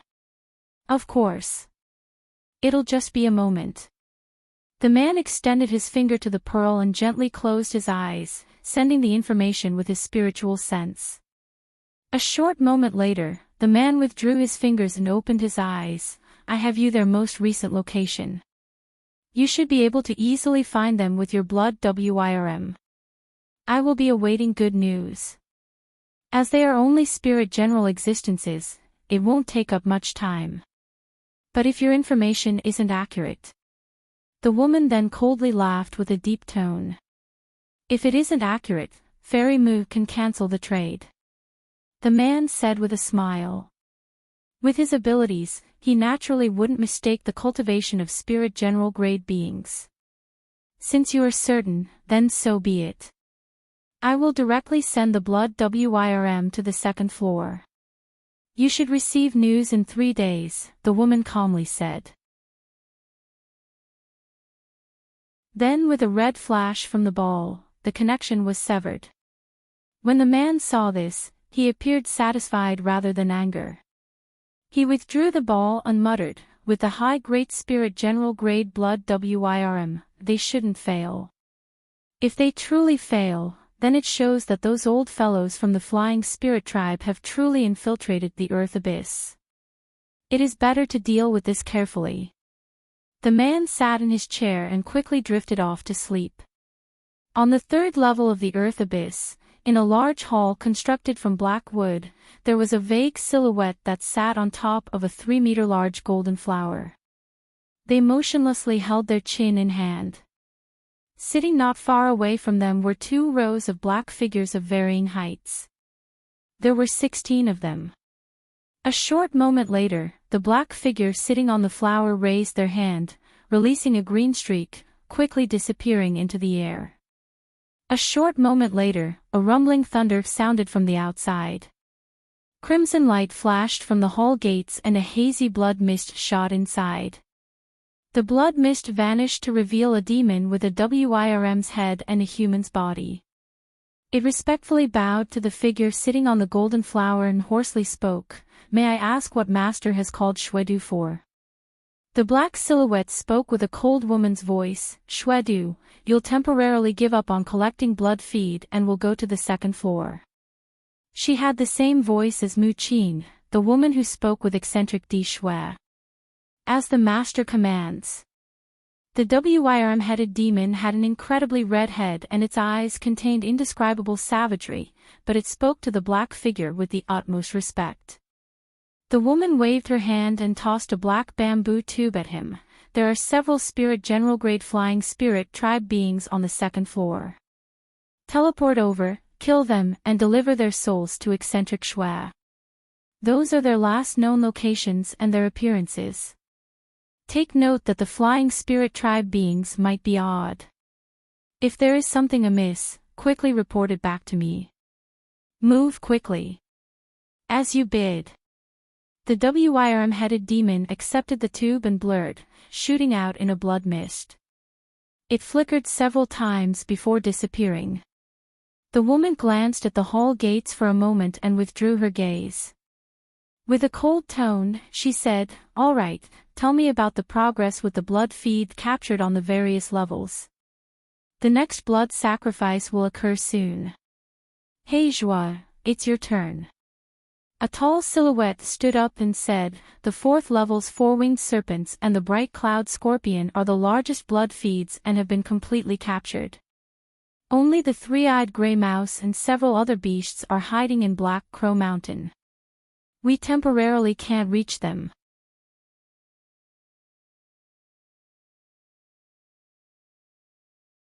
On the second level of the earth abyss, there were four faint white-winged figures with disheveled hair. They were fighting against black meter-long scorpions as they were moving away. Although the scorpions didn't have any wings, they were able to fly through the air with swift movements and could spit acid from their mouths. Over an hour later, one of the flying spirit tribe resolved themselves and employed much of their magic power to cast a formidable technique, releasing balls of sparkling blue flames and turning four of the surrounding black scorpions into ashes. Finally, the black scorpions had reluctantly retreated. The four flying spirit tribe beings let out a long sigh and felt at ease. But before they could say anything, light flashed from the distant sky and a bloody mist roiled through. The blood mist was silent and was as fast as a ghost. With several flickers, it drew near the four flying spirit tribe beings and circled around them several times. The four flying spirit tribe holy disciples were alarmed and hastily assumed a guarded posture. The blood mist coldly snorted and looked at them with crazed eyes. After its gaze passed the holy disciples, they heard an icy hoarse voice, "Although you aren't the ones I'm looking for, you're still out of luck to have come across me." With that said, thunder rang from the blood mist and the nearby sky turned blood red. Bloody clouds began to strangely form and roil in the sky. "No, run. It's heavenly blood lightning." When one of four holy disciples saw this, their expression turned bloodlessly pale and he loudly shouted. Then, he flew off in a yellow streak in panic. When the other three heard this, they scattered in fright and quickly flew off as well. But in that instant, thunder clapped in the air and four blood-red lightning bolts flashed down from the sky, strangely bending in different directions before they disappeared from sight. A moment later, the blood-red lightning appeared above the four fleeing holy disciples and struck down. Four miserable screams sounded and the streaks of light were instantly dispersed by the lightning. The corpses of the disciples wildly flickered in the lightning before they turned to ash.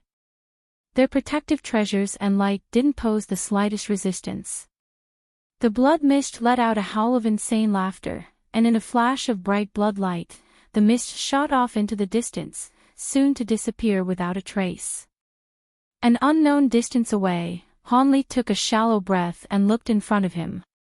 7 ill-intentioned holy disciples surrounded them and Hanli asked, "Aren't you fellow Taoists going to find the infernal flame fruit? Why are you blocking us?" "Our Tianping race and yours has no grudges," Bai Bai sullenly said at the side. His face appeared calm. The group of people had both dark wings and dark skin.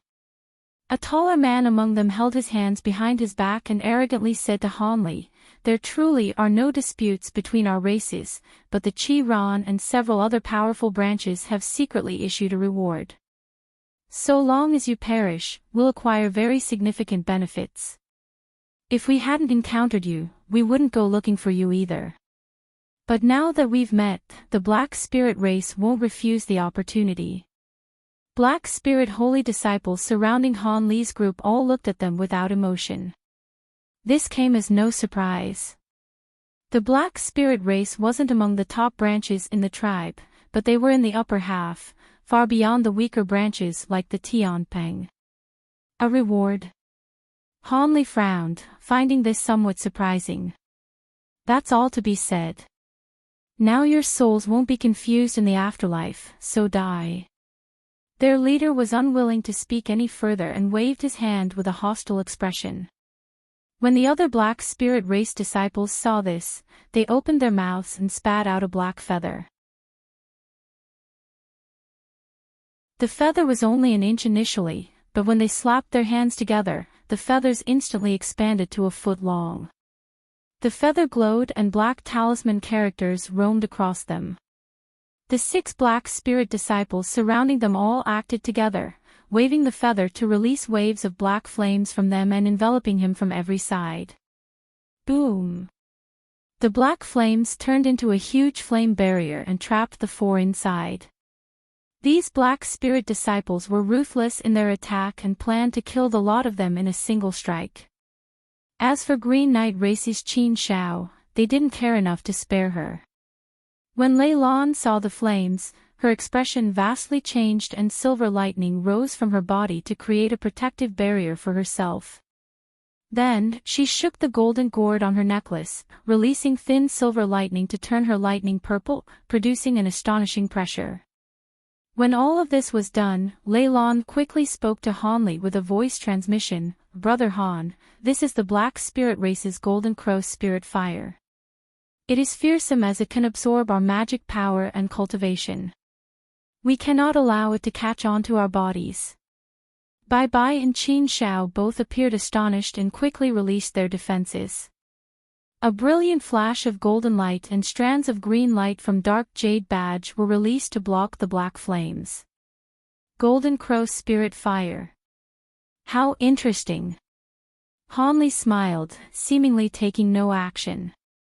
Then, rainbow flames appeared from his body.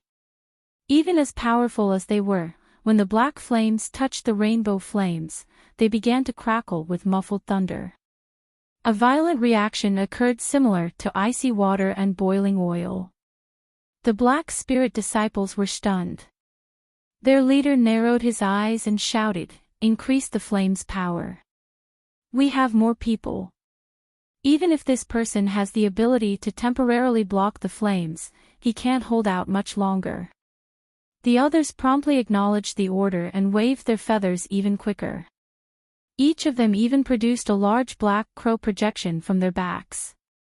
Most of them appeared vague, but those that were clearer still pulsed dimly, clearly showing that they were unstable. When the true spirit projections appeared, the black feathers might greatly increased and the flames turned pitch black. As the flames swept through the air, they faintly warped the air and summoned a soft crow's cry. The flames were clearly being used to the extent of their power. Against such might, the defenses of the other three were reaching their limits. They hastily brandished their treasures in alarm as if they couldn't hold out much longer. However, Han Li's rainbow flames seemed to be endless. As the might of the black flames increased, the rainbow flames surged a meter high and kept the black flames at a distance. At that moment, the black spirit disciples' expressions turned unsightly. But before they could say anything, Han Li narrowed his eyes and glanced at the others who were struggling against the flame. He promptly spat out a ball of silver flame and turned into a silver firebird in a crackle. As soon as the silver firebird appeared, it stared at the black flames and let out a cheerful cry.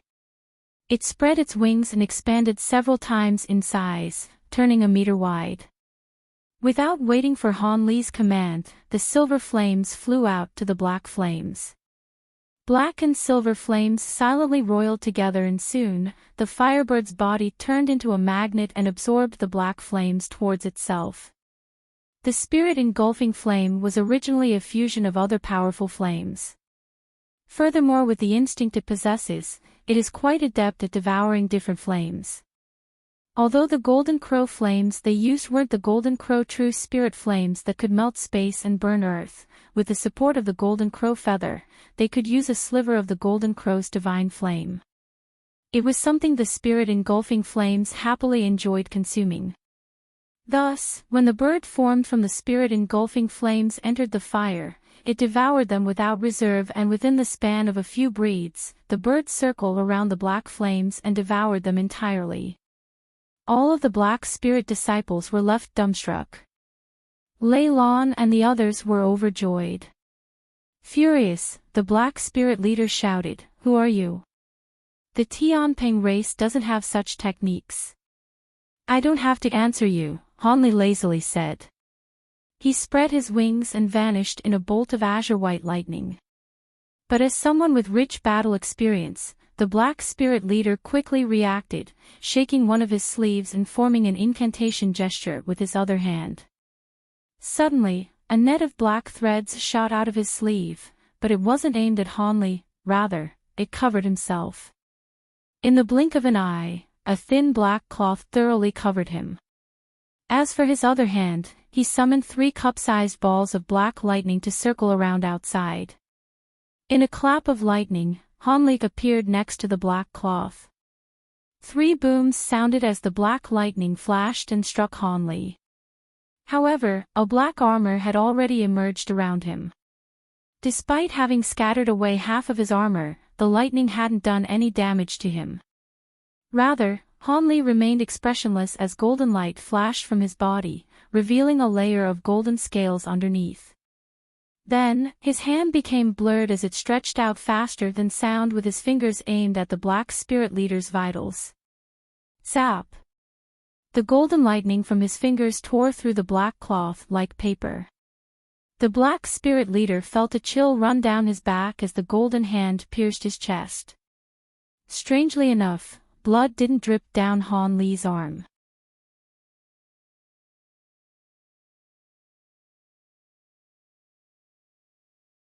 The black spirit leader wore an expression of disbelief. He shouted and grabbed the arm in his chest. A cold glint then flashed from Hanli's eyes and golden light brightly shined from his arm. A meter-long sword then strangely appeared from his hand. A flash of sword light flickered, followed by a metallic ring. Not only did the black spirit leader's arm fall off, but his body had been sliced in 2 by the sword light. Only a crystal core and a ball of green flames appeared from the bisected body. His soul had been destroyed by the sword light. The other black spirit holy disciples turned pale with fright. Their leader was a high spirit general grade being.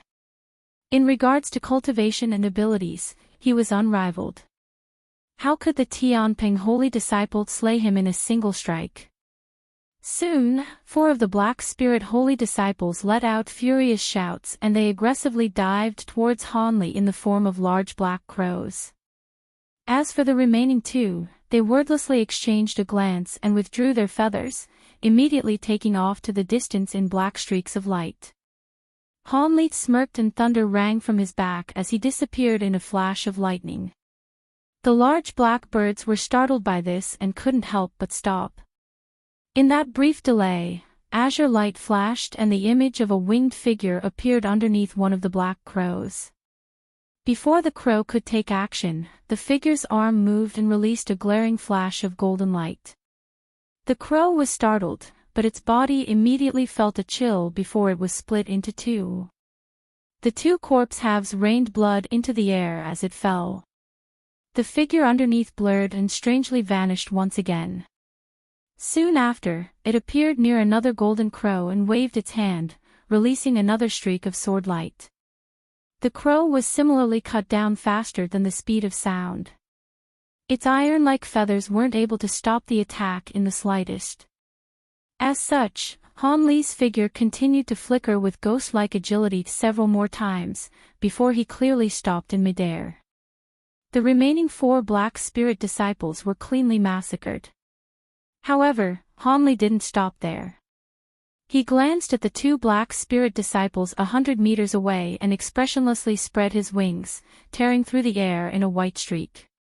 Air shrieked as he cut through it. With formidable speed, he only traveled for 30 meters before blurring and disappearing into a thin white line. The line then strangely wrapped and disappeared into space. Behind one of the desperately fleeing black spirit disciples, a white azure line appeared along with a fluctuation of space.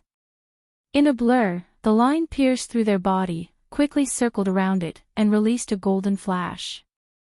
By the time the black spirit disciple was separated into 8 pieces, the white line wrapped and disappeared once more. Soon, azure white light brightly flashed from above the remaining black spirit tribe disciples. In a blur, Hanli came into full view. His hand silently blurred, turning the small golden sword in his hand into dense sword light.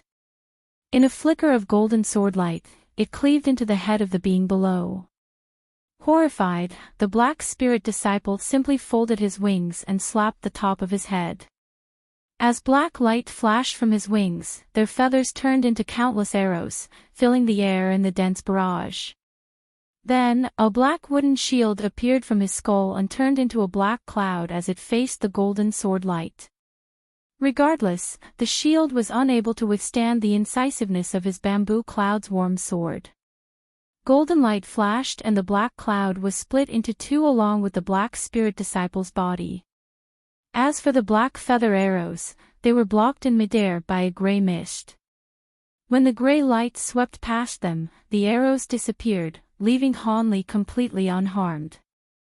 Hanli looked at the corpses with a raised brow as if something came to mind and he reached out to them. With a rustle, a foot-long black feather flew out from one of the corpses and into his hand. Hanli stroked the feather in his hand as he observed them. The pitch-black feather glowed and traces of gold faintly shined from them. With a slight shake, black talisman characters appeared from them and they turned into balls of black flame, releasing a scorched scent into the air. Hanli revealed interest and black light flashed from his hand. As for the corpses, they were each given a fireball and turned to ash. Hanli circled the air at a low height, collecting all of the black feathers from the corpses and took them into his hand. In an azure flash, Hanli returned to the others in a fierce streak. "Let's continue," Hanli said as if nothing had happened. Lei Lan and the others had pale complexions but they obediently nodded nonetheless. Half a day later, Hanli arrived in the air of an unfamiliar land. Not far from him was a short dense forest. Most of the trees in the forest were only a bit over 10 meters tall, but their leaves were a sickly yellow and released a putrid scent. When the party stopped at the edge of the dense forest, Hanli stood in front and silently observed the forest with a sullen expression. Bye-bye and the others didn't know what he was thinking. They simply stood 10 meters behind him, not daring to stand at his side. They all viewed Hanli with traces of awe. To tell the truth, ever since Hanli easily killed the 7 black spirit holy disciples, they realized how truly powerful Hanli was. Perhaps even the legendary 7 pass races Ao Qing and the Nanlong races Fei Yi couldn't rival him. Therefore as they continued on their way, Lei Lan and the others spoke to Hanli with an unconscious tone of reverence as if Hanli was one of their clan seniors. With a powerful companion like Hanli, they shouldn't have much trouble passing the trial. Hanli eventually said with a soft voice, "If I'm correct, this is the Rotten Leaf Forest. It is the place most concentrated with filthy qi on the 2nd level. Our luck is good to have come here. Although our chances aren't high, we can acquire infernal flame fruits here. Do you plan on spending some time to find them here, or will you rush to the myriad vine path?" The 3 hesitantly exchanged a glance and Bai respectfully replied, "Brother Han, the Rotten Leaf Forest isn't very large. Although our spiritual senses are restricted, we'll be able to search through it in only half a day." Feeling that there was no problem, Hanli nodded and said, "Oh, I understand. Half a day's time isn't much. We'll stop here for the time being." Lei Lan and the others were happy to hear this. If they could find the infernal flame fruits here, they wouldn't have to risk looking for them in the 3rd level. The 3 had a quick discussion and Qin Xiao shook her sleeve, summoning a dozen more lizard puppets. She had them spread out to various parts of the rest before disappearing. Lei Lan and Bai were also making their own preparations. Lei Lan raised her head and summoned a white jade box. She muttered to it a moment and its lid flew off to reveal tens of inch-long butterflies. They flickered with silver light and flew off. Bai's wings trembled and a dozen small golden snakes shot out from his body. They burrowed into the ground with a flicker. Following that, the 3 sat down cross-legged in the air, controlling their puppets and insects to search through the forest. Hanli floated motionlessly in the air, completely separating himself from the matter. Time slowly passed by. Hours later, Lei Lan and the others searched through most of the forest but to no avail.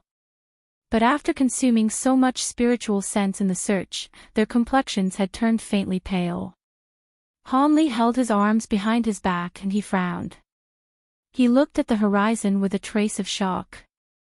At that moment, he sensed a powerful aura, but it quickly flickered and disappeared, causing him to doubt his senses. His eyes flickered. Just as he thought to examine this more closely, Lei Lan cried out in alarm and delight. Han Li tossed the matter to the back of his mind and turned around in surprise. What? Did you truly find the infernal flame fruits? Lei Lan's beautiful eyes lit up and she excitedly said, That's right.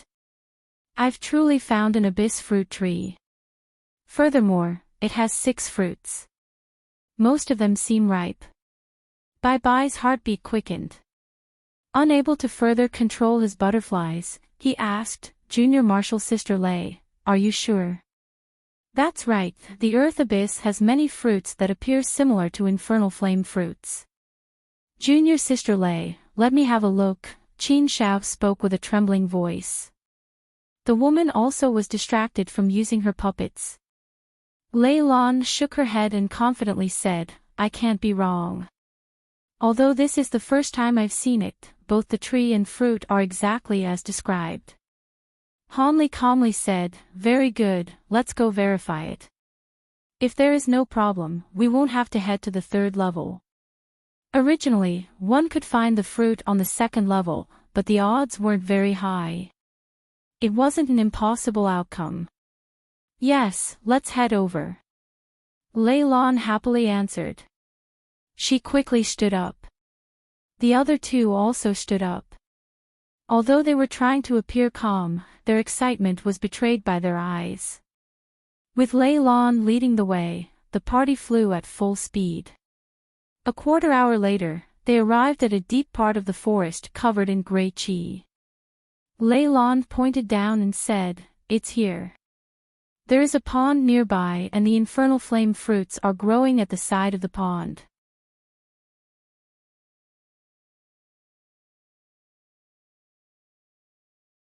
Looking at the fog below, Han Li's eyes flashed blue, allowing him to clearly see through it.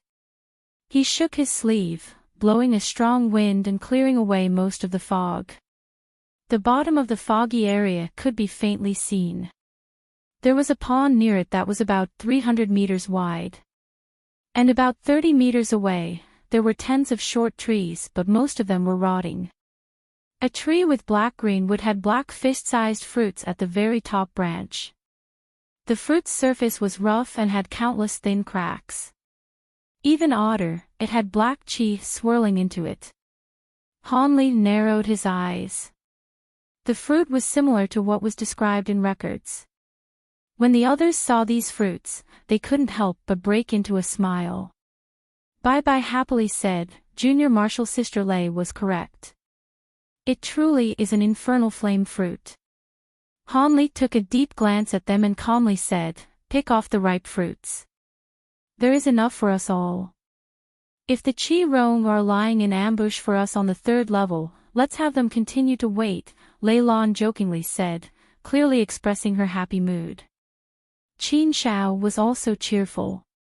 But when the 3 planned on descending on grabbing the fruits, Han Li's expression sank. He raised his arm without turning his hand, pointing at an empty space. A loud crack sounded and a large rainbow hand appeared in the air. It bluntly swiped down and crimson light flashed in response, summoning a blood-red hand to meet the attack. A boom sounded as the hands struck one another.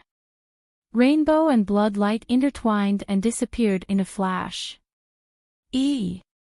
How interesting! The 2 different voices shouted. The yelp came from Han Li, who just turned around and saw what happened. The other voice belonged to the tall figure in the ball of blood qi where the large blood-red hand had appeared. Han Li looked at the blood mist and solemnly said, Who is your esteemed self, and why are you acting so secretively? It is truly suspicious that a mere spirit general can discover me. The person in the blood qi let out a sinister laugh. Han blinked and waved his arm at the other three and sternly commanded, "Head down and collect the infernal flame fruits. I'll deal with this person." "Yes. As you command. Be careful, Brother Han." Although Lei Lan and the others weren't able to see the power of the figure from the blood mist, Han Li's serious appearance caused their hearts to drop. Afterwards, the three flew down towards the fruits. The blood figure glanced at the three and spoke with an odd tone, "What? You're quite interested in those fruit trees. Hee, although they aren't anything good, they won't be so easily acquired." Han Li's heart trembled and his spiritual sense stirred. He immediately thought to warn the three, but it was already too late. A huge boom sounded. A wave suddenly rose out from the pond and several pink tentacles emerged from the wave, shooting out a dense barrage of countless icicles. Having already landed at the pond side, they were greatly frightened. As the abyssal flame fruits were behind them, they didn't dare to dodge. With no other option, they unleashed their abilities to block the strike. Lei Lan clapped her hands and unleashed several dense bolts of silver lightning. Bai released a myriad of intertwining golden threads. As for Qing Xiao, she opened her mouth and spat out a green mist. The three abilities combined smoothly and knocked against the barrage of ice. The deafening force of the impact forced the three several steps back. What resulted from the many attacks was a scorching liquid on the ground and a messy bloody scene. A painful wail cried out from the pond. Soon after, a wave of ice rose to reveal a brown octopus demon. When it glared at them with its strange green eyes, several tentacles emerged from the water and stretched forward. Each one rose over 30 meters high. On the top of the demon's head grew a dense batch of blue fur. Every time a tentacle swung, the fur released the cracking of torn space. Lei Lan and the others felt their hearts sink. The wounded tentacles were restored to completion after they flickered with blue light. The demon was unleashing its full strength as it regarded the pond surroundings as its own territory. It raised its head and released a savage roar as its tentacles began to stir, glowing to blue light as they swept towards the holy disciples. As the three were aiming for the abyssal flame fruit, they couldn't afford to step away and could only confront the attacks head-on. Suddenly, rolls of thunder and explosions repeatedly boomed as they sank into battle with the demon. Up above, Han Li glanced at what was happening but didn't betray the slightest emotion from his face. Although the demon appeared fierce, it would be defeated given enough time. Rather, the main enemy was the blood figure. He would have to deal with him carefully. Han Li stared at the blood mist and asked, "What relation do you have with the blood puppets that appeared before?"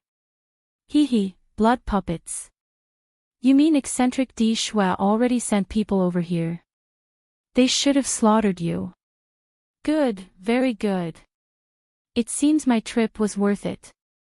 The blood figure let out a cold laugh. He clearly had no intention of answering Han Li. Han Li frowned, feeling the swords in his body shake with anticipation. At that moment, a sharp whistle sounded, causing his ears to ring dully. Han Li was startled. Before he realized what happened, a cold wind attacked him. A hair-thin blood needle had attacked from a foot away and was about to bore into his skull. At such a distance, Han Li could hardly react. He simply saw a bloody glint and the needle devilishly arrived in front of him. The blood figure's lips stirred and formed an evil grin. He had killed countless strong opponents with this ability and it had yet to fail. A metallic clank sounded. The thin penetrating needle spun through the air, repelled. Han Li's expression vastly changed and his arm blurred as he stretched it forward, grabbing the blood needle in his hand. The smile on the blood figure's face froze. Your physical body is able to block my blood river infernal spike. The blood figure spoke with disbelief. Han Li wordlessly retracted his fingers and saw a blood needle jumping in his palm as if it were alive. Layers of rainbow flames were wrapping around his needle. Han Li's face was unsightly and his complexion was ashen. An extreme cold gripped his heart. He was caught in a sneak attack that had truly left him on the verge of death. If it wasn't for a body that was far stronger than demon beasts of the same grade with flesh as durable as magic treasures, anybody else would have died in that strike. Even so, Han Li felt cold sweat cover his body. It had been many years since he felt that he had this close a brush with death. The figure in the blood mist was no less shocked than Han Li. His opponent had a body that was sturdy to untold degrees. He couldn't help but doubt Han Li's identity as a flying spirit tribe being, or as a powerful demon that took the form of one. His expression wavered. At that moment, Han Li slowly raised his hand and a strange light flickered from his eyes. Then, he let out a cold snort. The figure in the blood mist felt an attack shake his mind as if it were being pierced with a needle. He was overcome with acute pain. Although the figure's spiritual sense was far stronger than demons of the same grade, his body couldn't help but sway from the pain, nearly bending down as a result. At nearly the same time, his last trace of clarity sensed a wind blow behind him and he felt a strange coldness approaching his waist. The figure was greatly alarmed and attempted to dodge, but his suffering spiritual sense distracted him, causing his movements to become delayed. He could only let out a shout as blood light brightly shined from his body, summoning a strange azure scale armor around him. Crackle! A golden light struck his armor. It penetrated only a few inches before it stopped entirely. The gold light faded away to reveal a foot-long sparkling golden sword. It was one of Han Li's bamboo cloud's warm swords. 10 meters behind the blood mist, Han Li stood there with an astonished expression. At the same time he used his Sulfurite Thorn, he used lightning movement to turn to wind and strike at the figure from behind. But he didn't expect that the figure would regain a trace of clarity and summon a strange scale armor that could block his incisive bamboo cloud's warm sword. What kind of armor is so durable? Han Li felt amazed. You're courting death. In that instant, the figure in the blood mist recovered from the Sulfurite Thorn. He felt a lingering fear from Han Li's strike and in his rage, he turned around and released a crimson beam from his mouth. However, Han Li wasn't so easily hit. With a wave of his wings, he vanished in a flash of azure-white lightning. A short moment later, Han Li stood in his original place. His expression was calm as if nothing had happened. At that moment, he heard a roar and the blood mist dissipated in a roil. The figure's true appearance was revealed, a blood-red demon with a WIRM's head and a person's body.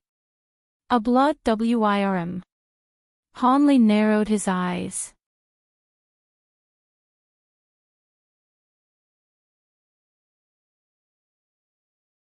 Staring at the recognizable demon, Han Li felt greatly surprised and apprehensive. This wasn't the first time he had seen this demon. He had killed a metamorphosed venomous flood dragon back in the mortal world's scattered star seas and it looked exactly the same as this demon. However, this blood WIRM wasn't a grade 8 demon beast, but a fearsome existence at the high spatial tempering stage. After exchanging an attack, he knew that the demon's abilities were extremely fearsome. He was no ordinary spatial tempering stage being. Han Li's thoughts quickly churned, pondering if he could deal with the opponent before him. The blood WIRM glanced at Han Li and solemnly said, "It is truly odd for a spirit general to be capable of injuring me. It is no wonder my master had given me a warning." "Your master?" Han Li felt his heart tremble. Behind this fearsome high spatial tempering grade demon was a greater demon at body integration stage. How could such an existence in the earth abyss set their eyes on him? This was the first time he's arrived here. Bewildered, Han Li's expression sank. The blood WIRM wore an odd expression and mysteriously smiled. "If you can block my next strike, I will immediately turn around and spare you for the time being." Afterwards, the demon cared no for Han Li's amazed expression. He formed an incantation gesture and crimson light flashed from his body as a large blood mist spread in every direction. The blood mist that earlier dispersed has returned, roiling as it concealed the crimson Wyrm's body. With a strange incantation, the large blood mist began to form a huge blood cloud in the sky. The cloud loudly roared with thunder and blinked with crimson light. What ability is this? Han Li's heart was greatly shaken. Although the cloud's lightning had yet to drop, it gave him a feeling of dread. Without another thought, he slapped the back of his head and released a large mist of gray light above him. Following that, azure light flashed from the top of his head, summoning the heaven void cauldron. It released countless twinkling azure threads and formed a net below the gray screen. Even so, Han Li still didn't feel safe. He spun his body to release 72 flying swords. They formed a sword screen as they rushed in circles around him. As for his gold-silver lightning robes, they turned into layers of gold-silver talisman characters in front of him. Black mist also surged and he summoned his baleful armor. In an instant, Han Li erected 5 layers of impenetrable defense. Han Li then raised his arms and the black figure on his hand blurred, releasing a small foot-tall mountain. He flicked the fingers of his other hand to release 5 pulsing white skulls, each with a different colored flaming wandering around it. When the blood Wyrm saw this, he felt his heart jump and he hesitated briefly. He quickly circulated the blood essence in his body and pointed at the blood cloud in the sky. The cloud flashed blindingly. 9 flaring bolts of blood lightning fiercely cleaved down from the sky, striking at Han Li in 3 waves. Each wave striking down with even greater lightning. Thunder rang thrice. The first wave struck down on the gray light mist with 2 bolts of lightning. Even the might of the divine essence fused was scattered away by the 2 bolts of blood lightning. The second wave struck down with 3 bolts. In an explosive flash, the azure net was easily dissolved and struck down on the sword screen. The 72 bamboo clouds warm swords seemed to form an imaginary defense. The blood lightning directly struck through it and attacked the talisman characters formed from the lightning robes. World-shaking thunder clapped and the talisman characters turned into lightning balls, blocking the blood lightning. The 3 lightning bolts were like snakes, attempting to spread down, but the gold-silver lightning furiously exploded in an astonishing display of power, unresigned to defeat. But it was clear the blood lightning was more powerful. The blood lightning wildly flashed, scattering the silver-white lightning. The thin 3 bolts of blood lightning continued to strike down on Han Li's baleful armor and released 2 muffled explosions. Han Li effortfully released protections were destroyed in an instant. At that moment, the last wave of the thickest 4 lightning bolts was about to strike. Han Li's expression sank. Without making any other movements, he released a bright golden light from his body. A 3-headed 6-armed projection appeared. It moved and 6 sparkling golden arms directly reached up to the 4 blood bolts. Although the Provenance True Devil projection was hollow, it possessed might beyond imagination. Its 6 arms stirred and turned into balls of blurred golden lightning. 4 crimson bolts of lightning flashed, directly striking at the golden lightning. The 2 sides struck and silence followed. 2 flashes of blood lightning flashed, and the 6 balls of golden light were no more. 2 unobstructed bolts of blood lightning directly struck the top of Han Li's head. Han Li's figure blurred and he clenched his hands together. Then, he reached for the sky with his bare hands and met the 2 bolts of lightning with his fists. His black-white fists suddenly expanded several times in size before the lightning struck them. A gray mist and a roaming rainbow flame both spiraled around the fists and seemed to compress the nearby air. 2 explosions roared. Brilliant light radiated and Han Li's sleeves turned to ash, revealing the sparkling golden scales on his skin. His fist projections and the lightning erupted, turning into gray ash. Han Li tumbled back and began to fall before he held himself up and regained his bearings. He raised his head and looked to the blood WIRM in the distance. Han Li's cold eyes seemed to express he suffered no injuries. The blood WIRM felt his blood run cold and he couldn't conceal his surprise. At that moment, the blood cloud flashed several more times before it faded away, exhausted of its power. Although the blood WIRM was beyond astonished, he was unresigned and sullenly said, "You were actually able to receive my 12th-fold heavenly blood lightning. However, that wasn't my true cultivation art. And once I cultivate this to a deeper level, I'll be able to unleash 4 waves of blood lightning. Nevertheless, you won't be receiving any more."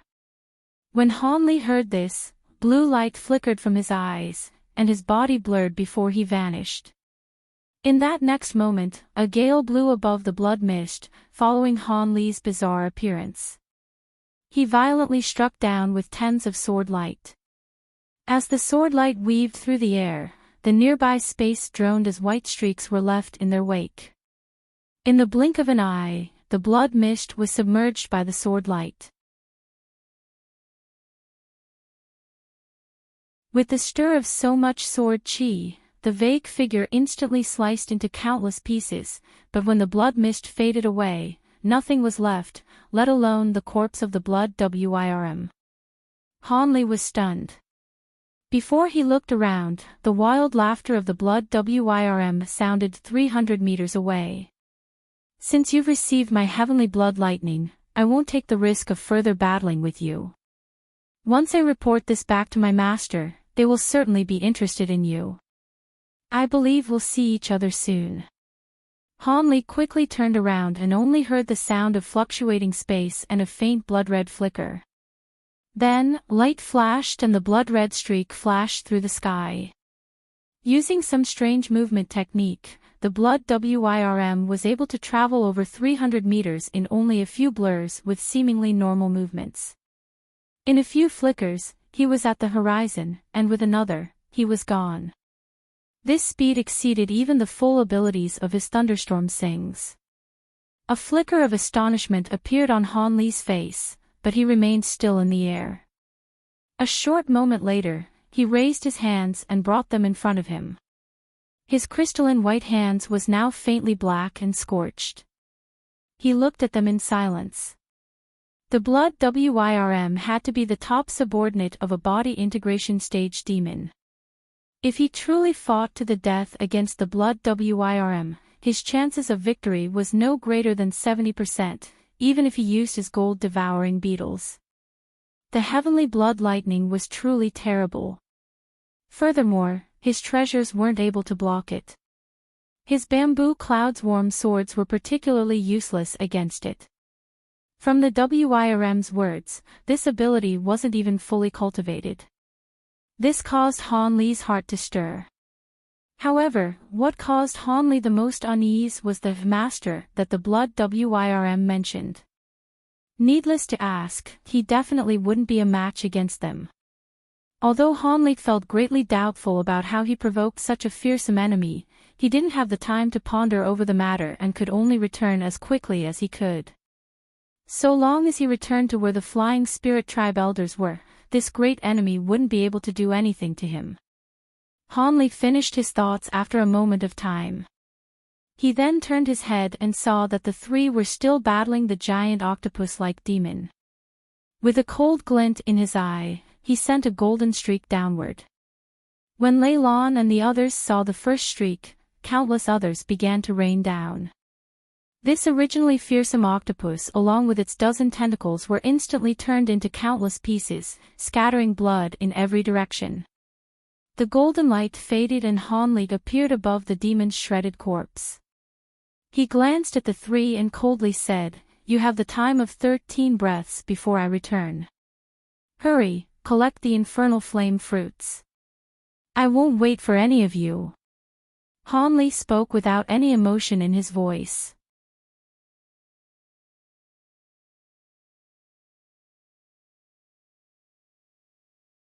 Upon hearing Han Li's cold words, Lei Lan and the others could naturally see that Han Li wasn't kidding. As such, They didn't dare to delay as they hurried over to the infernal flame fruit trees, pulling out wooden boxes within which they could store the fruits. Qin Shao even took an extra fruit and handed the wooden box to Hanli with both hands. Hanli accepted the box without any hesitation, sweeping a sleeve through the air, and the box disappeared amid a flash of azure light. At this moment, Lei Lan and Bai Bai had also collected their infernal flame fruits and gathered nearby. Let's go.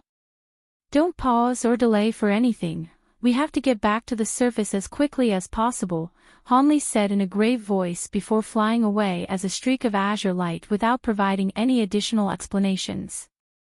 Bai Bai and the others didn't know why he was suddenly in such a hurry to leave the earth abyss, but they could guess that this most likely had something to do with the blood Wyrm. Even the unfathomably powerful Hanli was in such an urgent state, the other three were feeling even more uneasy. Thus, Lei Lan and the others immediately set off in close pursuit. The four of them disappeared into the distance in the blink of an eye. 2 days later, the giant golden flower still stood within that wooden hall on the 3rd level of the earth abyss. The black shadow woman down below was stroking her chin, seemingly in deep thought. At this moment, there was no one else in the hall aside from a pair of green-robed female servants. All of a sudden, a streak of crimson light shot forth from outside the doors, following which the crimson light faded to reveal a crimson demon beast half-knelt within the hall. It was none other than the blood Wyrm that had just faced Hanli in battle. I pay my respects to my mistress, the blood Wyrm said in a respectful manner. The woman turned an indifferent gaze toward the blood Wyrm and asked, "How did it go? Were you able to kill those people and take their souls?" "My mistress, I was too useless and was unable to kill those people," Xuedu replied as it lowered its Wyrm head even further. "Oh. So that means those people really are quite out of the ordinary." Not only was the woman not enraged, she was quite intrigued. "Yes, my mistress. The others were quite ordinary in that they were only normal spirit generals, but one of them was able to take the full power of my heavenly blood lightning head-on as a mere late spirit general as well as an attack from my blood river infernal spike with his physical body alone, yet remain completely unscathed. You told me to return immediately if I encountered any mishaps, so I returned after my failed attacks," Xuedu recounted. "He was able to withstand your heavenly blood lightning and blood river infernal spike." The Black Shadow was already aware that she would be hearing some interesting news, but Xuedu's words still came as a surprise to her. The blood Wyrm paused momentarily before replying, "That's right, not only that, but that man's movement techniques and other abilities are also quite extraordinary. Even if I were to engage in battle with him and fight with all my power, I would still most likely have been defeated. There are countless abilities in this world, so it's not too much of a surprise that he was able to withstand your heavenly blood lightning. However, being able to repel your blood river infernal spike with just his physical body alone as a late spirit general really does suggest that he's quite an extraordinary being. It means that his physical body is extremely powerful, and he would be the ideal blood sacrifice." "Very good, we should have prepared 3 premium blood sacrifices, yet I've only found 1, and I was just fretting over this matter." A hint of elation had crept into the woman's voice. "What do we do next, mistress?" "I'll go in person and capture that man alive, then use him to conduct the final sacrificial ceremony." The woman's voice suddenly turned quite sinister. "But mistress, isn't Master Di Shui after this man?" The blood Wyrm reminded. "Du Shui clearly wants to kill these flying spirit beings for their own souls and use them for some kind of exchange. I only want this man's physical body, so there's no conflict of interest here. Why should I be concerned?" The woman said in a cold voice, and her guess was spot on. "Your wisdom is unmatched, mistress." The blood Wyrm was enlightened by her words. "We shouldn't delay any further. Di Shui, teleport to the 2nd level with me, and let's hunt this man down together," the woman instructed. Yes, mistress. The blood WIRM immediately rose to his feet. The black shadow on the giant golden flower flashed. The woman appeared beside the blood WIRM in a wraith-like manner. She made a hand seal and began to chant something, upon which inky black light poured forth from her body, sweeping up the two of them in the blink of an eye. Following a quick flash, the two of them disappeared amid the black light. On the other end, Hanli and the others were flying with all their might, covering a distance that would have taken several days otherwise in just a single day. However, they were still racing along. Thankfully, all of the dangerous demon beasts along the way had already been exterminated by them, and they were quite familiar with this route, having traveled it once already, so there was no need for them to stop for anything. Even so, Bai, Qin Shao, and Lei Lan had expended a lot of spiritual power during such high-intensity flight, and they were struggling to maintain this pace. However, they didn't dare to complain in the slightest as the sight of the grim expression on Han Li's face, so they could only grit their teeth and continue onward. A day later, a swamp appeared up ahead, and the second-level exit was revealed to them. Han Li heaved a faint sigh of relief upon seeing this before immediately leading the group into the exit without any hesitation. Half a day later, Han Li and the others reappeared in the valley on the first level of the Earth Abyss. At this moment, Han Li suddenly made a decision that had the others completely dumbstruck. As soon as they exited the valley, Han Li suddenly said in a cold voice, "We'll split up from now on. Separate yourselves from me, and we'll fly back the surface as quickly as we can along different routes." What? Why, Brother Han? Bai and the others were all stunned to hear this. With the situation as it currently is, I won't keep you three in the dark any longer. We may have caught the interest of a demon monarch level existence in this Earth Abyss. Even with my abilities, there's no way I can oppose such a fearsome being. I don't know when they'll be able to catch up to us, but if we split up, there's a very good chance that they'll come after me, which means there will be a greater chance for you three to escape to the surface. On top of that, without having to take the three of you with me, I'll be able to flee without any inhibitions. There should be very few things on this first level that can pose a threat to you, so you should be safe here, Han Li explained. How could a demon monarch level being have developed an interest in us? Are you sure you haven't misjudged the situation, Brother Han? Qin Shao immediately turned deathly pale. I don't know the reason behind this, but that's all I have to say. Your lives belong to you, and you can choose whether you believe me or not. However, I suggest that it's best for us to split up. Perhaps our pursuers will catch up to us soon, Han Li said in a brisk tone. Lei Lan and the others glanced at one another upon hearing this. It was just as Han Li had said, their lives belonged to them. Regardless of whether Han Li had misjudged or not, they could only regard this to be true. Furthermore, Han Li's judgment had been faultless throughout their journey, so there was a good chance that he was correct on this occasion as well.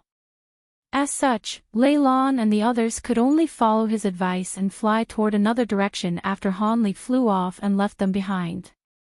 As long as they could return to the surface, they would most likely be safe. A streak of azure light sped through a set of barren plains in a frenzy, moving as fast as lightning.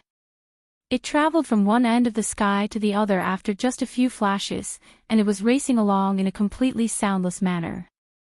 Many demon beasts and demonic insects down below had noticed the streak of azure light in the sky, but they were nowhere near fast enough to catch up to it, so they could only look on as it disappeared into the distance.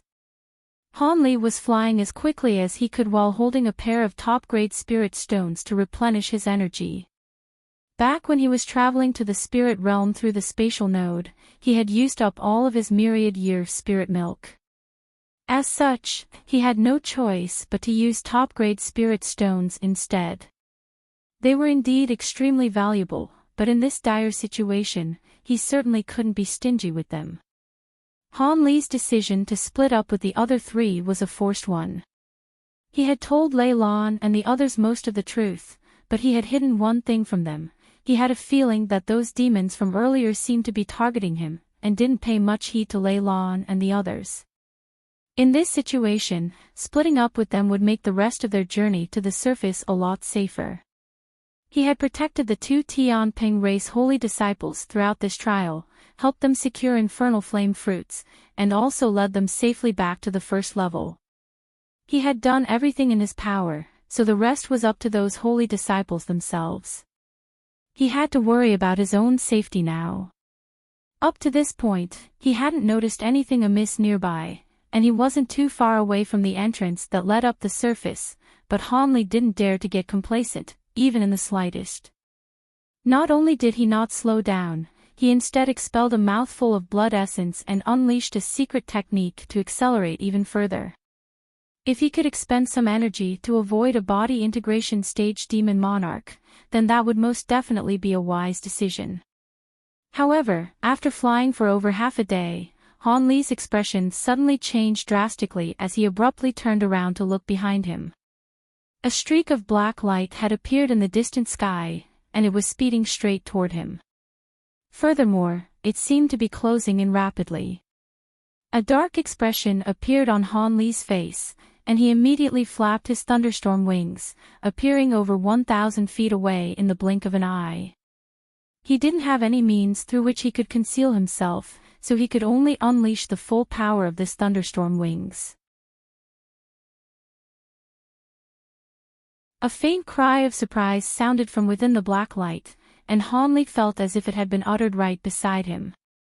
His heart sank as he flapped his wings vigorously, launching himself through the air at an astonishing pace, as if he were trying to puncture space itself.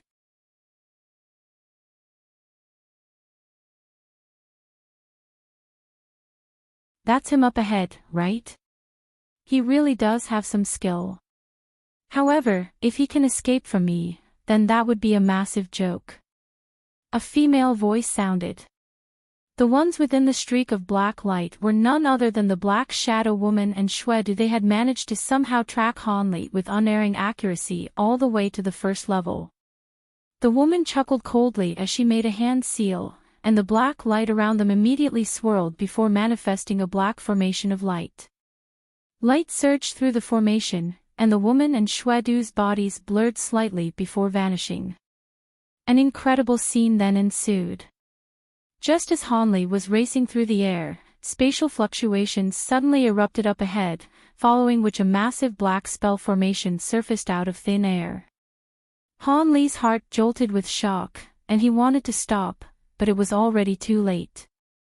Unleashing the full power of his thunderstorm wings naturally allowed him to fly at an extraordinary speed, but what he gained in speed was compromised by a lack of control. As such, he plunged headfirst into the black formation, having been unable to arrest his own momentum. Han Li felt his world go dark, following which streaks of black light and gusts of Yin wind swept forth from all directions, as if he'd entered through the gates of an infernal hell. Han Li immediately unleashed countless arcs of golden lightning without any hesitation amid a string of loud thunderclaps.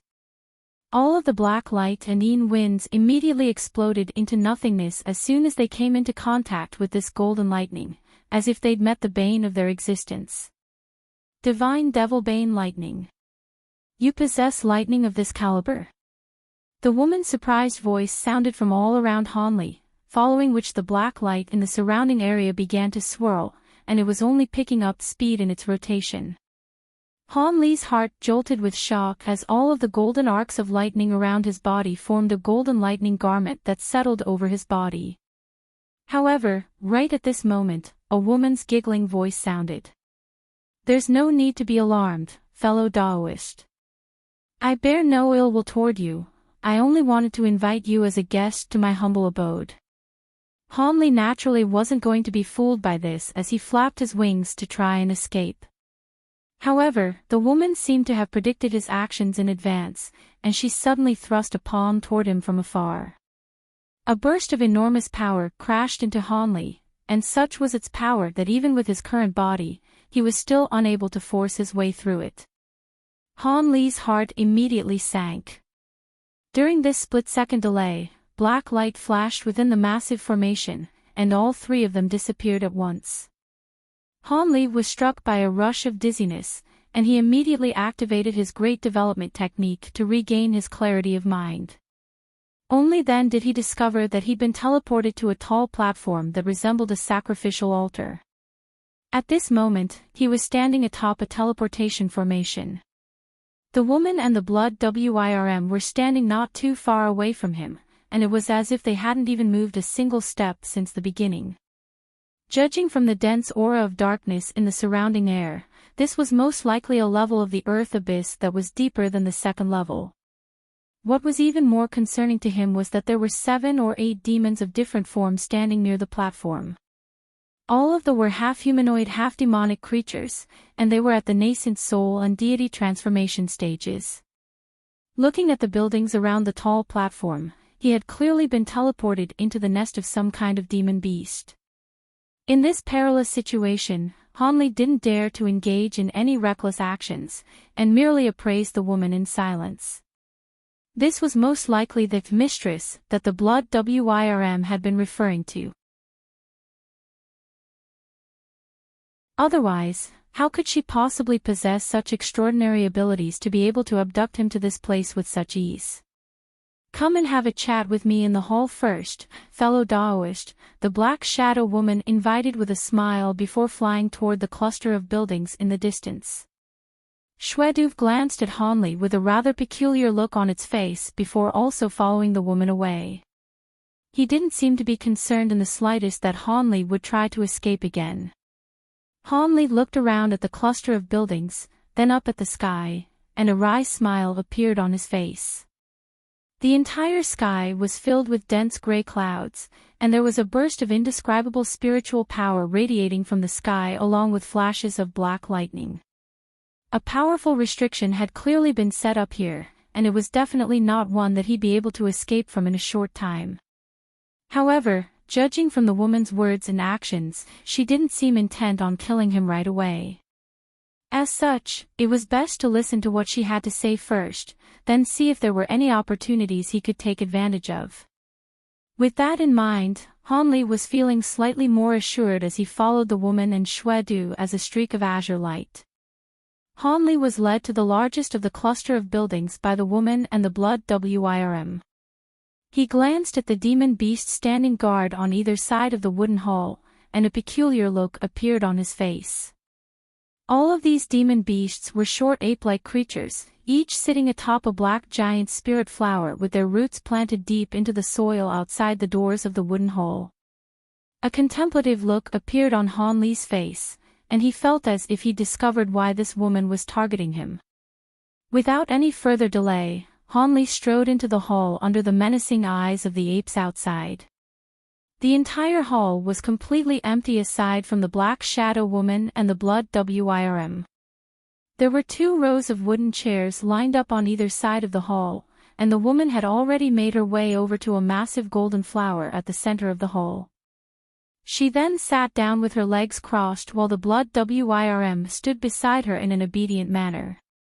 The woman gestured for Hanli to take a seat on one of the nearby wooden chairs before clapping her hands as she instructed, "Bring some tea for our guest."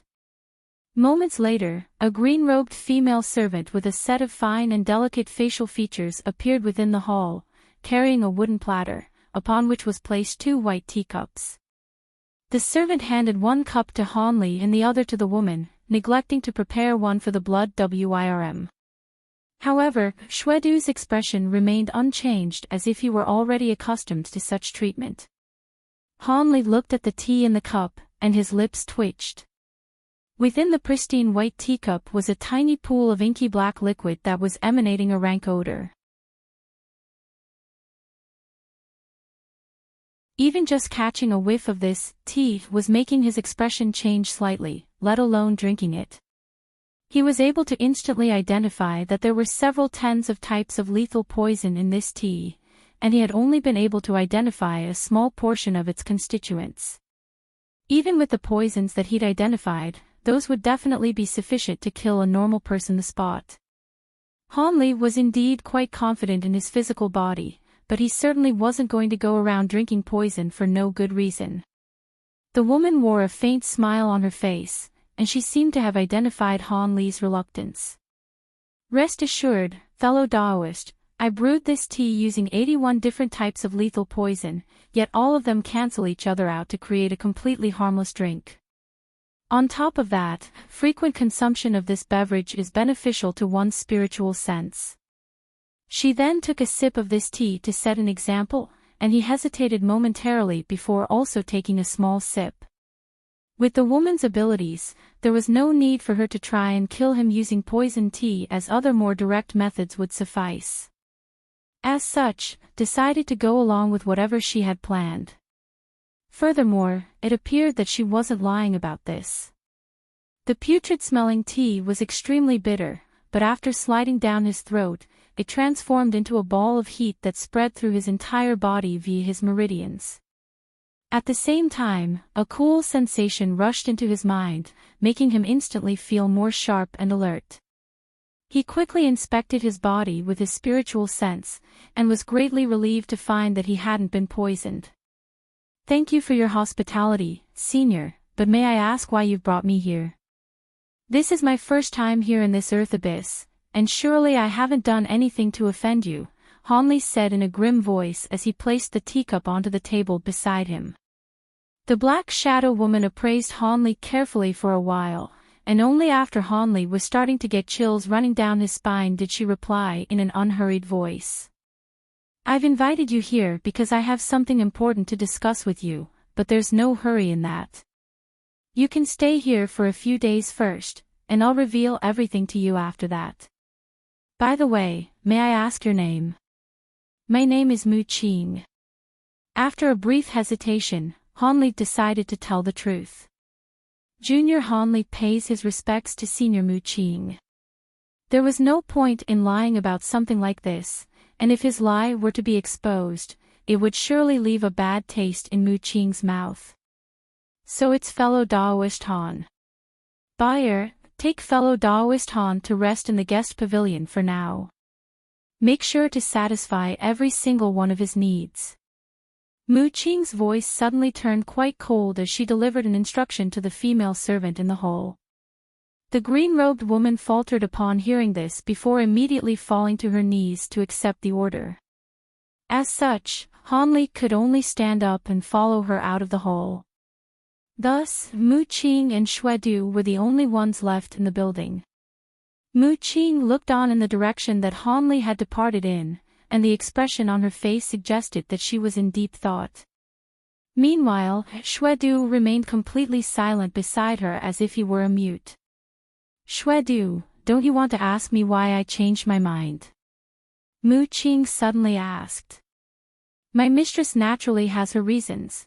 There's no need for my lowly self to state any questions, Xuedu replied with a respectful bow. Hee, you sure know how to talk. There's no reason for me to keep this a secret from you. I decided to change my mind naturally because I found a more worthwhile use for him than using him as a blood sacrifice, Mu Qing giggled.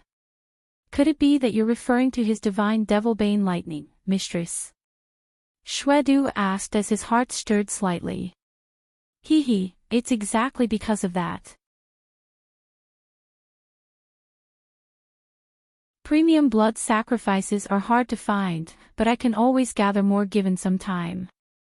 However, with this divine lightning to assist me, the probability of success for our grand scheme will be increased by at least 10%. Do I need to elaborate on which one is more important? Mu Qing explained.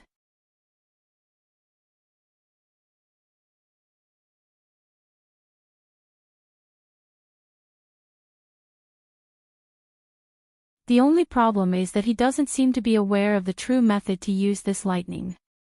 He's merely unleashing it as part of his attacks as if it were merely normal lightning, and he's only able to make use of a tiny portion of its power as a result, Mu Qing chuckled coldly. Oh, in that case, then that makes sense. That being must have unintentionally come across some golden lightning jade and attained this lightning by chance, Lu Zhu analyzed calmly. Hee, I also believe that to be the case. Otherwise, if he were capable of unleashing the true power of his divine devil-bane lightning, even you and I would have to be wary of him. However, for us to encounter a being like this at this time and in this place is a massive stroke of fortune for us. It appears that even the heavens is lending us its assistance, Mu Qing said with a smile. If he really does possess divine devil-bane lightning, then he'll naturally be a great help to us. However, why have you suddenly decided to tell me about this? Are there some troublesome circumstances involved? Lu Zhu asked. Your wisdom is truly unmatched, Brother Lu Zhu. Truth be told, Di Shua asked me to kill this man and hand over his own soul to him. I'm guessing that this most likely has something to do with the ghost hag, Mu Qing replied with a faint smile. I see. So you want to keep this man for yourself and ask me to mediate. Lu Zhu immediately understood Mu Qing's intentions. Exactly. You should be aware that I possess a wood spirit body, so my understanding of golden lightning jade is unmatched among the four of us. If I can provide guidance to that man in person, he should be able to quickly master the true power of his divine devil-bane lightning before the initiation of our plan, Mu Qing chuckled in response, showing no intention of hiding anything. You're right, but this matter is quite important, so I'll have to discuss it with the others. The three of us will also have to see this man in person for verification purposes, Lu Zhu finally replied after a lengthy period of contemplation. That can definitely be arranged. All of you can gather at my abode in half a month. I'll leave it to you to inform the others, Brother Lu Zhu. I'll make sure to prepare a splendid welcome for all of you, Mu Qing said with a smile. All right, we'll do as you say, Lu Zhu agreed without any hesitation. The golden light on the mirror then faded, and the voice transmission was cut off. It's just as I expected. Lu Zhu doesn't care whose hands this man falls into. But then again, he's the only one among us who doesn't fear divine lightning, so of course it doesn't matter to him. The other two most likely won't be able to accept this arrangement, though. It's too bad for them that I'm the one who captured him, and there's no way I'm handing him over to them. Mu Qing's cold voice reverberated throughout the spacious hall. Han Li sat beside a round table, looking at the man who was pouring wine for him with a wide smile on his face in a speechless manner. This was a scholar with a set of graceful features, and he appeared to be in his 30s. He was currently holding a green jade cup of wine and trying to propose a toast. There were all types of delicious dishes, as well as a black urn on the round table. The urn was filled with delectable wine that was giving off a mesmerizing aroma. The green-robed servant by the name of Bayer was standing off to the side. Come on, Brother Han, have a taste of our wood essence wine.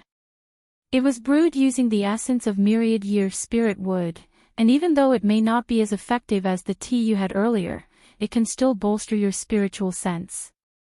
Once you have a few more cups of this wine, you'll know how amazing it is, the middle-aged scholar urged in an enthusiastic manner. Senior Xuedu, I'm a complete lightweight when it comes to drinking. After the few cups I've had, I'm already at my limit. If I keep going, I'm going to make an embarrassment out of myself, Han Li said in a resigned manner. This middle-aged scholar was none other than the human form of that blood Wirm.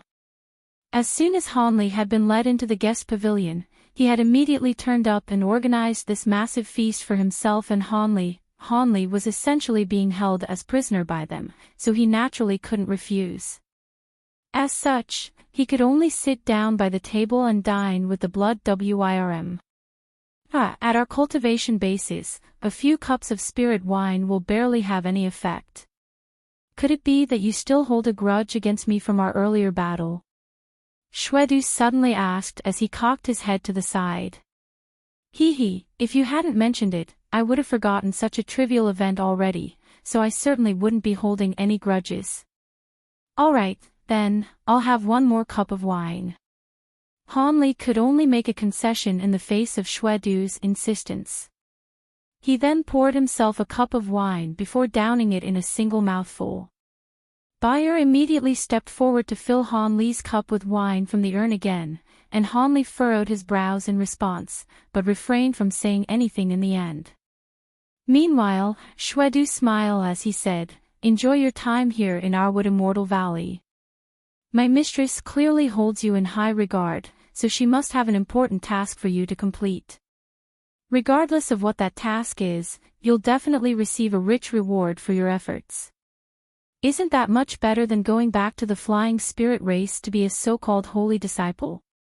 I'm going to go as far as to say that our Earth Abyss can provide you with everything that the flying spirit race can, and we can even give you things that the flying spirit race can't. This is a brilliant opportunity for you, fellow Daoist." Shwedu was trying to convince Han Li to switch his allegiance. Han Li's lips twitched, and he didn't give a direct reply. Instead, he smiled, and asked, "What level of the Earth Abyss is this? Would you be able to disclose that to me, Senior?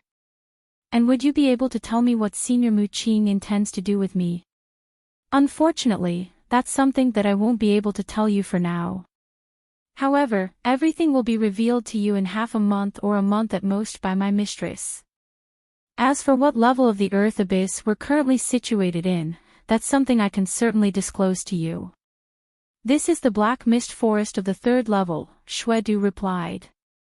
The Black Mist Forest is the forest enshrouded under een mist that traps all beings who enter it. Han Li's expression changed slightly upon hearing this. "Haha, that's the one. I didn't think that our forest would be so renowned in the flying spirit race. Truth be told, my mistress set up a restriction in the forest, which is why no beings are able to escape from it," Shwedu replied with an amused chuckle. "I see." A wry smile appeared on Han Li's face, and he didn't say anything further. After convincing Han Li to down a few more cups of wood essence wine, Shwedu suddenly asked, "By the way, there's something that I'm quite curious about. Would you be able to enlighten me, Brother Han?" "Of course. I'll tell you everything I know." Han Li's heart stirred, and he immediately activated his great development technique to completely dispel the hint of inebriation that was numbing his mind.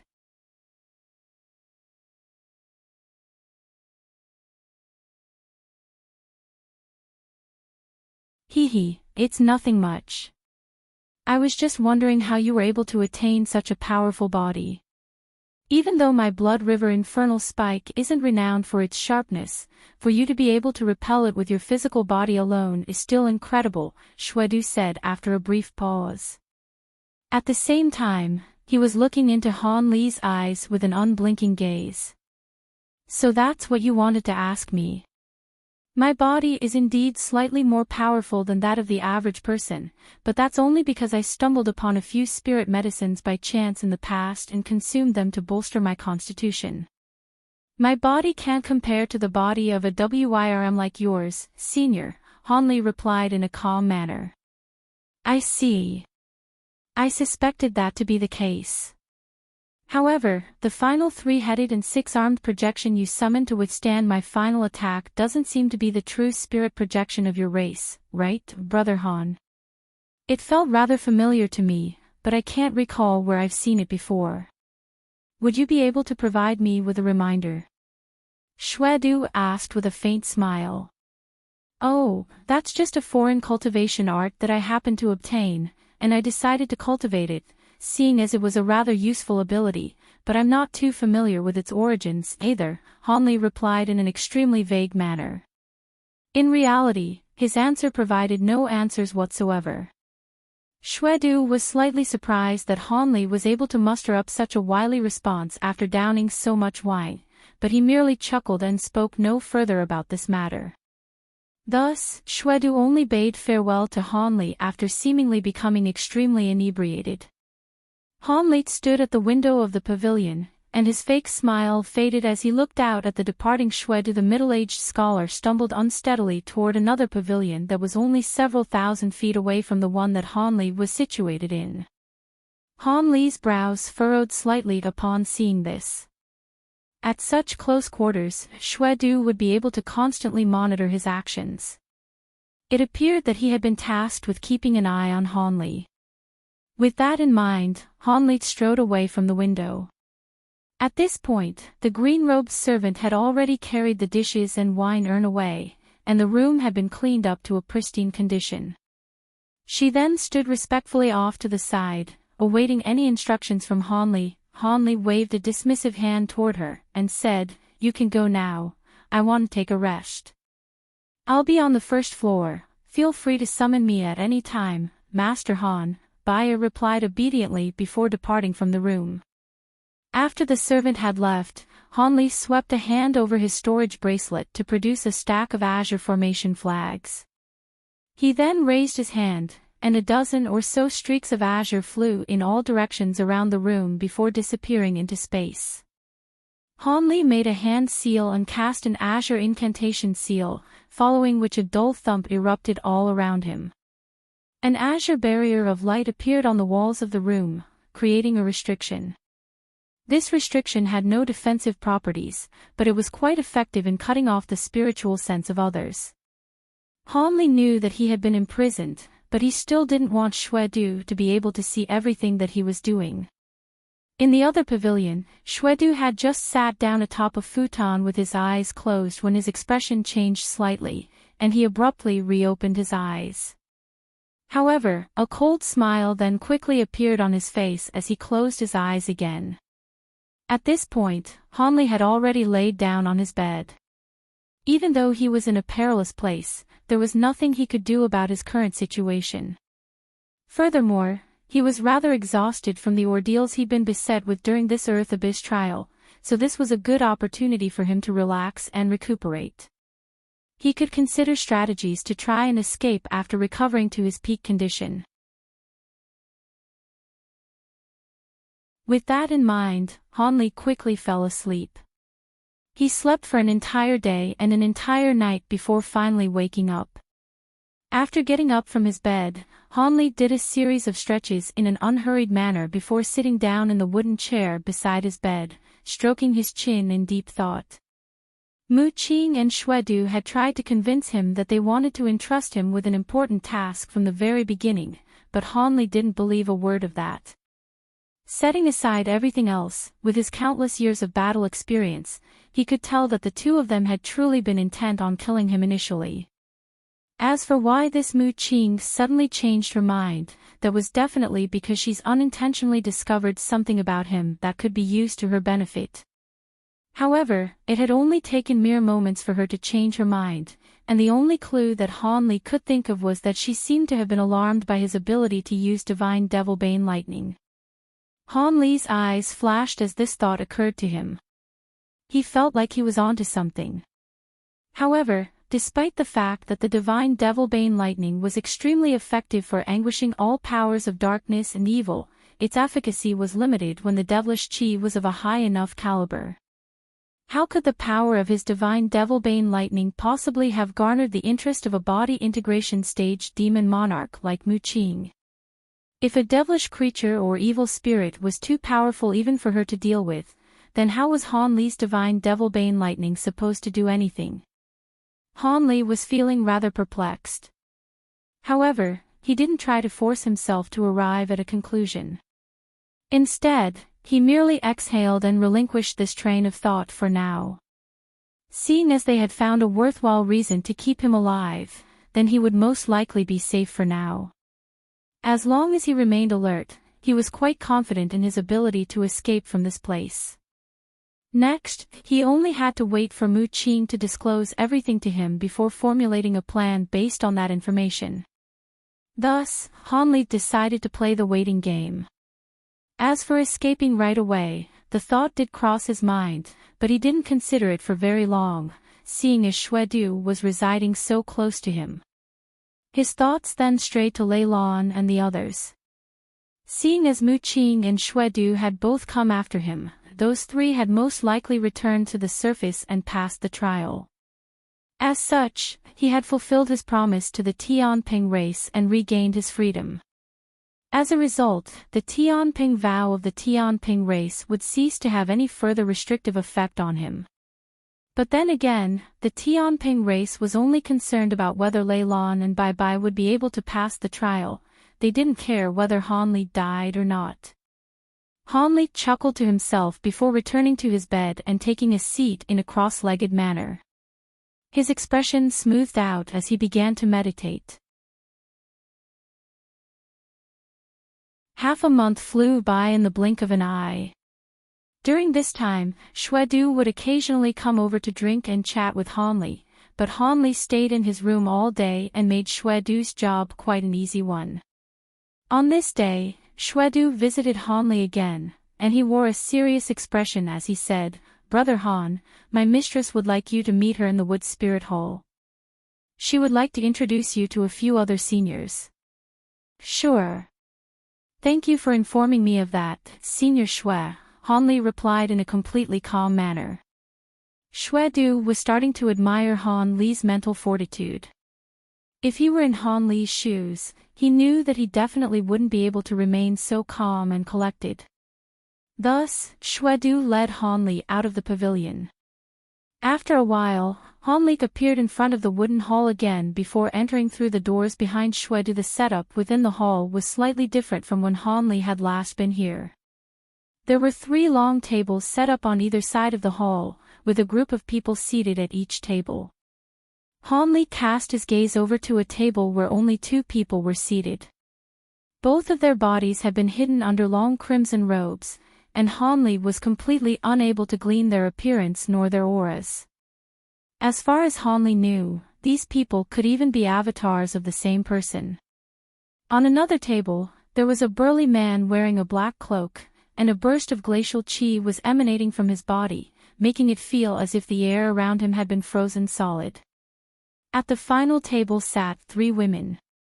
One of them was a middle-aged beauty with a head of snowy white hair and an extremely pale complexion. She wore a green palatial dress and sat at the head of the table. 2 young women sat at the table with her. One of them was quite petite with a sweet and adorable oval face and a pair of shimmering eyes. The other woman had a lithe and graceful figure with skin as fair as snow, and an expression as cold as ice. All 3 women were quite pale in complexion. None of the people on the first 2 tables caught Han Li's attention. Even though all of their cultivation bases were unfathomable to him, he had expected this to be the case prior to coming here, so he wasn't very surprised. However, his calm facade finally cracked a little at the sight of the 2 young women on the final table. He quickly composed himself again and his expression reverted back to normal, but the hint of shock in his eyes betrayed his true emotions. How could it be them? Back when he'd been separated from these 2 in the scattered star seas of the human world, he hadn't heard anything about them again, and never would he have thought that he'd encounter them here in the spirit realm. Seeing as the 2 of them were still alive, it appeared that they had successfully mastered the soul rise technique. Even though Han Li quickly turned his attention away from them, his heart was still reeling with shock. The lithe and graceful beauty was none other than Yuan Yao from the scattered star seas, and the petite woman beside her was naturally her senior martial sister, Yan Li, who had almost perished all those years ago. Back when he was starting to make a name for himself in the human world, he'd encountered Yuan Yao on several occasions. He was touched by her determination to save Yan Li and gave in to her pleas in the end, deciding to provide her with his assistance. However, who would have thought that they'd encounter the legendary ghost mist along the way? He was sucked into the Umbra realm as a result, and only managed to escape after an extensive struggle. However, after emerging from there, Yuan Yao had disappeared. Now that he was encountering her again, she was seemingly ranked alongside the demon monarchs of the Earth Abyss. How was Han Li supposed to remain calm after making such a discovery? In the instant that Han Li made his way into the hall, everyone else also turned their attention toward him. However, Yuan Yao and Yan Li's reactions were quite different. A hint of astonishment had flashed through Yuan Yao's eyes upon catching sight of Han Li, but she immediately adopted an expressionless facade again, not giving away anything. In contrast, Yenli merely blinked with confusion, and it was quite clear that she'd basically forgotten about Hanli, yet was struck by the feeling that he was rather familiar somehow. "He's just a spirit general. Are you sure he'll be useful to us?" the middle-aged woman sitting at Yuan Yao's table asked in a cold voice.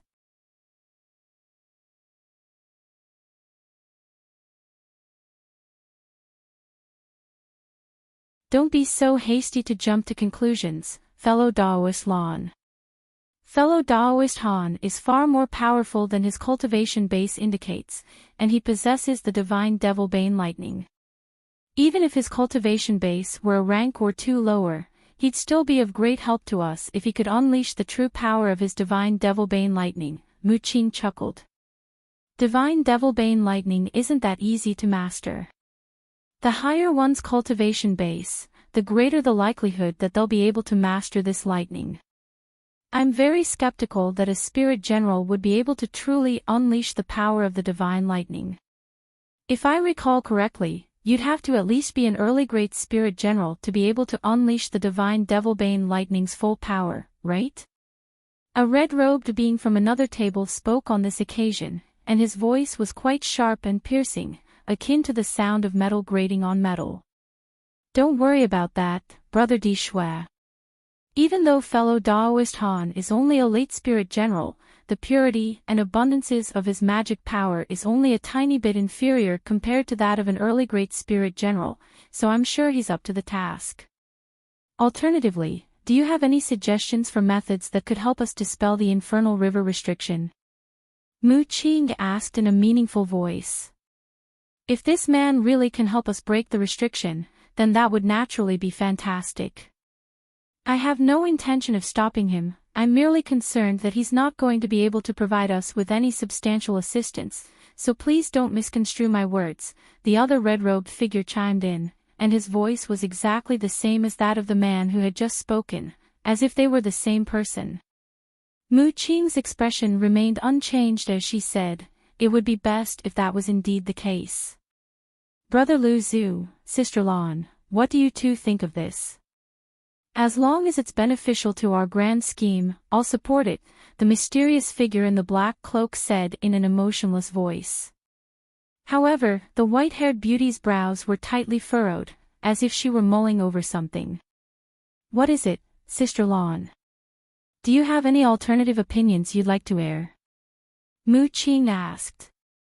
"This man's soul is remarkably powerful, and I was planning to refine his soul into one of my ghost monarchs, but I have to source other materials now. Besides, Shui Di and I discovered this person before you, so isn't it inappropriate for you to claim him like this?" the woman said in a calm voice. "Hee, are you saying you'd like to instruct him instead, Sister Lan? But if I'm not mistaken, you're vulnerable to lightning, are you not? In that case, how will you instruct him to master his divine lightning? If we miss out on this opportunity due to a delay on your end, we'll be regretting this for the rest of our lives," Mu Qing said with a faint smile. "Oh. It sounds like you're implying that you have a better understanding of divine devil bane lightning than I do. Neither of us has attained this lightning before, so why does it make a difference whether you or I instruct him?" the white-haired beauty chuckled coldly. "I possess a wood spirit body. Back in ancient times, divine devil bane lightning was the paramount wood attribute divine lightning among the divine lightning of the 5 elements. Surely I'm more qualified than anyone else here to instruct him." Mu Qing's expression darkened slightly. "That's not necessarily the case. I've spent far more years cultivating than you have, and I believe that gulf in experience is more than enough to outweigh any other advantages you may have in this respect," the woman retorted in a cold and unyielding manner. Mu Qing's expression changed slightly upon hearing this, and she was just about to say something when Lu Zhu interjected, "There's no need for an argument.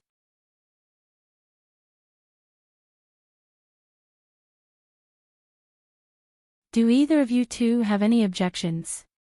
Lu Zhu said in an emotionless voice. Both of the women faltered upon hearing this proposal.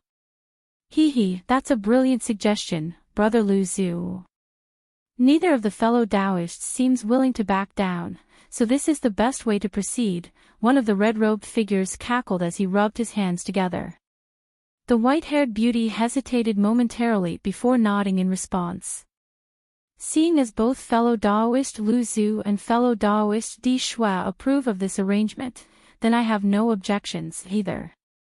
In contrast, Mu Qing remained silent with a contemplative look on her face. A cold light flashed through Lu Zhu's eyes as he asked in a cold voice, "Are you unhappy with this arrangement, Fairy Mu?" "Of course not, we'll do as you say." Mu Qing's heart stirred as she forced a smile onto her face. Then it settled. These are all trivial matters anyway. Everything is building toward the implementation of our grand scheme. Fellow Taoist Han, we'll give you 6 years to master the true power of the divine Devil Bane Lightning. If you're able to do so, we'll take you to a place where brilliant rewards will await you. But if you can't master the divine lightning in 6 years, hee. One of the red-robed figures began before his voice trailed off. Even though he hadn't finished his sentence, the threat in his words was quite apparent. Han Li's expression darkened a little upon hearing this. Rest assured, fellow Taoist Han.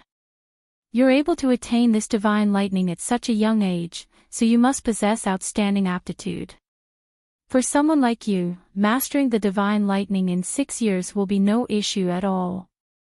However, in order to prevent you from attempting to do anything to our detriment, we'll have to place some restrictions on your body, the white-haired beauty said before suddenly raising a hand.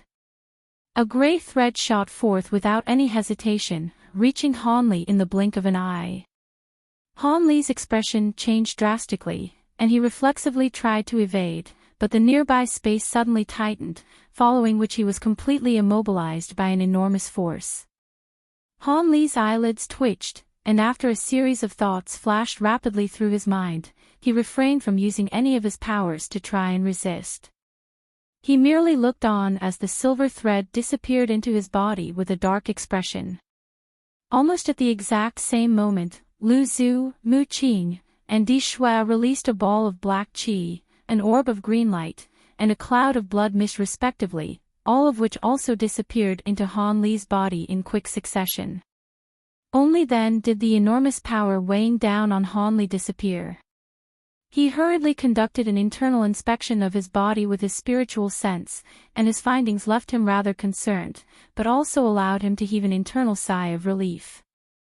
The restrictions that had entered his body were merely tracking symbols that wouldn't actually be able to harm him. However, with these things in his body, it would be next to impossible for him to escape. Fellow Taoist Han, you'll be staying in the Wood Immortal Valley for the next 2 years. After that, fellow Taoist Lan will send someone to take you to her. That will be the extent of our discussion on this matter. Let's discuss some other things now.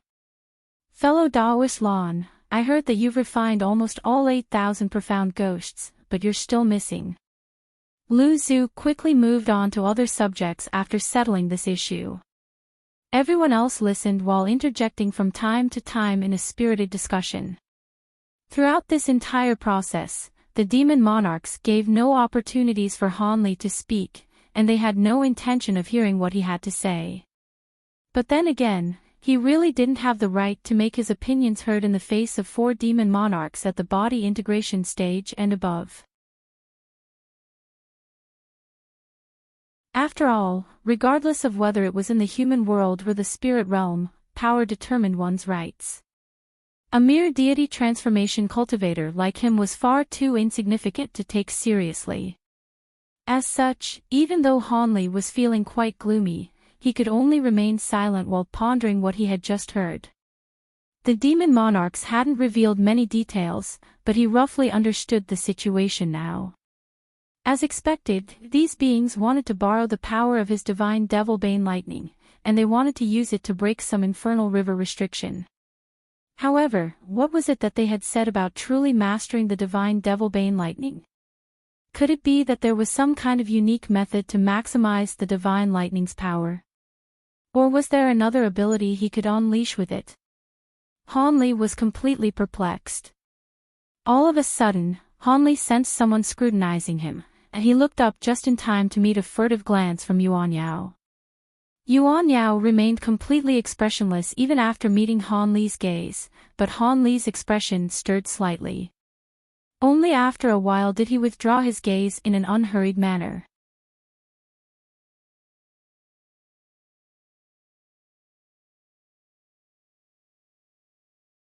The demon monarchs discussed many things in front of Han Li, but none of them mentioned Han Li in their subsequent discussion. At this point, Han Li had already backed away to the side, and was secretly inspecting these demon monarchs. In all honesty, the two most mysterious and unfathomable beings among these four demon monarchs were Lu Zhu and Di Shui. The former was emanating a frosty aura that was extremely unsettling, and he didn't even seem to be a living being. If it weren't for the fact that it was clearly moving and speaking, Han Li would have been led to suspect that he was an inanimate object. The latter was also quite unfathomable to him, as both of the red-robed figures were completely identical in every single way. Their voices, statures, and auras were both completely identical, and both of them were referred to as Di Shui, thereby further adding to Han Li's confusion. As for Mu Qing and the white-haired beauty, Han Li had roughly gleaned their origins. Mu Qing's body was enshrouded in a layer of black that even his bright-sight spirit eyes were unable to see through, but he could glean a faint wisp of green through the black light. In conjunction with the extremely pure wood attribute spiritual power emanating from her body, Han Li was almost certain that she was a rare wood spirit demon, but he didn't know what kind of spirit wood her true body consisted of. As for the white-haired beauty, her body contained the densest yin qi that he had ever seen. Furthermore, judging from the conversation between the demon monarchs, Han Li could determine that she was a ghostly demon. As such, the fact that she was able to manifest a body identical to that of a normal person was a sufficient indication of her power. However, Han Li also noticed that Yuan Yao's body also contained dense yin qi, suggesting that she was also no longer a normal human. However, she wasn't a true ghostly being like the white-haired woman, so she had to have gone down a slightly different path. Yan Li's situation was also identical to Yuan Yao's. Judging from the auras emanating from their bodies, the two of them were only at the early deity transformation stage. For them to be allowed to accompany the white-haired beauty with their cultivation bases suggested that the woman truly adored them, or was keeping them around for other purposes. The discussion between the demon monarchs didn't last too long. There were occasional clashes of opinions, but they were quickly resolved through diplomatic votes. After a while, everything had been discussed, and everyone got up to leave. Mu Qing rose to her feet and saw off the demon monarchs in person. When the two red-robed beings were on their way out, they just so happened to pass by Han Li, and one of them asked, "Were you the one who destroyed the two puppets I sent out?" Han Li hesitated momentarily before bowing as he gave an honest reply, "They were indeed destroyed by me. I was unaware that they belonged to you at the time, Senior, so please don't hold it against me. A couple of blood puppets aren't significant enough for me to lose sleep over. However, I can't just let you get away with this. Why don't you do me a small favor at some point in the future to make up for this?" Du Shui suggested. Han Li faltered slightly upon hearing this, yet when he raised his head again, the two red-robed figures had already walked past him as if they hadn't said anything to him at all. Han Li's brows furrowed, and he couldn't help but feel as if he had more trouble on his hands. The white-haired beauties trio was the final group to depart, and they also walked past Han Li. The beauty merely smiled at him, yet didn't say anything. As for Yuan Yao, she remained completely expressionless, as if she couldn't even see Han Li. In contrast, Yan Li blinked and was looking at Han Li with a contemplative light in her eyes. Han Li's lips suddenly twitched in a barely noticeable manner, following which one of his hands suddenly clenched up into a fist within the sleeve of his robes. As soon as everyone had left, Xuedu turned to Han Li with a smile, and said, "Congratulations, Brother Han, everyone is holding you in very high regard." What is there to congratulate me about? I'm still completely in the dark about everything. Do you know what they were referring to when they were talking about true mastery of my divine devil bane lightning, Senior Shui? Will it actually improve the power of my lightning? Han Li asked with a wry smile on his face. To Han Li's surprise, Shui Du actually gave him a detailed response. I do actually know a little bit about this. In ancient times, divine devil bane lightning was the vastly renowned paramount wood attribute divine lightning, and was one of the 5 elemental true lightnings. It specialized in vanquishing devilish qi and all evil creatures, and its power far exceeds that of even my heavenly blood lightning. However, unless this lightning is refined through a special method, the wielder will only be able to unleash a tiny portion of its power. During the reign of the evil dragon race in ancient times, they destroyed all of the golden lightning bamboo they could find, essentially erasing the existence of divine devil bane lightning off the face of the spirit realm, so its special refinement method naturally became lost. At the very least, I do not know of this method. The evil dragon race.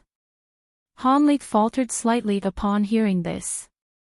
He had never heard of such a race in the spirit realm back when he was in human territory.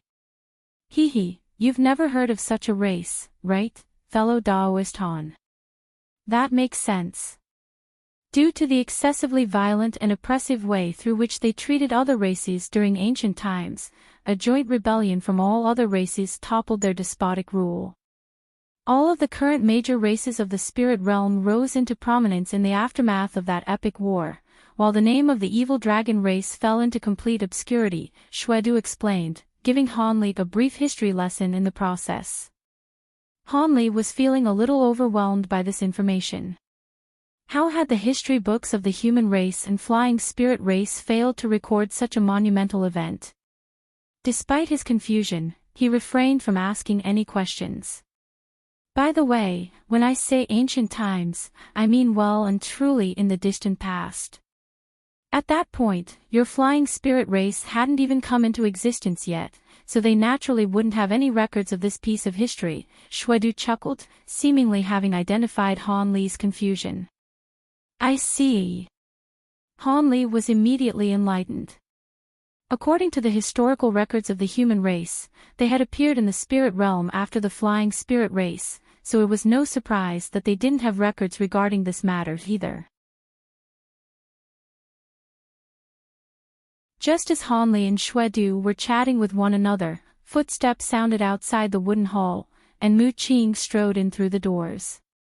Shui Du immediately ceased conversing with Han Li as he made his way over to Mu Qing and extended a respectful salute. Mu Qing nodded in an errant gesture of acknowledgement before sitting back down on her giant golden flower, supporting her chin with a hand as she sat in silence. She seemed to be mulling over a difficult decision, and she didn't say anything for a long while. Han Li didn't know what was happening, so he cast a glance toward Shui Du to gauge his reaction. The blood WIRM wore a calm and collected expression on his face, seemingly already accustomed to such occurrences. Listen up, fellow Daoist Han, I don't care what you're thinking, but you have to master the divine devil bane lightning under my tutelage within these 2 years. Once you do, I'll think of a way to waive the 2-year period you have to spend with that ghost hag, understood? Mu Qing's voice sounded from within the black light.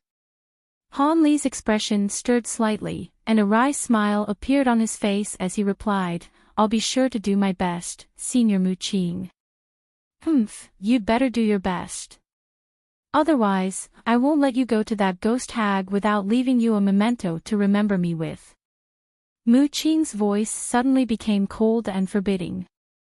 Han Li's heart sank, and he could only fall silent. 3 days from now, move over to my wood essence cave. I'll instruct you to master your lightning during these 2 years. Shui Du, I'll leave the preparations for the blood sacrifice to you during this time, Mu Qing instructed in an implacable voice. Yes, mistress.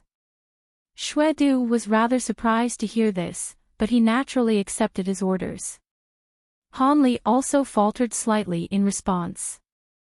After that, Mu Qing waved a dismissive hand as she said, "All right, I'm feeling a little weary, so all of you can go back for now." Han Li and Xue Du could only depart after extending farewell salutes. As soon as they exited the hall, Xue Du suddenly said, "TSK, you're a lucky man, Brother Han. To think that my mistress is going to instruct you in person, this is a brilliant opportunity for you." "Is that so? I don't even know if I can master my lightning in 2 years." Han Li shook his head in a rather gloomy manner. The fact that my mistress said what she just did indicates that she has confidence in you, so there's no need to worry, Brother Han. I still have some matters to take care of, so I'll be taking my leave now." Xue Du chuckled before flying away as a streak of crimson light. Han Li stood on the spot and looked on at the departing streak of crimson light. Only after it had disappeared out of sight did he slowly return to his living quarters. Not long after that, Han Li was back in his pavilion. He immediately activated his restriction to prevent anyone from being able to conduct surveillance on him, then sat down on his bed with a dark expression. A while later, he suddenly raised a hand and glanced at his palm. There was a black character around the size of a grain of rice that had appeared on his palm, and upon careful inspection, Han Li discovered that it was the character for Yuan. A peculiar look appeared on Han Li's face upon seeing this. If he had been slightly skeptical about Yuan Yao's identity before, then all of that skepticism had now been wiped away. This character was something that had appeared soundlessly in his hand when Yuan Yao had brushed past him earlier. No trace of spiritual fluctuations had been set off during that process, so even the 4 demon monarchs were unable to detect anything. It was quite astonishing that a mere deity transformation cultivator was capable of doing something like this.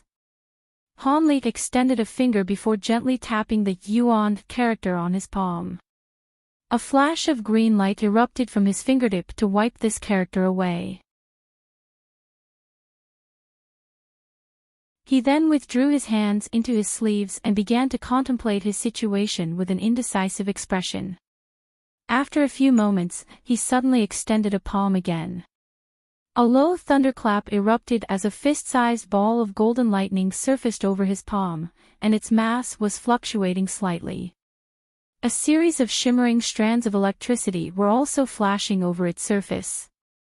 Han Li appraised the ball of lightning expressionlessly before suddenly narrowing his eyes.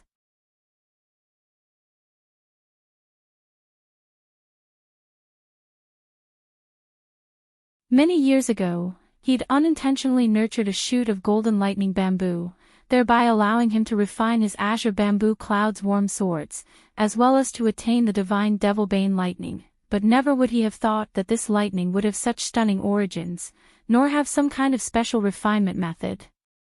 If the divine Devilbane lightning really was one of the 5 elemental true lightnings of the spirit realm and its power could truly be significantly increased, then it would become staggeringly powerful.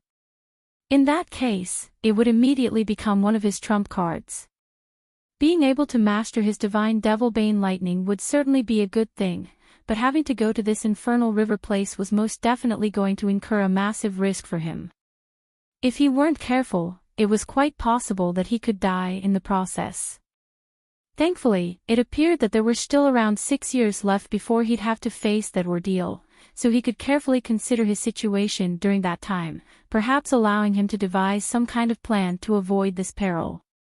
Furthermore, it was quite a surprise to see Yuan Yao again here. Many years ago, she'd been willing to sacrifice her own core formation stage cultivation base to save Yanli, and that was naturally worthy of respect and admiration. However, after the passage of so many years, it was yet to be seen whether she was still someone who cherished her bond with others. After all, the most fickle thing in this world was one's heart. However, Yuan Yao had refrained from revealing the fact that they were acquaintances, and that was quite a relief to Han Li. Even though he didn't have to hide the fact that he was merely impersonating Flying Spirit Tribe being, he still didn't want his true origins to be revealed to the Earth Abyss Demon Monarchs. Han Li silently recalled all of the memories he had of Yuan Yao. They had met on several occasions, the first of which was in the secret chamber within the heaven void hole. At the time, she was bathing in a spring, and the image of her flawless body flashed through his mind, sending a slight stir through Han Li's heart. However, Nan Gongwan's figure then surfaced from the bottom of his heart, and a sense of clarity immediately returned to Han Li's mind. After so many years, if everything had gone smoothly, she would have most likely reached the deity transformation stage in the human world as well. Han Li wondered how long it would take for him to be reunited with his beloved Tao companion here in the spirit realm. Nan Gongwan's appearance and voice, as well as the memories of the intimate times they'd spent in the heavenly south region flashed through Han Li's mind, and a faint smile appeared on his face as he basked in those warm memories. A long while later, when Nan Gongwan's voice gradually faded from his mind, another set of exquisitely beautiful facial features surfaced in his heart, and he was once again lulled into a period of sentimental recollection. After the passage of an indeterminate period of time, Han Li heaved a long sigh and finally returned to his senses as a wry smile appeared on his face. He didn't think that Yuan Yao's appearance would trigger such a long walk down memory lane for him. Thankfully, there wasn't anyone nearby who bore ill will toward him. Otherwise, he would have been in some peril, having been completely absorbed in his memories. However, seeing as he was unable to depart from the earth abyss anytime soon, he would always get opportunities to meet Yuan Yao again. As such, he didn't have to be in a hurry to contact her. With that in mind, a contemplative look appeared on his face again. 3 days later, Han Li stood before a small mountain, looking at a strange mountain face, the entirety of which was as green and translucent as jade.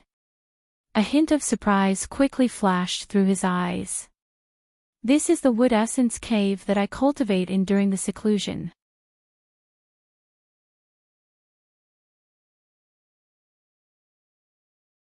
Come with me, I'll set up a place for you to stay.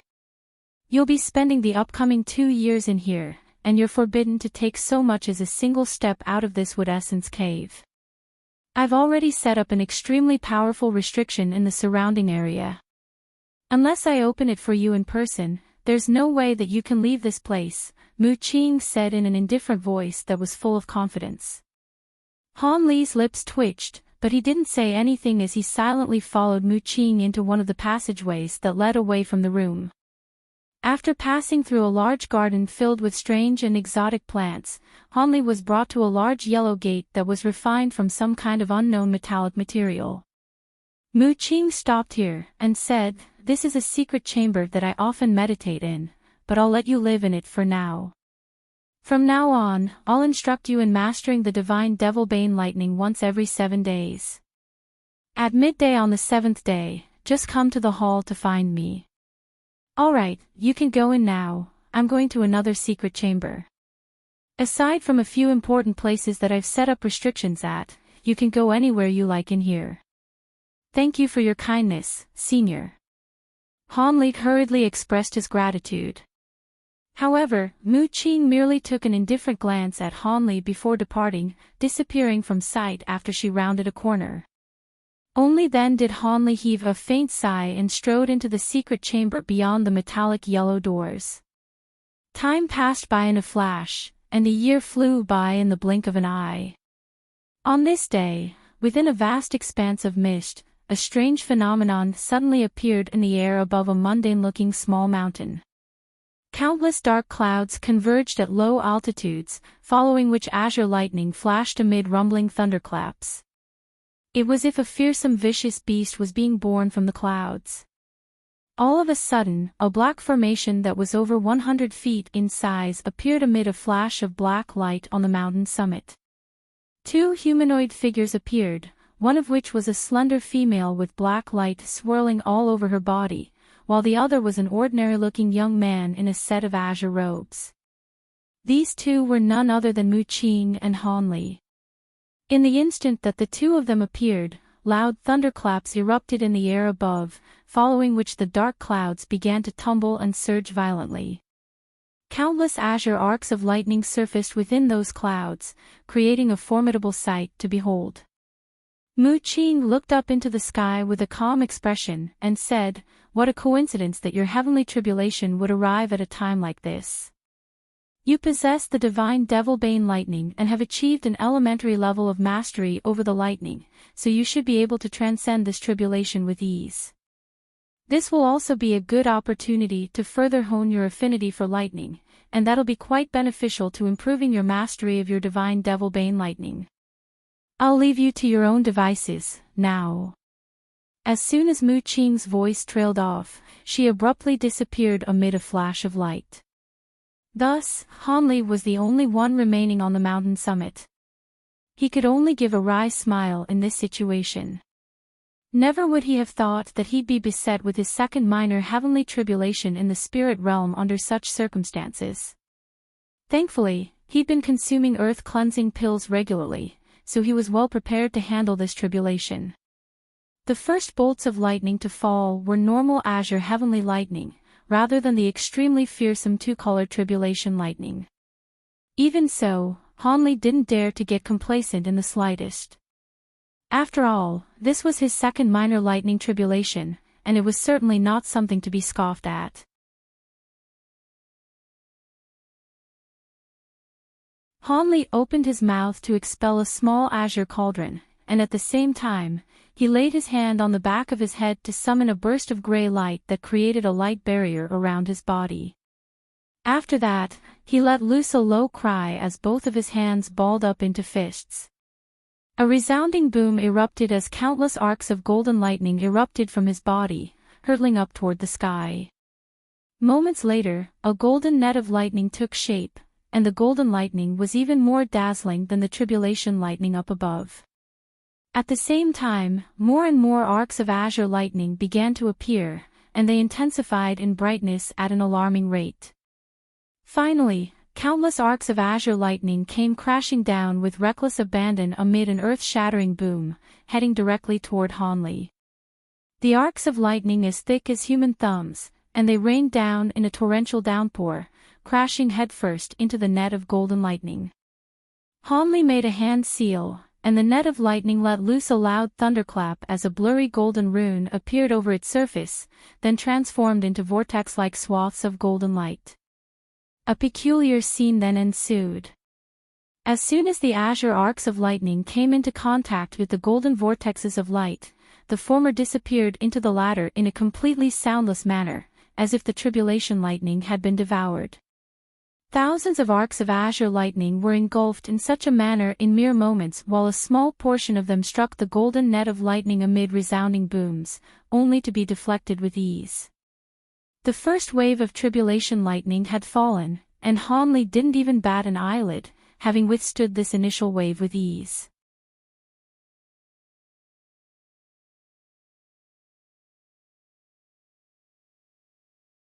After devouring so much azure tribulation lightning, the golden net above Han Li's head swelled to several times its original size, encompassing an area over 200 feet in size.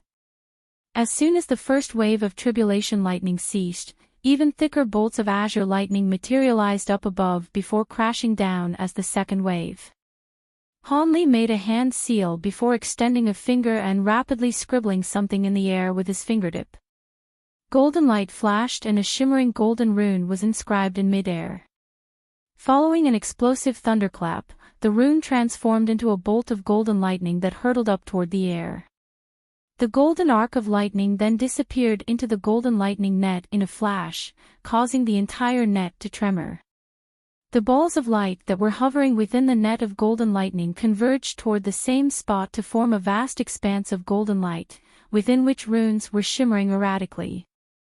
During this split second, the second wave of azure lightning was already descending with devastating might.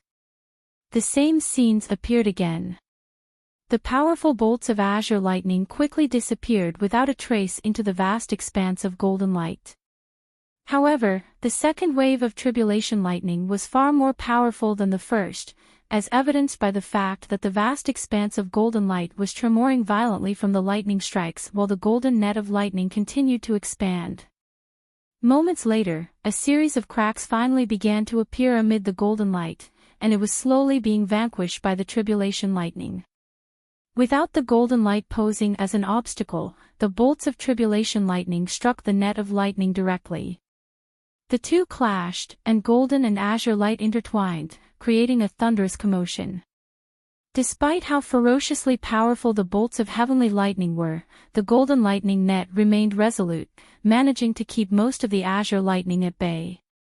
The occasional stray bolts of heavenly lightning that managed to sneak through were all vanquished by Han Li's divine essence-fused light. Standing atop the mountain summit, Han Li looked up at the dark clouds overhead, but showed no intention of unleashing his divine devil-bane lightning. He seemed to have some other course of action in mind.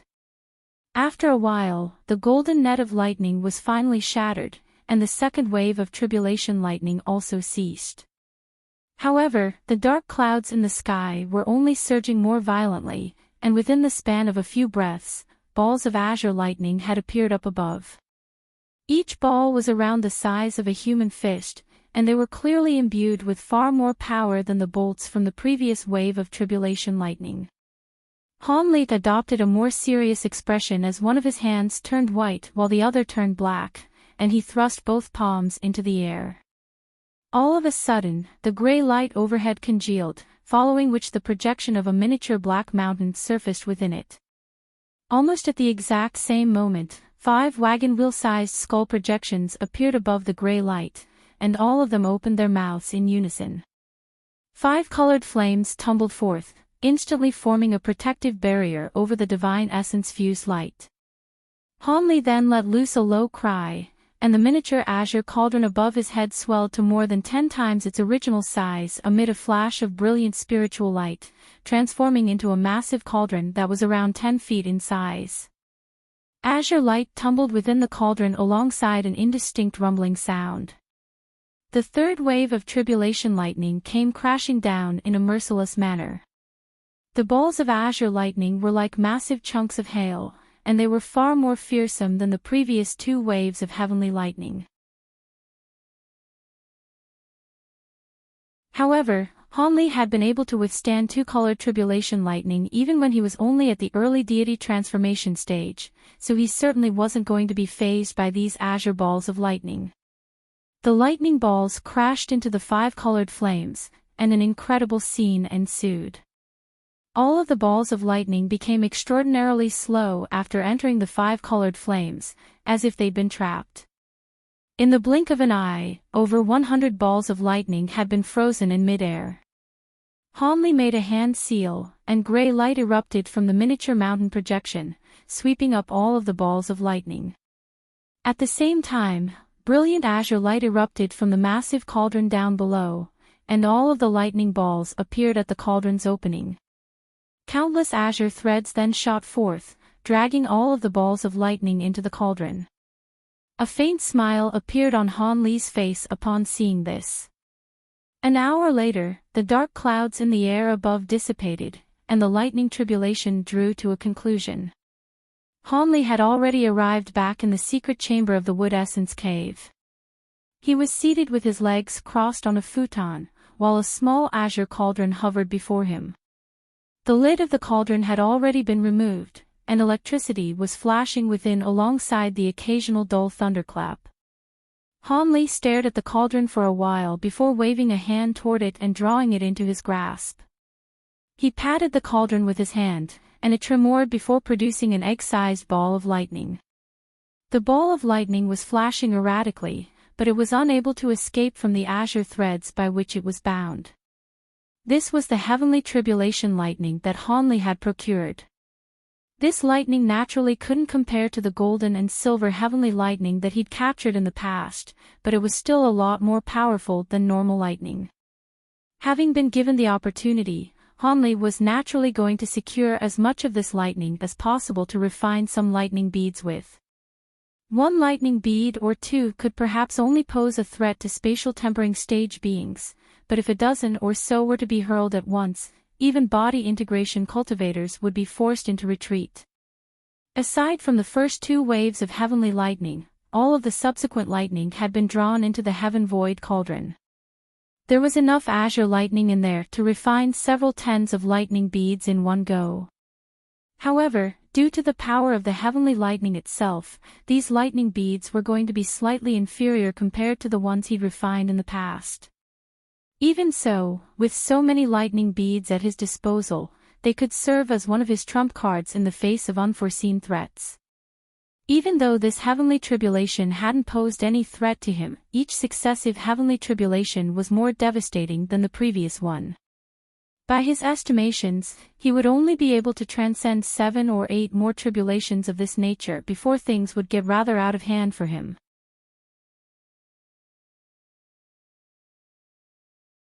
As for the major heavenly tribulations that befell spatial tempering stage beings, even the first of such tribulations were extremely dangerous, and there was no lack of spatial tempering stage beings in history who'd fallen to their first tribulations.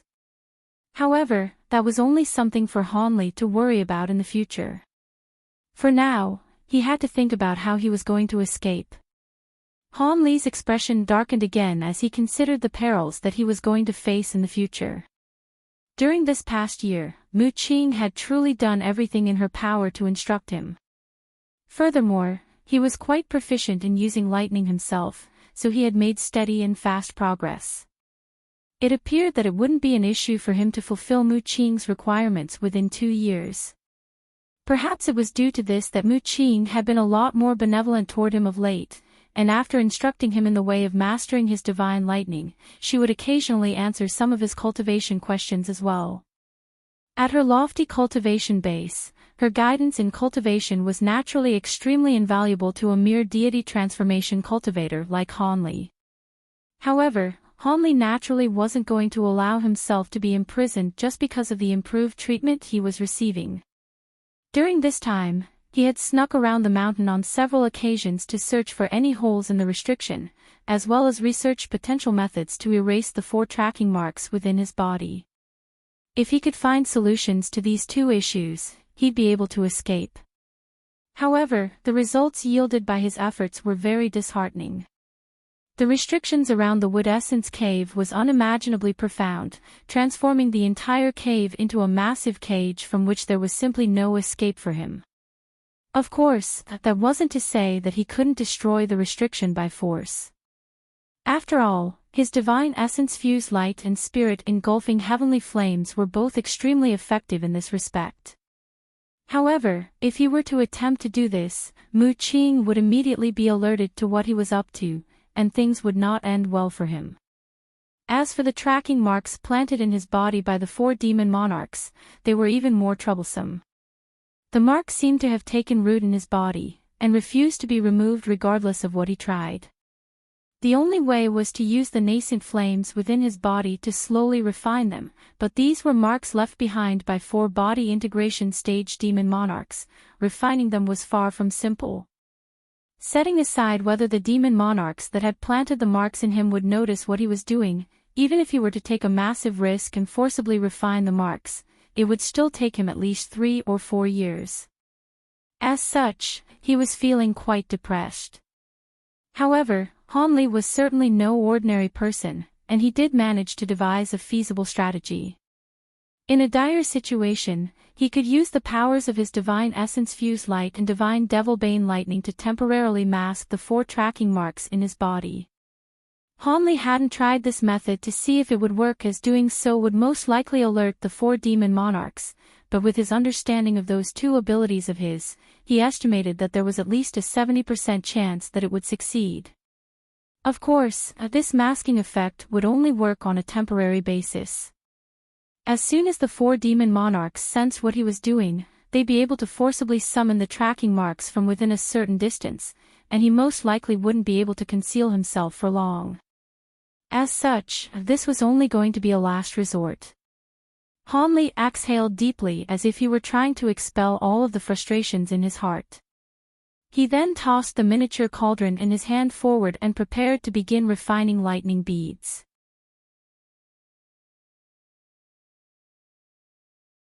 Even though this was a place where Mu Qing had once cultivated, he'd set up restrictions here again, so he wasn't afraid that she'd be able to see what he was doing. Thus, loud thunderclaps erupted within the secret chamber as Hanli set about refining one lightning bead after another.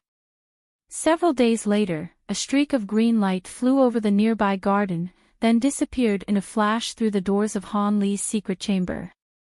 Only after a long while were doors opened, and Han Li emerged from within with furrowed brows and a peculiar look on his face. This wasn't the date for his weekly lesson yet, so why had Mu Qing summoned him using a voice transmission talisman? This was something that hadn't ever happened during the past year. Thus, Han Li made his way slowly down the path in the garden with a hint of confusion in his heart. There were already over 30 extra thumb-sized lightning beads in his storage bracelet, all of which were shimmering with azure light. Han Li had exhausted most of the heavenly lightning that he'd procured to refine these lightning beads, and if it weren't for Mu Qing's voice transmission talisman, he was preparing to refine all of the heavenly lightning in his heaven void cauldron in one go. When Han Li finally made his way into the hall, he was surprised to discover that not only was Mu Qing seated in the hall, there was a crimson-robed figure sitting off to the side. This crimson-robed figure was none other than Di Shui. "Fellow Daoist Han, fellow Daoist Di Shui would like to see you," Mu Qing said in a calm voice as she held a teacup in her hand.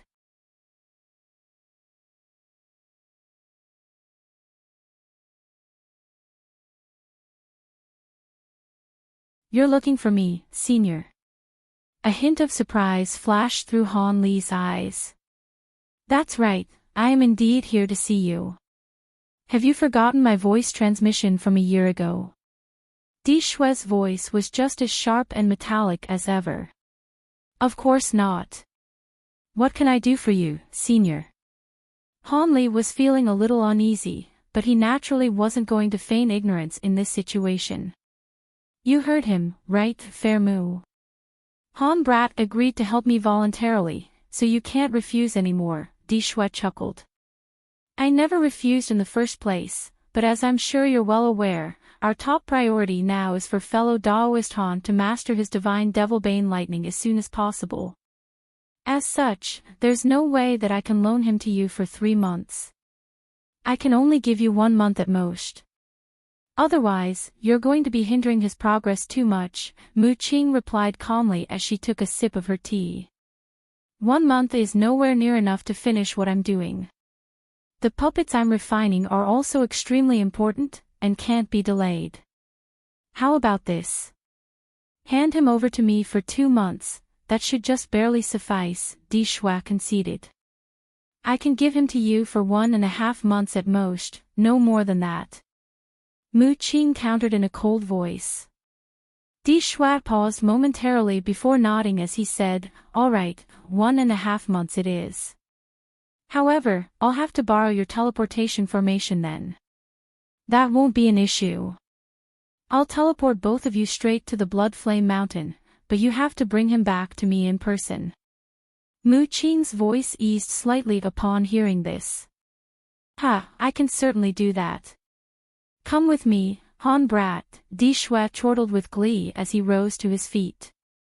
More than half a day later, black light flashed from a teleportation formation on an obscure stone platform in front of a black mountain on the 5th level of the Earth Abyss.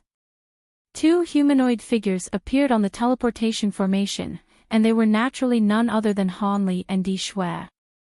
As soon as Han Li recovered from his rush of dizziness, he surveyed his surroundings to find that there was another crimson-robed figure standing next to the teleportation formation. As soon as he caught sight of Han Li, the crimson-robed figure cackled, "You're finally here, fellow Daoist Han. My 4 purple blood puppets require an injection of power from your divine Devilbane lightning. Only then will they be able to serve a substantial purpose when we get to the Infernal River." Purple blood puppets. Han Li's heart immediately jolted upon hearing this. "Hee, I'll tell you about the specific details when we get there." The crimson-robed figure was acting in a very polite manner, presumably because he required Han Li's services. Han Li naturally wasn't going to state any objections, and thus, he flew toward the black mountain behind the 2 crimson-robed figures. This mountain was around 40,000 to 50,000 feet tall, and the 2 crimson-robed figures were leading Han Li toward a point halfway up the mountain. In the end, they arrived on a nondescript cliff over 1,000 feet up the mountain. One of the crimson-robed figures strode forward and made a hand seal with one hand. He then began to chant something before abruptly raising his other hand. The scenes that unfolded next had Hanli completely flabbergasted. The entire cliff began to tremor amid a loud burst of rumbling, and black light flashed as a gargantuan moss-covered stone WYRM head appeared. The WYRM head abruptly opened its massive eyes to reveal a pair of crimson eyeballs.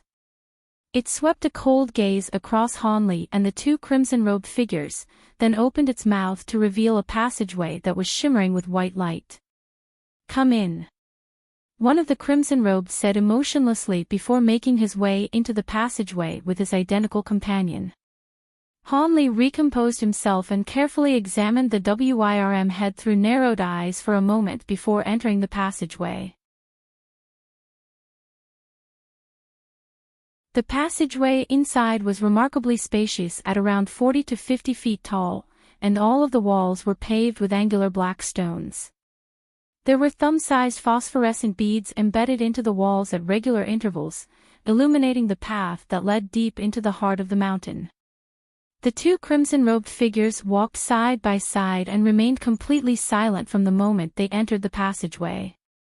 After traversing through the passageway and descending over 1,000 feet underground, they arrived at a series of 7 or 8 completely identical entrances placed next to one another on a large plot of empty land. This was a rather surprising sight to Hanli. However, neither of the two crimson-robed beings stopped for even a single instant as they casually made their way into one of the passageways. The entire mountain seemed to have been hollowed out, and there were countless passageways interconnected with one another, making this place resemble a massive diabolical maze. Through these passageways, one could occasionally catch glimpses of puppets of different shapes and sizes, all of which were wielding different types of massive blades, patrolling through their respective areas. Some of these puppets were constructed from metal and shimmering with golden light, some were of a murky gray color, having been constructed from rocks and stones, and there were also some agile puppets carved out of a spirit wood. All of these puppets were emitting astonishing spiritual pressure, and there were even a few special puppets that possessed deity transformation stage power. Hanli was quite astonished by what he saw. He could tell that Di Shue's proficiency in the art of puppetry was most definitely superior to that of the monarch of Soul Divergence. Of course, that wasn't to say that Di Shue possessed far superior aptitude than the monarch of Soul Divergence in the art of puppetry. Not only did Di Shue possess a body integration stage cultivation base, there was a vast variety of materials and resources to be found in the spirit realm that couldn't be sourced in the human world, so it would simply be unfair to compare the two. After traversing through this maze-like structure with the two crimson-robed figures for a while, Hanli finally emerged into a cavernous space with a scorching crimson lake down below. This was a natural underground lava lake. There was a crimson palace floating on the surface of the lake, and even though it wasn't an extremely large palace, it was still over 10,000 feet in size. The entire palace emanated an overwhelming aura of blood and gore, but its construction was absolutely exquisite. There was a massive crimson crystal that was several feet in size attached to the top of the palace, and it was emitting a vibrant crimson light. Hanli couldn't help but falter slightly upon seeing this.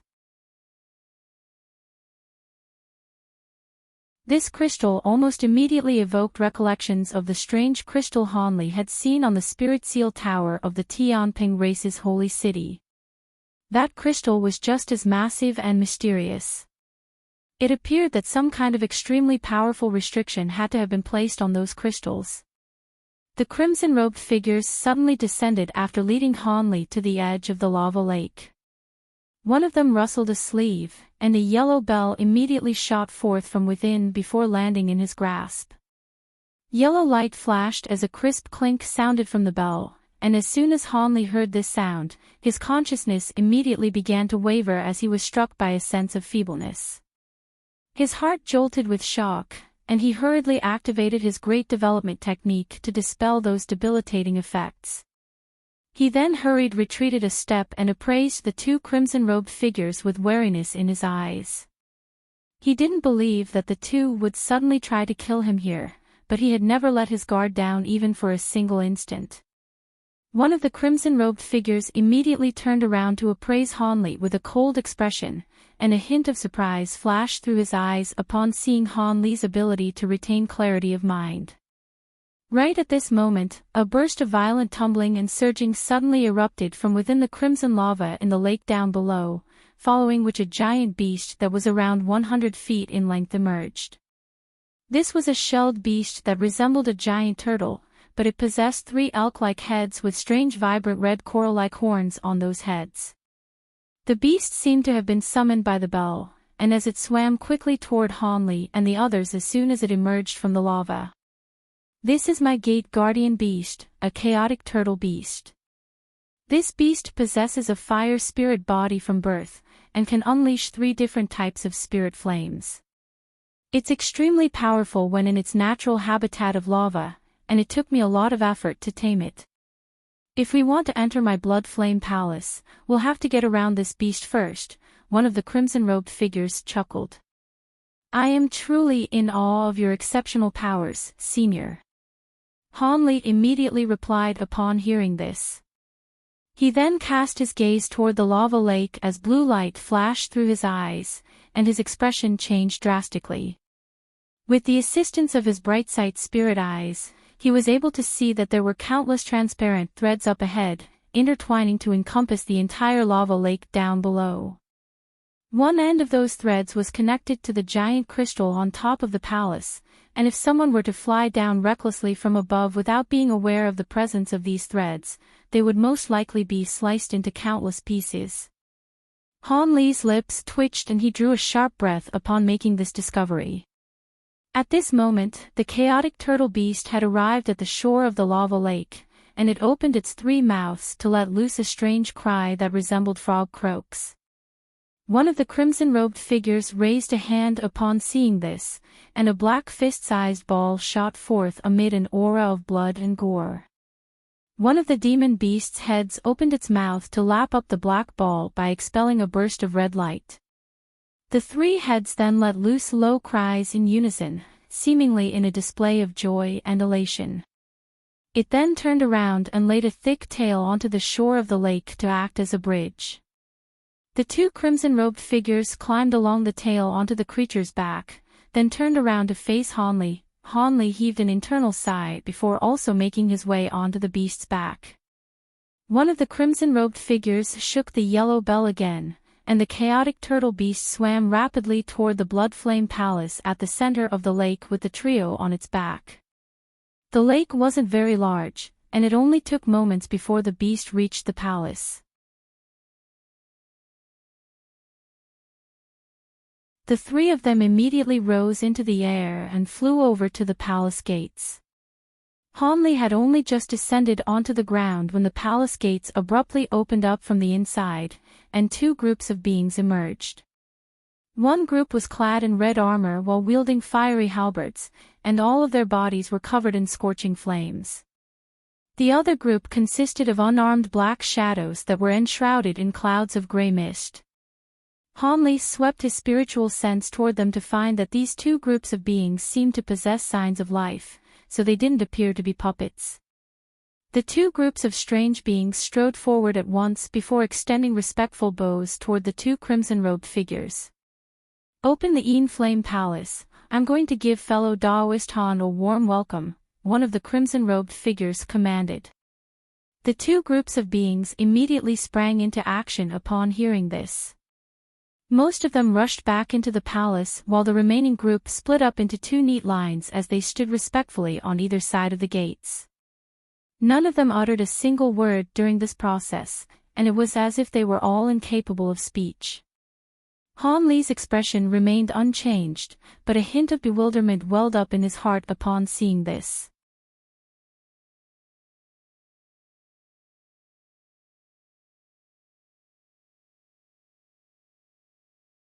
Just as Hanli was appraising these strange beings, one of the crimson-robed figures suddenly asked, "Are you interested in my spirit servants, fellow Daoist Han?" Spirit servants? Forgive me for my ignorance, Senior, this is my first time hearing about such things, Hanli replied truthfully. Hee hee, it's no surprise that you haven't heard of it. These spirit servants are a type of semi-puppets that I've refined. The crimson-robed figure chuckled with a hint of smugness in his voice. Semi-puppets. I really would like to know more about them now, Hanley said with a hint of surprise in his eyes. You seem to be quite interested in these spirit servants. You must also be familiar with the puppetry arts, right? I'd be happy to provide some guidance, but let's go to the Enflame Palace first, the other crimson-robed figure interjected. Hanley naturally wasn't going to state any objections, and he merely nodded in agreement. Thus, the group entered the palace, and the gates slowly closed behind them.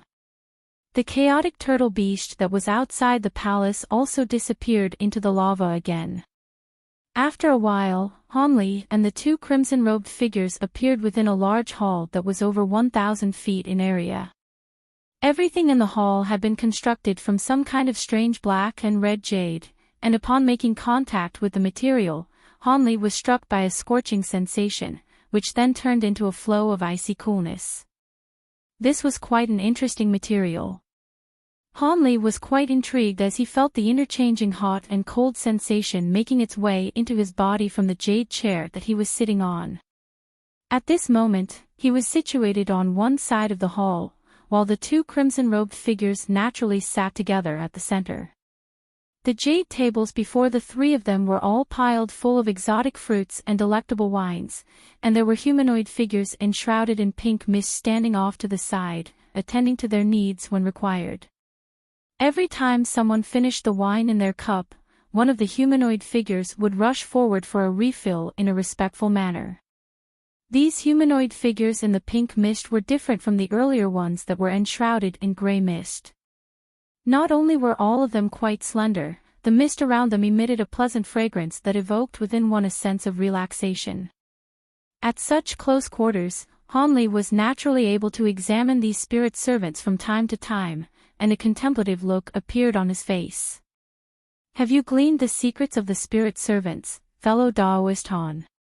One of the crimson-robed figures downed his cup of spirit wine before turning to Hanley with a hint of a smile in his voice. I'm afraid I can only identify that these beings seem to be spirits, but also like objects, yet also like neither at the same time. As for the exact intricacies involved, that's definitely beyond me, Hanley replied with a smile. You're not wrong. Spirit servants are indeed beings that are a mix between spirits and objects. They possess souls and their actions appear to be identical to that of a normal person, but most of what they're doing is merely instinctive, and they're being controlled by me using a puppet's secret technique. As for how they came to be, I discovered two types of spirit bodies on the Blood Flame Mountain that are unable to attain intelligence, and I infused them into puppets, the other crimson-robed figures explained, finally revealing the origins of these spirit servants to Hanley, infusing spirit bodies into puppets. Hanley's expression stirred upon hearing this, and he instantly recalled back to how he had once infused his second nascent soul into his humanoid puppet. Indeed. These spirit bodies are yet to manifest complete souls, so they're extremely docile, yet they possess a certain level of spiritual nature, thereby allowing them to complete some simple instructions. On top of that, they're able to fuse together with puppets, so they're perfect for refining spirit servants. It's exactly because of this that I decided to settle permanently on the Blood Flame Mountain, the crimson-robed figure explained. This is also a result of your proficiency in the puppetry arts, Senior. Otherwise, even if others were able to find such spirit bodies, they wouldn't be able to incorporate them into puppets. Di Shua had made the process sound quite simple, but infusing spirit bodies into puppets was extremely difficult. As someone who was proficient in the puppetry arts himself, Hanley was naturally well aware of this. As such, those words of praise were truly genuine. The two crimson-robed figures glanced at one another, and one of them offered, if you'd like, I can teach you the secret technique required to infuse spirits into objects. I haven't done anything for you yet, Senior, how could I ask for a reward that I don't deserve? Hanley was rather surprised, and a hint of hesitation appeared on his face. "Ha, it's just a little trick that I managed to invent during my free time. There's no need for you to be so polite, fellow Daoist Han. I'm going to require a lot of assistance from you in the coming month and a half, and I hope you'll help me to the best of your abilities," one of the crimson-robed figures said with a smile. His tone became even more polite. As such, Han Li could only accept this offering with gratitude. "Senior Di Shui, seeing as I'm already here, would you be able to tell me how I can assist you in refining your puppets?" Han Li asked. "There's no hurry. You've only just arrived at my Blood Flame Palace, so you should drink to your heart's content, then have a good rest. We can discuss those matters tomorrow." The crimson-robed figure waved a hand to brush his question aside. Han Li could only comply with a wry smile and down another cup of spirit wine. All of a sudden, one of the crimson-robed figures clapped his hands a few times, and a series of shuffling footsteps sounded from outside. All of a sudden, a peculiar fragrance wafted through the air as 12 beautiful young women in 5-colored dresses made their way into the room. Han Li cast his gaze toward the faint pink mist emanating from the bodies of those women, and he quickly realized what they were. These women were also spirit servants, just like the other beings enshrouded in pink mist in the room. However, the pink mist on their bodies had become extremely faint, thereby revealing their true appearance. Han Li didn't know what materials their bodies had been refined from, but judging from their appearance and complexion, they appeared to be identical to normal flying spirit race women, and they even had a pair of azure wings on each of their backs. A flash of blue light appeared in Han Li's eyes, yet he was unable to glean any illusionary techniques concealing the bodies of these women, so this was indeed their true appearance. Han Li was quite astonished that these puppets were able to resemble actual living beings so closely. Back when he was in the human world, his late nascent soul stage humanoid puppet was able to fool others into thinking that it was a living being partly due to the fact that its skin had been made from a precious material known as soft spirit jade, which closely resembled human skin. On top of that, very few cultivators in the human world were able to use their spiritual sense to assess the true nature of a late nascent soul stage puppet, so it was able to regularly confuse his enemies, making them unable to tell whether it was a true human or not. However, the bodies of these spirit servants had clearly not been constructed from soft spirit jade. Even when he forced his spiritual sense out of his body to examine these women, his spiritual sense was somehow kept out. Thus, Han Li fell into deep thought as he looked at these women. If he had to find a difference between these women and normal human beings, then he could only say that the light in their eyes was a little dull, seemingly indicating a slight lack of spiritual nature compared to a normal person. Just as Han Li was looking on in wonder and bewilderment, a few young men that were also enshrouded in faint gray mist appeared on either side of the hall. All of them had fine and delicate facial features, and they sat down onto the ground with their legs, holding a series of strange musical instruments in their hands. Moments later, delightful music began to play in the hall, and the beautiful women put on a mesmerizing dance. Their 5-color dresses fluttered through the air as they danced gracefully around the hall, sending the peculiar fragrance they were emitting spreading to all directions. Han Li sat still in his chair, seemingly have been completely entranced by these gorgeous dancing figures as he remained silent with his eyes narrowed. The two crimson-robed figures glanced at Han Li out of the corners of their eyes, and both of them then looked at one another after witnessing Han Li's seemingly intoxicated state. After a while, the music stopped and the 12 women also stood motionlessly on the spot. "What do you think of these spirit servant dancers, fellow Daoist Han? Even though they're not spirit servant guardians, all of them are proficient in hundreds of types of rare dances, and it took me quite a bit of effort to refine them," one of the crimson-robed figures suddenly said with a smile. "They are indeed quite extraordinary. At the very least, I can't tell them apart from real living beings," Han Li praised in response.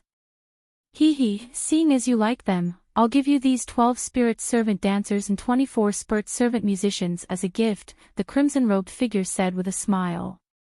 The other crimson-robed figure then raised a hand before Han Li's surprised eyes, and flicked his fingers in quick succession toward the dancers and musicians. Plumes of crimson threads shot forth from his palm, instantly puncturing all of the spirit servants.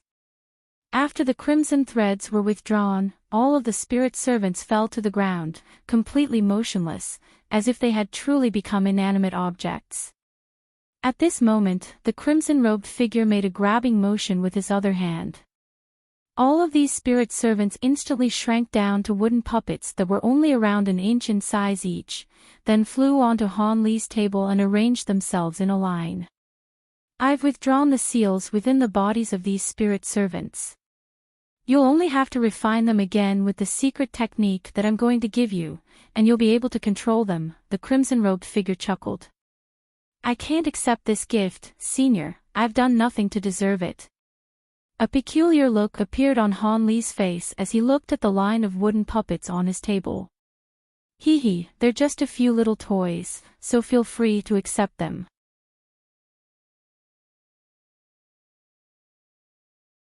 Unless, are you unwilling to accept them because you think they're not a worthy present? The crimson-robed figure's expression darkened slightly. Han Li's expression changed slightly upon hearing this, and a wry smile appeared on his face as he cupped his fist in a salute. In that case, I'll have to accept your kindness, Senior. Thus, he swept a sleeve over the table, and azure light flashed, following which all of the spirit servant wooden puppets disappeared. You should have accepted them from the start. Here's the spirit infusion secret technique I was referring to earlier. You can take it and have a good look at it tonight. It'll be beneficial to my puppet refinement later on if you could master this secret technique. The crimson-robed figure chuckled with a content nod before raising his hand to send a black bamboo tube flying toward Han Li. Thank you, Senior. Seeing as these two were essentially forcing these presents on him, Han Li made no further efforts to turn them down as he made a grabbing motion to catch the object in his grasp.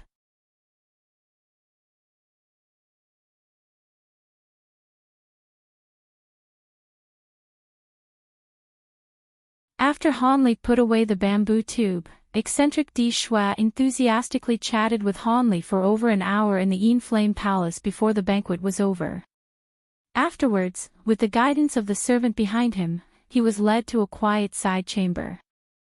Han Li closed the door to the side chamber and immediately took out a set of formation flags with a flip of his hand.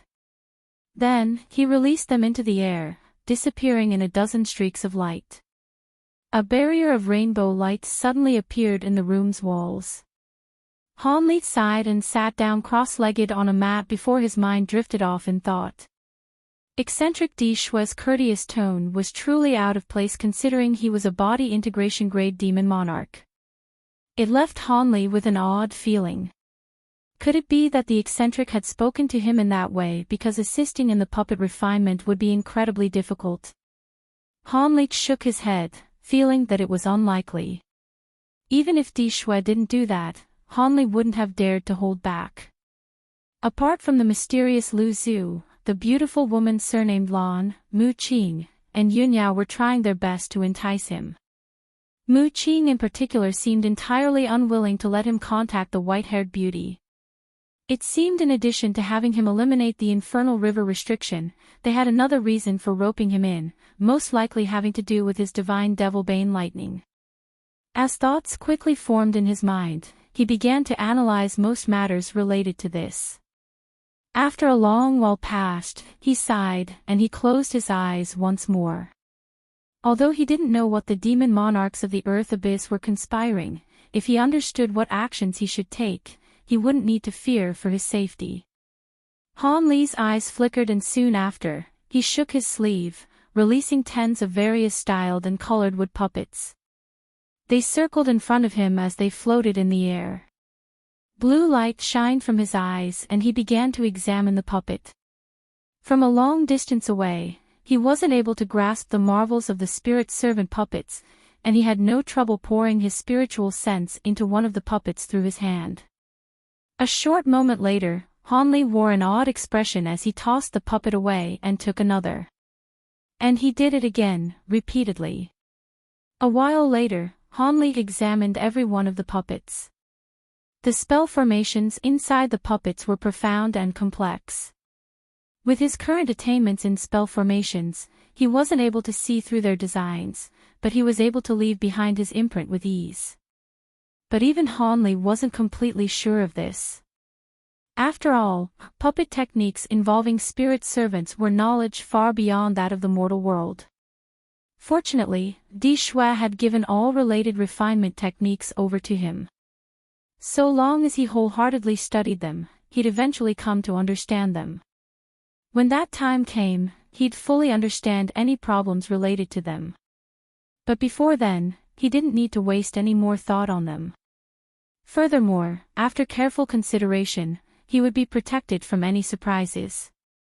With that thought, Hanli swiped his hand past his storage bracelet and produced a faint golden box. The surface of the box was filled with odd decorative designs. From the faint talisman characters roaming on its surface, its mysteriousness was clear to see. Hanli opened the box and waved his hand to the puppets floating in the air. Suddenly, a cloud of azure chi flew out from the box and wrapped around all the puppets, dragging the puppet back into the box.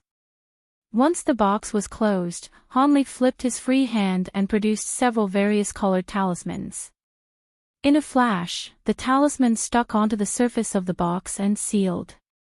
With that done, Hanli felt more at ease and took out the bamboo tube recording the refinement process of spirit servants.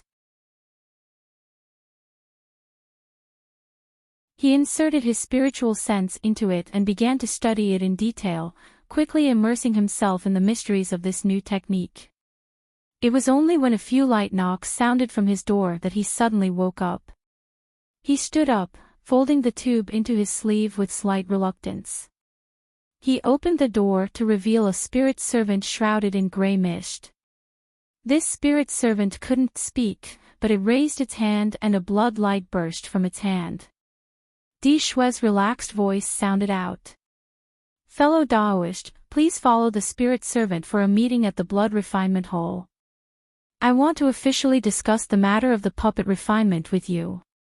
Afterwards, Di Shui's voice came to a stop and the blood light faded. "Lead the way," Hanli bluntly commanded. The spirit servant bowed and promptly twirled around and gently walked, producing no sound as if nothing were there. If he hadn't comprehended Di Shui's secret puppet techniques the day before, Hanli might have found this interesting, but now Hanli glanced at the puppet with seemingly no interest. After the time it took to finish a cup of tea, Hanli appeared at a secret underground area in Blood Flame Palace. When he looked around, he couldn't help but betray his astonishment.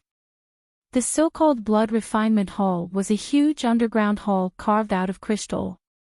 It was over 1 kilometer wide, and its walls sparkled with white light. The flowing red lava roiled behind the walls, but the walls were completely stable and the hall was absent of scorching heat. But what truly surprised Hanli was the 3-kilometer-tall puppet standing in the lava underneath the crystal hall. The giant puppet wore jet-black armor, arms that stretched below the knees, sparkling purple-red flesh, and bull-sized scales. But when Hanli looked at its head, he felt his heart tremble. Not only did the puppet have a single white horn on its head, but it also had a mouthful of lion's teeth and 6 blood-red eyes. 2 of them were where one would expect, but it also had 2 on either cheek and 2 on the back of its head. Each of the blood-red eyes were slowly looking around, each of them giving off an eerie blood-curdling glint. Having studied the huge puppet for a long while, Hanli deeply sighed and said, "This must be Senior's purple blood puppet. It seems to have some intelligence. Could it be he used a secret technique and fused it with a spirit body?" A crimson-robed figure appeared in the crystal hall and strangely laughed when he saw Hanli's shocked face. "Hee, it seems fellow Daoist had spent the night studying the secret puppet techniques I gave him. That's right, this purple blood puppet is infused with a spirit. However, it isn't a weak spirit body like a spirit servant. Rather, it uses a trace of my spiritual sense." Hanli wryly smiled and said, "So it was like that. I think it's an astonishing puppet. Ordinary spirit bodies wouldn't be able to control it. With Senior's immense spiritual sense, even a trace of it wouldn't be a problem. Now that fellow Daoist Han has seen this puppet, you should know why I've had you come to the Blood Flame Palace. I don't want anything from you apart from having you infuse your divine Devilbane lightning with your gray armor. Afterwards, I'll change the divine lightning in accordance to the talisman formation. During this process, there can't be any loss of focus or everything will be lost. Han Li felt his heart trembled and he readily answered, when the time comes, I'll follow your instructions to the best of my abilities. Di Shui cheerfully laughed when he heard this and said, very good. Don't worry, fellow Daoist, I won't have you work for free. Once the puppet is finished, I'll hand over a few things to you in addition to the spirit servant refinement method. Soon after, Di Shui formed an incantation gesture and chanted a few words. Suddenly, the huge puppet underneath them began to move. As its 6 eyes stirred, it formed an incantation gesture with its hands and completely enveloped its body in purple light. As purple light shined, the lava gradually withdrew, creating a huge purple realm underground. At that same moment, white light flashed from underneath Han Li and Di Shui and the crystalline floor vanished as if it were an illusion. The two suddenly fell. Although Han Li was surprised, his wings flapped and slowed his descent. As for Di Shui, crimson light flashed from his body and steadied himself like a mountain. Han Li flew quickly and landed on the top of the purple blood puppet. At that moment, one of the blood-red eyes turned and stared at Han Li. Han Li felt a chill run down his back as his body became sluggish as if an invisible force was covering him. In the blink of an eye, Han Li's expression changed and a layer of sweat appeared on his brow. Fortunately, the 3-meter-wide demon eye flashed and looked at something else, returning Han Li to normal. Han Li deeply sighed and wiped away the sweat on his head. From this experience, he came to view Di Shui's puppet with greater importance. The might of this purple blood puppet might even be a fraction greater than that of the old eccentric himself. Why else would a mere look force such pressure onto him? In that moment, he was nearly forced to use his law-destruction eyes out of helplessness to resist that fearsome gaze. But with the support of the great development technique, he had forced himself to endure it. From this, it can be seen that not only was the puppet extremely powerful, but even the power of its spiritual sense was profound.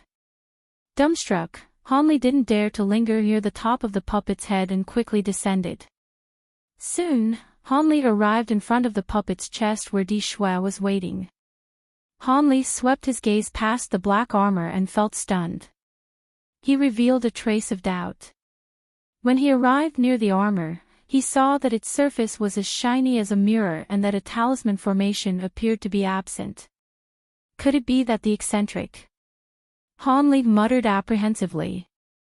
Fellow Daoist Han, because I need to conform with the divine Devilbane lightning, I will explain a simple explanation about the talisman formation I want to place on the armor. After this is all done, I will seal the talisman formation's power and the lightning together. If anything goes wrong, I'll tell you at the time.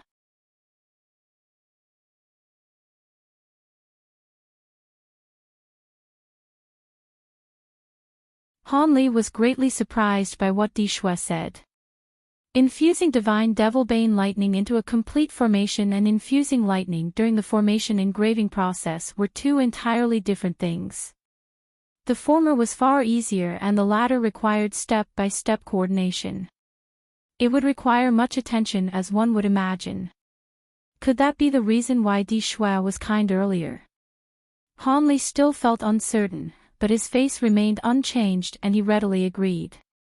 Di Shui nodded with a satisfied expression in response to Han Li's respectful display. He then flew off several steps to the side of the puppet. He shook his sleeve and summoned a faint red bottle from his sleeve. Di Shui raised his hand and flicked the bottle. Its lid opened, shooting out a ball of purple liquid. It circled once in the air before stopping and shining with a faint light. Di Shui shrouded himself crimson robes, but his eyes turned grave as his hands formed a chain of mysterious incantation gestures. A strange voice suddenly sounded from behind Han Li. "Fellow Daoist Han, be careful. The set of talisman formation inscriptions will cause wonders to emerge from the puppet. I'll explain a bit more in a moment. It'll depend on you how many mysteries you'll be able to comprehend. The more you understand, the easier it'll be to cooperate with me." In his alarm, he turned around to find another crimson-robed man. He seemed to be there this entire time, but Han Li hadn't detected his presence. Han Li cupped his hand and respectfully said, "Many thanks, Senior, for imparting the talisman formation to me. I will be diligent." The crimson-robed man waved his hand, signaling that Han Li should be paying attention to the actions of the other crimson-robed man. Han Li looked back over and saw that he was holding a different incantation gesture with one hand. He was chopping his other hand at the ball of purple liquid. A bang sounded and a small fraction of the purple liquid slid off and burst into fist-sized talisman characters, then shooting off towards the huge armor. In a flash of light, a series of talisman characters disappeared into the armor, but a series of low hums immediately sounded immediately after and the talisman characters reappeared on the armor's surface. Seeingly waving his fingers with the weight of a boulder, the talisman characters began to reorganize. In the blink of an eye, they transformed into a 3-meter-wide purple outline of the formation. A few talisman characters repeatedly transformed inside as if they had yet to take shape. As Han Li was entranced, the crimson-robed man to the side explained, "This talisman formation is called golden engraving. It has no other use than to make the armor more durable, allowing it to withstand attacks from ordinary magic treasures without damage. The formation is divided into 3 layers. The first layer is..." As someone with deep attainments in puppet and spell formation techniques, Han Li repeatedly shifted his gaze between the man drawing the formation and one that was giving a lecture. A lecture and demonstration by a body integration grade existence was incredibly rare. Although Di Shui was only giving a shallow explanation, a few problems that had perplexed Han Li on the topic for ages had suddenly been solved. In the time it took to finish a meal, Di Shui had finished refining most of the talisman formation and was about to begin solidifying. The crimson-robed man to the side sullenly said, "Youngster Han, it's now. You will just have to fuse divine Devilbane lightning into the last layer's formation core." Although his voice wasn't loud, Han Li immediately woke up from his scholarly trance. He wordlessly flew over and clapped his hands together. Rolls of thunder loudly sounded as bolts of golden lightning were released, causing the nearby scales to shine with golden light.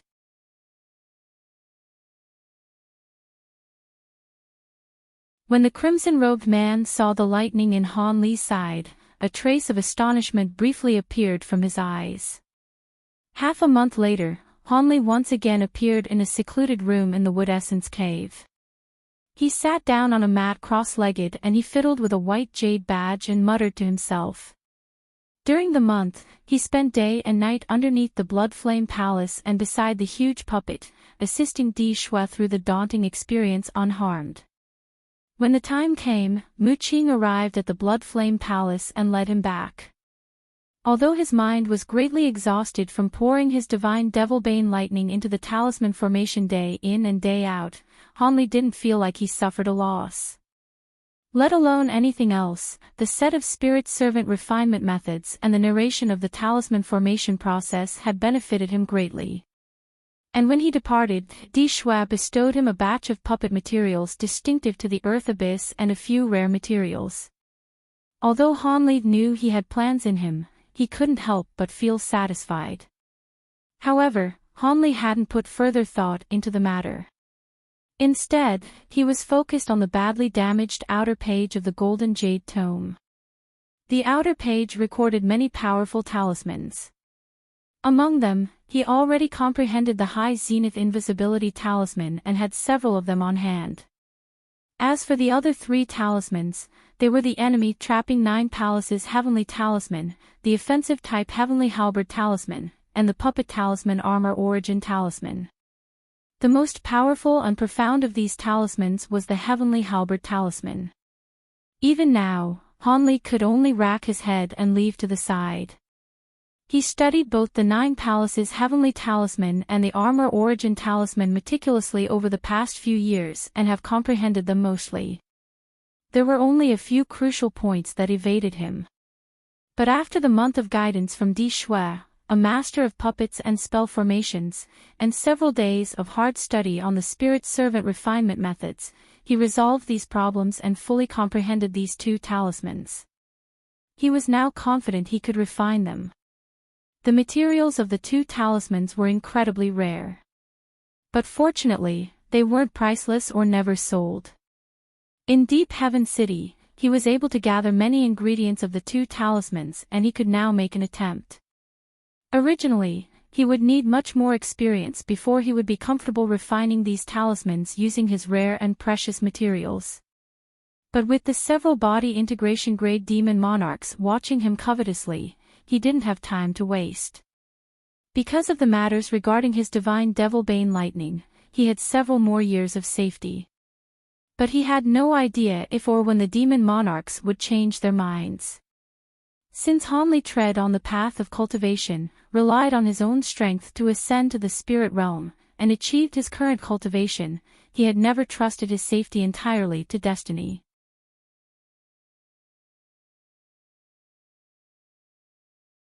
Thus, he set his mind on refining these two talismans with utmost speed as several life-saving measures.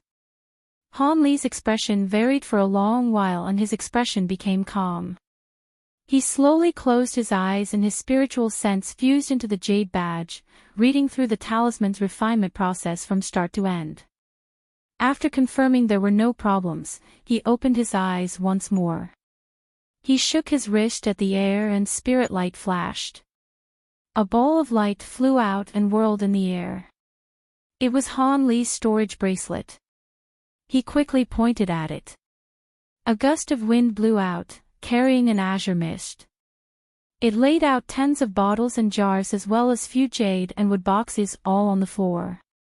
Among them, he took a white wooden box into his hand and flipped its lid, releasing a sparkling silver object.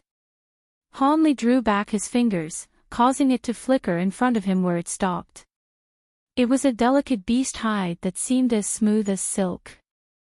Not only did the hide sparkle with silver light, but natural talisman designs of various sizes shined from its surface in a gorgeous display. This was an optimal material for refining puppets, a beast hide of a rare ancient beast by the name of Windfire Beast. This beast was not only proficient in wind and fire and had the deity transformation stage strength, but it was also fond of being cold and sleep. It would sleep year-long in dark and moist swamps.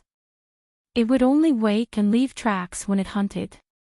Not only would using this beast hide increase the odds of success in refining a puppet talisman, but its might would increase as well. Its value was as high as one would imagine. At the time, Han Li spent a good deal of effort to acquire many of these hides from various stores in Deep Heaven City in exchange for several myriad year medicine herbs. Han Li planned on refining the Armor Origin Talisman from the start. This talisman was like other puppet talismans in that it would turn into a puppet projection when summoned. It would also be granted the cultivation and partial abilities of its user. Its efficacy depended on the talisman quality itself and the cultivation of its controller. Normally, puppet projection talismans could use only a few abilities and could produce half a user's strength at most. Rumors had it there were perfect puppet projection talismans that could replicate a user's entire strength. It is said only the humans of the heavenly spirit region could produce them, but it has yet to be seen. Naturally, these puppet talismans couldn't be limitlessly duplicated, and only early spatial tempering cultivators and below could use them. These talismans also were consumed in a single use, and their projections would disappear once their power was consumed.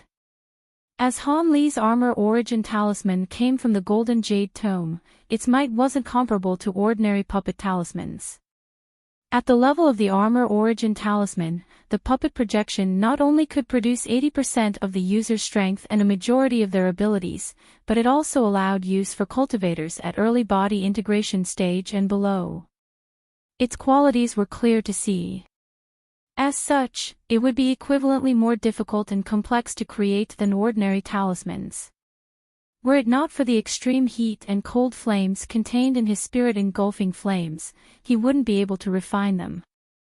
Hanli gazed at the beast hide with muddled thoughts before he opened his mouth and spat out a ball of silver flames. The spirit engulfing flames let out a clear cry and soon turned into a foot-long bird. It spread its wings and circled around the beast hide.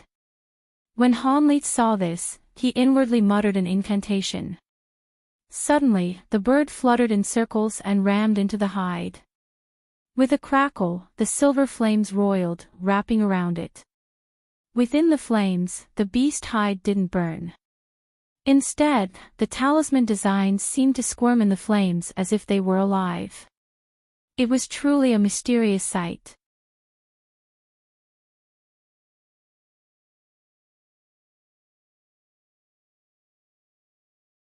Six days later, Hanli emerged from seclusion. Although he wore a tired face, he couldn't help but show a trace of joy. Over the past few days of talisman refinement, he succeeded greatly. As today wasn't the day Mu Qing would be teaching him lightning control techniques, Hanli decided to take a walk and relax. After all, he would be in his best state when he was properly rested. Mu Qing's cave wasn't as small as the Blood Flame Palace. Hanli had to tread through the garden in front of his room before making his way to other areas of the cave. An hour later, Hanli appeared in front of a gate. He looked at the endlessly flickering green light on the gate and couldn't help but lower his head and mutter to himself. He's already walked through most of the cave several times. But there were some areas that were placed under restrictions and were kept concealed. There were two areas in particular that were placed under heavy restrictions that caused Hanli to feel in awe of them, piquing his curiosity as a result. One of the areas was a side courtyard named the Jade Song Garden. After sensing the traces of the pure wood spiritual qi leaking out of the dense restrictions, he guessed it was most likely a medicinal garden. What medicines and spirit fruits would be viewed so importantly by a body integration grade demon monarch? As Hanli thought this, his curiosity grew even greater. But when he thought of the casual warning Mu Qing gave him, Hanli wryly smiled in his mind and gave up on investigating these places. Given their harsh restrictions, Mu Qing would definitely pay close attention to these areas. Although it seemed there was no one nearby, it was likely he was already being observed, so he definitely couldn't do anything out of the ordinary. Hanli inwardly shook his head and held his hands behind his backs as he walked forward. Before he made it to the outside, he already walked for 2 hours. Then, he returned to his. In the following year, Hanli spent his days uneventfully. Perhaps due to being superbly talented with the Tao of Lightning, he didn't find his lessons with Mu Qing on controlling lightning very difficult. In a short amount of time, Hanli had a good grasp of the technique and only needed to practice. Mu Qing was happy to see this. When 2 years passed, Lu Zhu and the others were issued an invitation to gather at the Wood Spirit Hall. 3 days later, Hanli arrived in the hall, facing the several demon monarchs. This time, Yuan Yao and the beautiful women weren't present. This left Hanli somewhat disappointed as it proved some of his impressions false. Di Shui's 2 crimson-robed men gathered there as well. The white-haired beauty wore an expression of doubt and said with a surprised tone, "What? Has fellow Daoist Han already grasped the lightning wield technique with his divine devil bane lightning? Little sister Mu, are you telling the truth?" At that moment, she was the only one sitting at the side of the hall.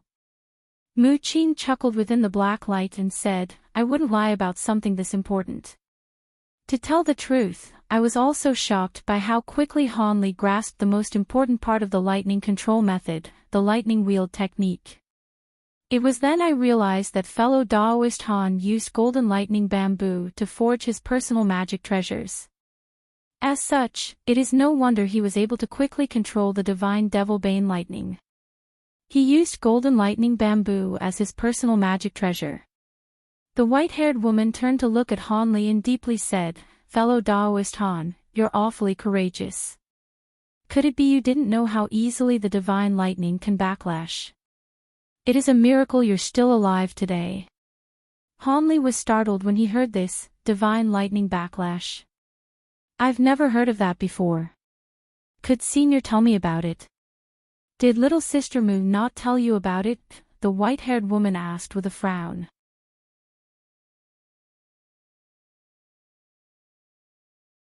Mu Qing casually answered, "I've already looked into it. Fellow Daoist Han is deeply fortunate. The divine devil-bane lightning he controls is incredibly stable and shows no signs of backlash. As such, I hadn't mentioned the matter." Those are only your words. I've yet to see it for myself," the white-haired woman said with a cold tone and examined Han Li once more. Mu Qing smiled and thought to say something else when Lu Zhu suddenly said, "Enough rubbish.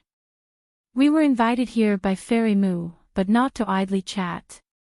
We'll have to personally see if fellow Daoist Han truly learned the lightning wield technique." Lu Zhu's words were calm and emotionless. However, when Mu Qing and the white-haired woman heard this, their hearts trembled. The one of the two blood-robed smiled and said, "Fellow Daoist Han, since you've learned the offering technique for the divine devil-bane lightning, please present it to us." When he heard the two, he forced down his puzzlement over the mention of this backlash and bowed, "Seniors, I will immediately follow your command. It's only that the technique is very powerful, this place." When Han Li said that, he looked around him. "Fellow Daoist Han, our Wood Spirit Hall has some restrictions in place, but it won't be able to bear the true might of the divine devil-bane lightning. Let's head outside." Mu Qing nodded and went out first. When the other demon monarchs saw this, they exchanged a glance and followed after them. The demon guards standing at the hall gates were stunned to see so many demon monarchs present. Naturally, none of them dared to speak. A short moment later, the party arrived in an empty area in front of Wood Spirit Hall and focused their sights on Han Li. Han Li wryly laughed in his mind when the many high-grade existences looked at him.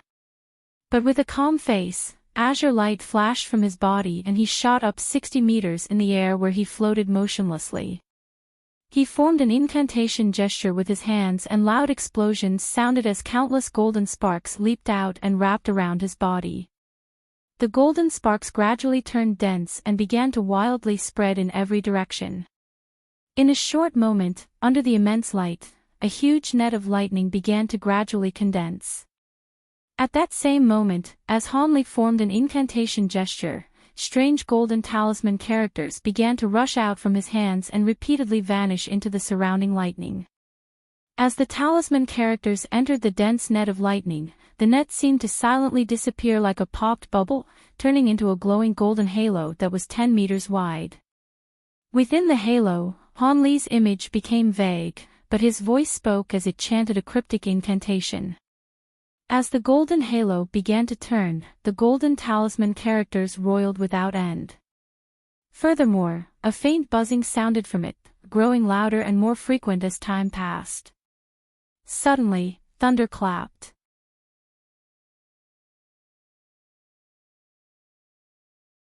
For an instant, golden light brightly shined within the halo, only to disappear in the next.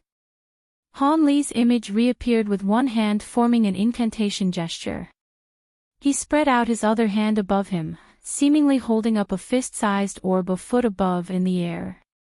The orb appeared unremarkable apart from the uneven talisman markings on its surface. It also shined with a dim light and didn't emit a spiritual pressure as if it were a mundane object. When the demon monarchs saw this, they watched with wonder. At that moment, Han Li wore a solemn face and flicked in the direction of the golden orb with a single finger. Zap! The golden orb shot into the sky in a golden streak. With a few blinks, it vanished from sight. At nearly the same moment, a zap sounded from his other hand. In a flicker of lightning, a massive golden talisman character shot high into the air. A rumble sounded. The nearby sky was suddenly swept up in a windstorm and dark clouds formed up above where a golden sun can be faintly seen. An astonishing aura capable of worldly destruction suddenly burst out from the golden sun. Countless arcs of electricity wildly flashed from the surface of the sun, followed by a repeated chain of deafening thunder. When the others saw this, their expressions changed. Lu Zhu called out, "Stop! Cease your casting. There is no need to release the true power of the divine Devilbane lightning." When Han Li heard this, he could only force a smile and say, "You were a bit too late. My control over the technique is still lacking. I cannot stop it." With those short words, the golden sun repeatedly boomed with thunder and blinked, suddenly releasing a barrel-sized golden light beam downward. Fortunately, the attack landed in an empty area. The area the beam struck was a stone area reinforced with restrictions. But now, the area had turned to ash and there was a 10-meter-wide black hole heading deep down. The golden beam had only lasted the span of several breaths. Following that, the golden sun had strangely vanished. After releasing this strike, Han Li's face turned pale and he gently drifted down with his wings. At that moment, the black clouds scattered and the sky returned to normal. With a blur, one of the crimson-robed men and the white-haired woman appeared at the large hole and they looked downward. They only saw an endless black along with the smell of scorched earth. With an odd expression, the white-haired woman muttered, "It really is the lightning wield technique. The fearsomeness of the divine Devilbane lightning is as legend says. We can neither block this attack nor dare to receive it." The crimson-robed man was shifting his gaze as he looked at the hole as if lost in thought. Lu Zhu and Mu Qing remained in their original places. The two glanced at each other, clearly knowing how powerful Han Li's lightning wield technique was. Mu Qing had already seen Han Li use it several times and was no longer excited by its appearance. Mu Qing smiled and said, "Fellow Taoists, I hope fellow Taoist Han's display was to your satisfaction. You're tuning into the Journey of the Soul YouTube channel. Don't forget to subscribe and join us on this journey to catch the most captivating stories.